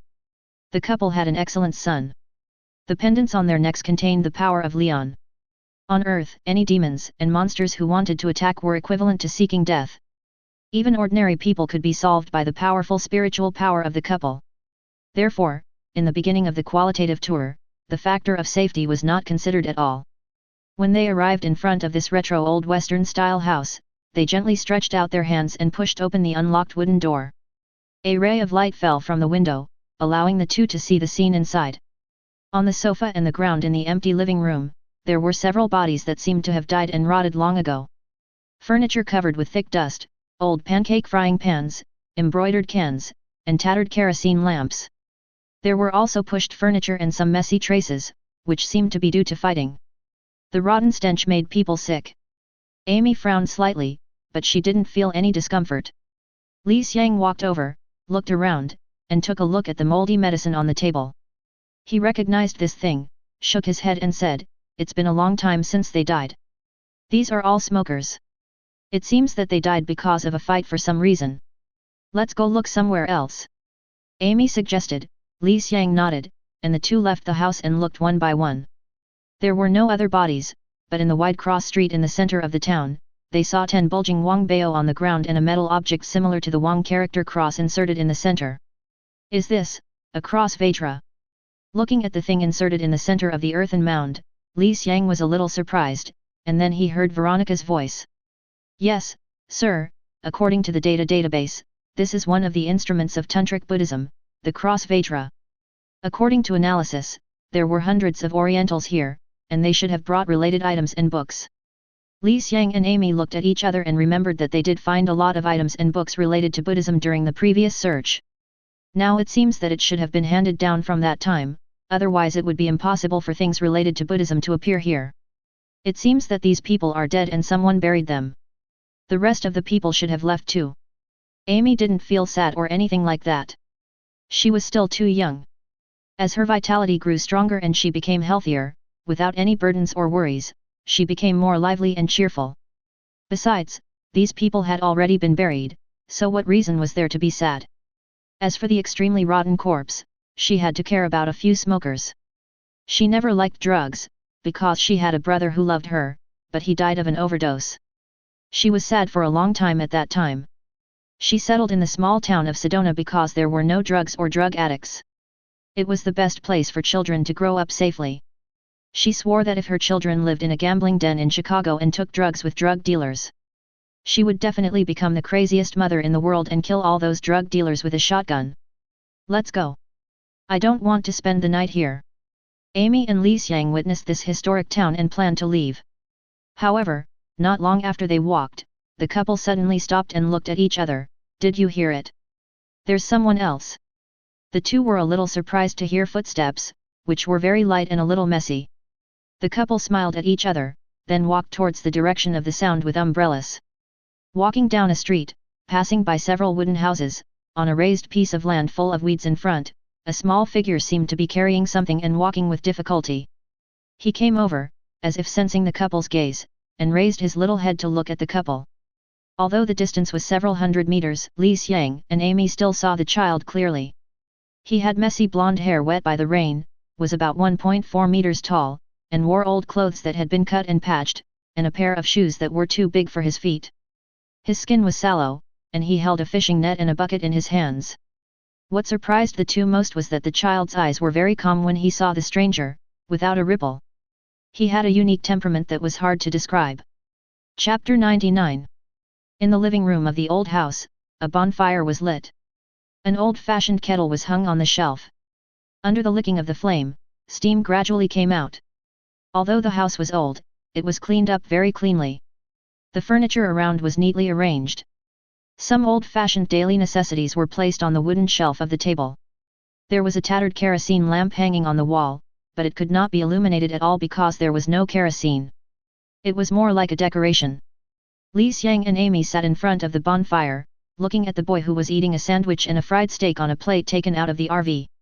The fish bones left after eating the fish meat were in the empty bowl on the floor in front of the two. The boy ate very deliciously, but he did not eat voraciously. Instead, he ate slowly. Amy's eyes were full of pity. The child was called Eugene. He seemed to be a mixed race, with a signature Asian face and skin, but his hair was golden and his pupils were black. He was 12 years old. His father and mother died when he was 1 year old. He grew up safely with the help of an old couple from his neighbor's house. As I grew up, the remaining population in the town either moved away or died of old age because they were unwilling to leave their homes. The mounds on the cross streets were dug by the old couple and the old guys. The couple sent away the last old guy who died of natural causes. 2 years ago, the old couple also died. It was the people who did the first exploration of the house by Li Xiang and Amy. They were also a group of lazy old guys who smoked opium that had expired for an unknown period of time. The mental state had long been abnormal. Several old lunatics broke into the old couple's home one night, killed the couple, and even wanted to kill Eugene, but Eugene escaped at the critical moment. Eugene was very sad. Although he was young, he was determined to take revenge. But perhaps it was retribution. The old lunatics finally died of expired opium. Eugene buried the old couple and ignored the bodies of the lunatics. He was the only living person in the town. He lived for 2 years. When he lacked food, he would walk to a large natural lake more than 10 kilometers away. The old couple often took him to fish here with a fishing net. Until today, he met Li Xiang and his wife. The child was very calm when he said these words. Even when he talked about the old couple being killed, he seemed to have no emotional waves. Could it be a lack of emotion? The blonde boy Eugene, who had finished the last bite of steak, looked up and saw Li Xiang and his wife. His calm and beautiful eyes seemed to be able to see through their minds. He spoke, perhaps because he had not communicated with people for a long time, his words were a little stuttering. The Buddhist scriptures say, "How can life be born? How can death be dead?" Originally, life and death and life are all in the same cycle. Death is the beginning of life, and life is the starting point of death. The Buddha said, destiny is created by oneself, appearance is created by the heart, and all things in the world are transformed. If the heart does not move, all things will not move. If the heart does not change, all things will not change. Suffering is the norm in life. The death of my grandparents made me suffer, but I will not be immersed in pain forever. Looking to the future and living positively are the best rewards for my father, mother, grandparents. Li Xiang and Amy were a little bit unbelievable. This is what a 12-year-old child who has lived alone for 2 years can say? Do you like reading Buddhist scriptures? Eugene.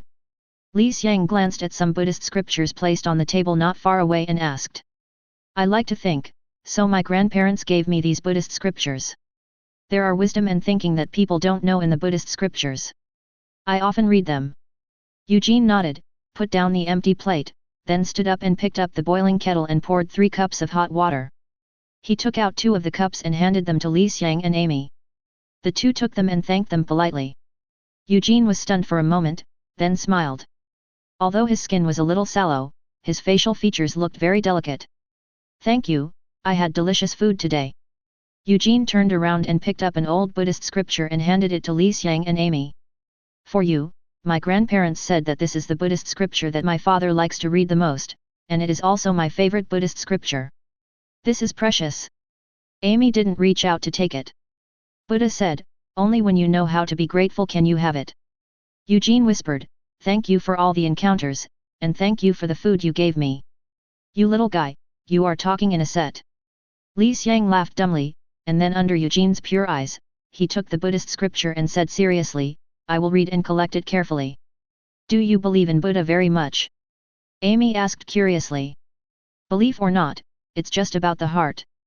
When you believe, Buddha exists, and when you don't believe, Buddha doesn't exist. Eugene said calmly. Okay, then Eugene, are you willing to leave this place?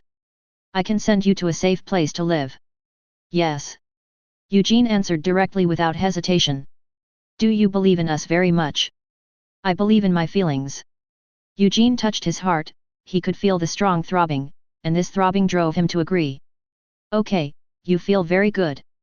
As soon as the voice fell, a golden vortex suddenly appeared in front of them, and a figure walked out. Li Xiang and Amy were a little surprised by this gorgeous scene. They were not surprised by this scene, but by their son's appearance at this time. Eugene's expression was very calm, as if nothing could shock him. Leon came out wearing a turtleneck sweater, a black jacket and jeans. "I'm sorry to disturb your dinner, Dad, Mom. Miss us?" Mother Amy stood up, walked to her son and gave him a big hug. Li Xiang patted his mother's shoulder, let go of her and looked at Eugene. Eugene is the only child left in this town. I feel he is very special, Leon, I think.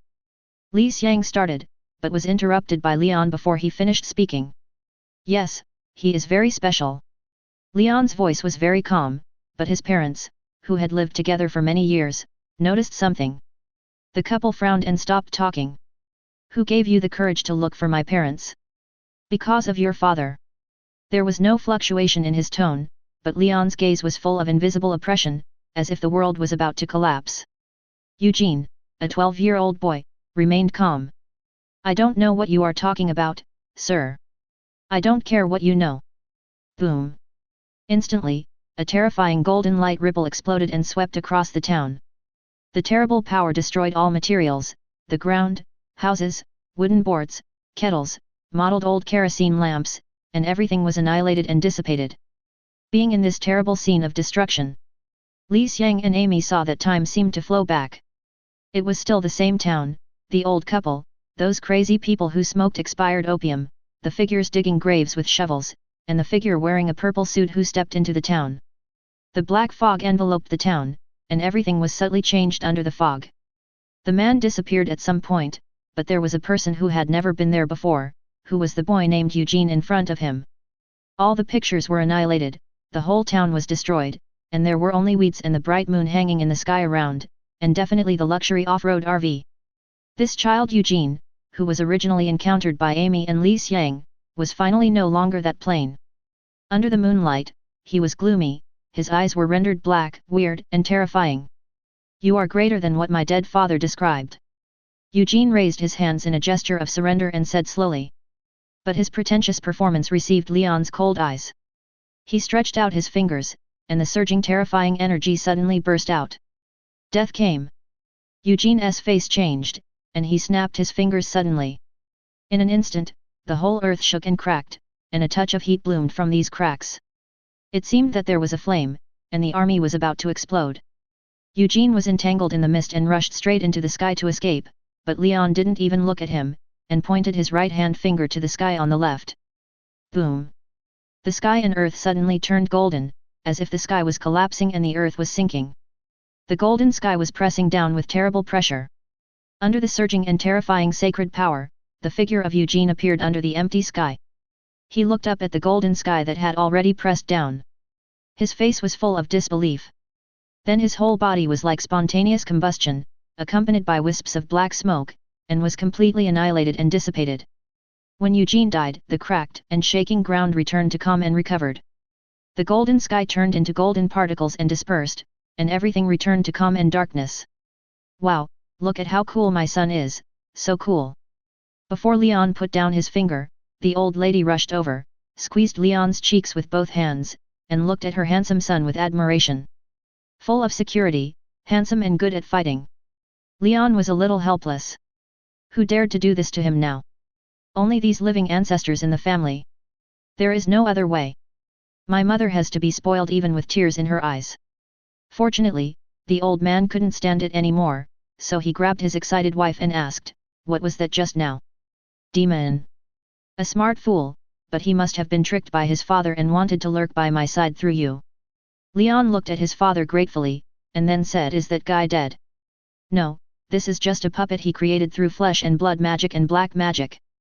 The destruction of this puppet can't hurt him. He thought that the human created in this way could confuse me, but he was too weak." What a sinister guy. Li Xiang couldn't help but complain. It had to be Leon, otherwise he would have thought that this kid was just a poor man, and his pretentious attitude made him admire him a little. "I want to take him to Madrid port for training. I won't disturb your next trip." The golden vortex channel suddenly emerged, and a hint of red could be seen faintly over there. After saying that, he walked directly into it and disappeared. That place is the earth. Seeing his son leave, Li Xiang looked at his wife strangely. His wife couldn't help laughing. You don't think Leon let that guy go, do you? Honey. Hiss, okay, I know what he is going to do. I'm sure he must have inherited your temper. Li Xiang guessed what Leon was going to do and sighed. But just after sighing, he realized that something was wrong. His heart trembled and he looked at his wife. Sure enough, what caught his eyes was Amy's half-smile, Wang Niuzhao, expression. Elbow, we have to talk about my temper tonight. How about it? You are a little too sensitive, honey, you know I don't mean that. Under the moonlight, you can see the miserable man excitedly explaining something to his wife, but unfortunately, his wife said nothing and dragged him into the RV. A continuous war of attrition is about to start, and it will never end. In the Hell dimension, the Lord of Hell Mephisto stayed comfortably in his castle. On his throne, he played with a special soul that he had plundered with his own hands. Demons always like to play with souls. Torture makes them feel happy. Mephisto is no exception. What makes him even happier is that his ambitious and stupid son was tricked by him to go to Earth. Being targeted by that terrible guy, he believes that his son will be in a mess. Mephisto sighed with joy. Since he accidentally met the human boy who interested him on Earth, a few years have passed. He was originally thinking about how to trick the boy to hell, or trick him into signing a contract to subdue him. But before he could implement his idea, the boy had grown to an incredible level. Even not long ago, the former god king of Asgard, the Great Snake, was in the hands of this boy, and he trained a large number of powerful warriors, which made his original idea disappear. Leon's name has already been quite well known in the Hell dimension to a certain extent. This popularity is definitely limited to the demon lords. Ordinary demons can't find out what happened inside Asgard. Please give me monthly votes for Flowers Welcome. Chapter 100. When Mephisto learned the inside story of Asgard, he could not imagine that the boy who possessed extraordinary power and dared to kill his consciousness projection had grown to the point where he could kill a snake that could rival Odin. In addition to being shocked, Mephisto began to covet. In just a few years, for a demon lord of his level, it was just a sleep. The other party had indeed grown to the level of the Father God, and in terms of combat power, he was still the most outstanding among the Father God. How did that boy do it? What kind of power is that? This secret, Mephisto hopes to obtain. He believes that there must be a mysterious power, or treasure, in it. It is because of the knowledge that Jiang has risen and grown rapidly. In any case, Mephisto, who had a coveted heart, did not rashly come to the door. Not to mention that he cannot come to the earth in person because of the contract. Even if he can he beat Leon now? I am afraid he will be beaten. After much deliberation, he decided to trick his son Blackheart into going to Earth, and revealed some information about Earth and Leon to him in a secret way, so secret that Blackheart didn't even know that the information came from his dear father. Blackheart has always been ambitious. Blackheart is a demon created by Mephisto. For centuries, many murders have occurred in a place called Crown of Christ. The hill is full of mysterious power, with thorny roses and crows often hovering overhead, full of evil. These murders attracted the attention of Mephisto, who was sneaking to Earth. He used the evil resentment accumulated there to create a life, which is Blackheart. His son. Blackheart is very good and outstanding.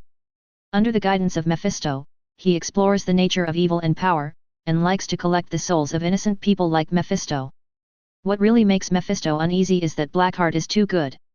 He constantly explores evil, and his power grows very fast. He is full of ambition. Blackheart thinks he knows more about what is evil and what is power than Mephisto. He wants to seize the authority that belongs to Mephisto. The demon lord who bears the name of Satan. Become the new demon king. Mephisto thinks Blackheart is stupid, but his ability is very strong, and he also has fear and murderous intentions. Obviously, this is a good opportunity to test Leon through Blackheart to see if he can get Leon's powerful secret. If successful, Mephisto will kill Blackheart without hesitation and seize this secret. Today's Blackheart has no power to resist him. If it fails, then Blackheart is killed by Leon, and Mephisto can also eliminate a hidden danger. Kill two birds with one stone. Unfortunately, some things always go against one's wishes. While Mephisto was waiting happily, his face suddenly changed. The next moment, his figure suddenly disappeared. When he reappeared, He had already arrived above the castle. His skin and body were red, his upper body was bare, he wore rag-like shorts, and a black outer cape with a red inner cape fluttering in the wind. His face was extremely ugly. Because, the Leon he wanted to get the secret from was right in front of him, wearing that gorgeous and noble armor, sacred, elegant and majestic. The cold eyes under the helmet pierced Mephisto's heart. Damn it, this BD actually found me. Mephisto didn't understand. What the hell was this going to happen?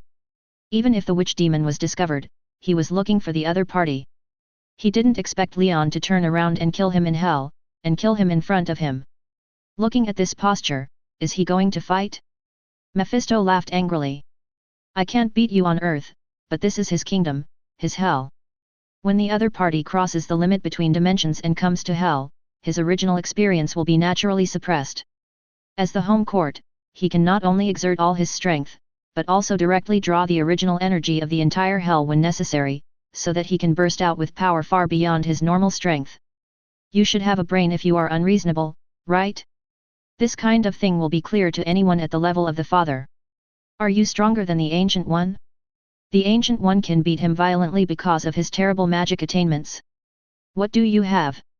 Mephisto suddenly thought that Odin seemed to be stronger than the Ancient One. If this person could kill a snake of the same level as Odin, doesn't that mean he can also kill himself? 000, damn, Mephisto cursed secretly, then put on a smile, bent down gracefully, put his right hand on his chest, and performed a Western-style etiquette on Earth. Welcome to hell, is there anything I can help you with? Dear Mr. Leon. The voice was a little flattering, and Leon felt a little sick with such a pretentious look. This old deng didn't have the demeanor of a demon king at all. But demons are like this, cunning, ugly, no need for hypocrisy, no need for dignity, as long as they can achieve their goals, so what if they show a flattering attitude? Put away your pretentious look, it makes me sick, Mephisto, greed needs to pay a price. The cold light that flashed in Leon's eyes was like a substance, which made Mephisto feel cold in his heart. Then he saw Leon raised his right hand finger. The terrifying microcosm suddenly erupted, and the raging energy instantly made the whole hell begin to shake. This kingdom that belonged to Mephisto alone, countless demons screamed in fear under such a sacred and powerful force, crawling on the ground and trembling. No one knew what happened, but such a terrible force swept the whole hell, making it seem like hell was about to collapse. The snow and the freezing cold instantly froze everything, including the material and the castle. Even the ubiquitous hellfire in hell was extinguished. In this terrible cold winter world, Mephisto put away his disguised flattery. He knew that Leon had no intention of giving him a chance to speak. Since he couldn't achieve his goal, he didn't hide it. Boom! With a roar, a majestic and violent breath also burst out from his body, and the momentum like a wave rolled towards Leon. If you enjoyed this video, please give it a like and subscribe to the channel so you are notified of future uploads. You can find the next parts in the playlist visible on the screen or on my channel. Thank you for watching, and I'll see you in the next one.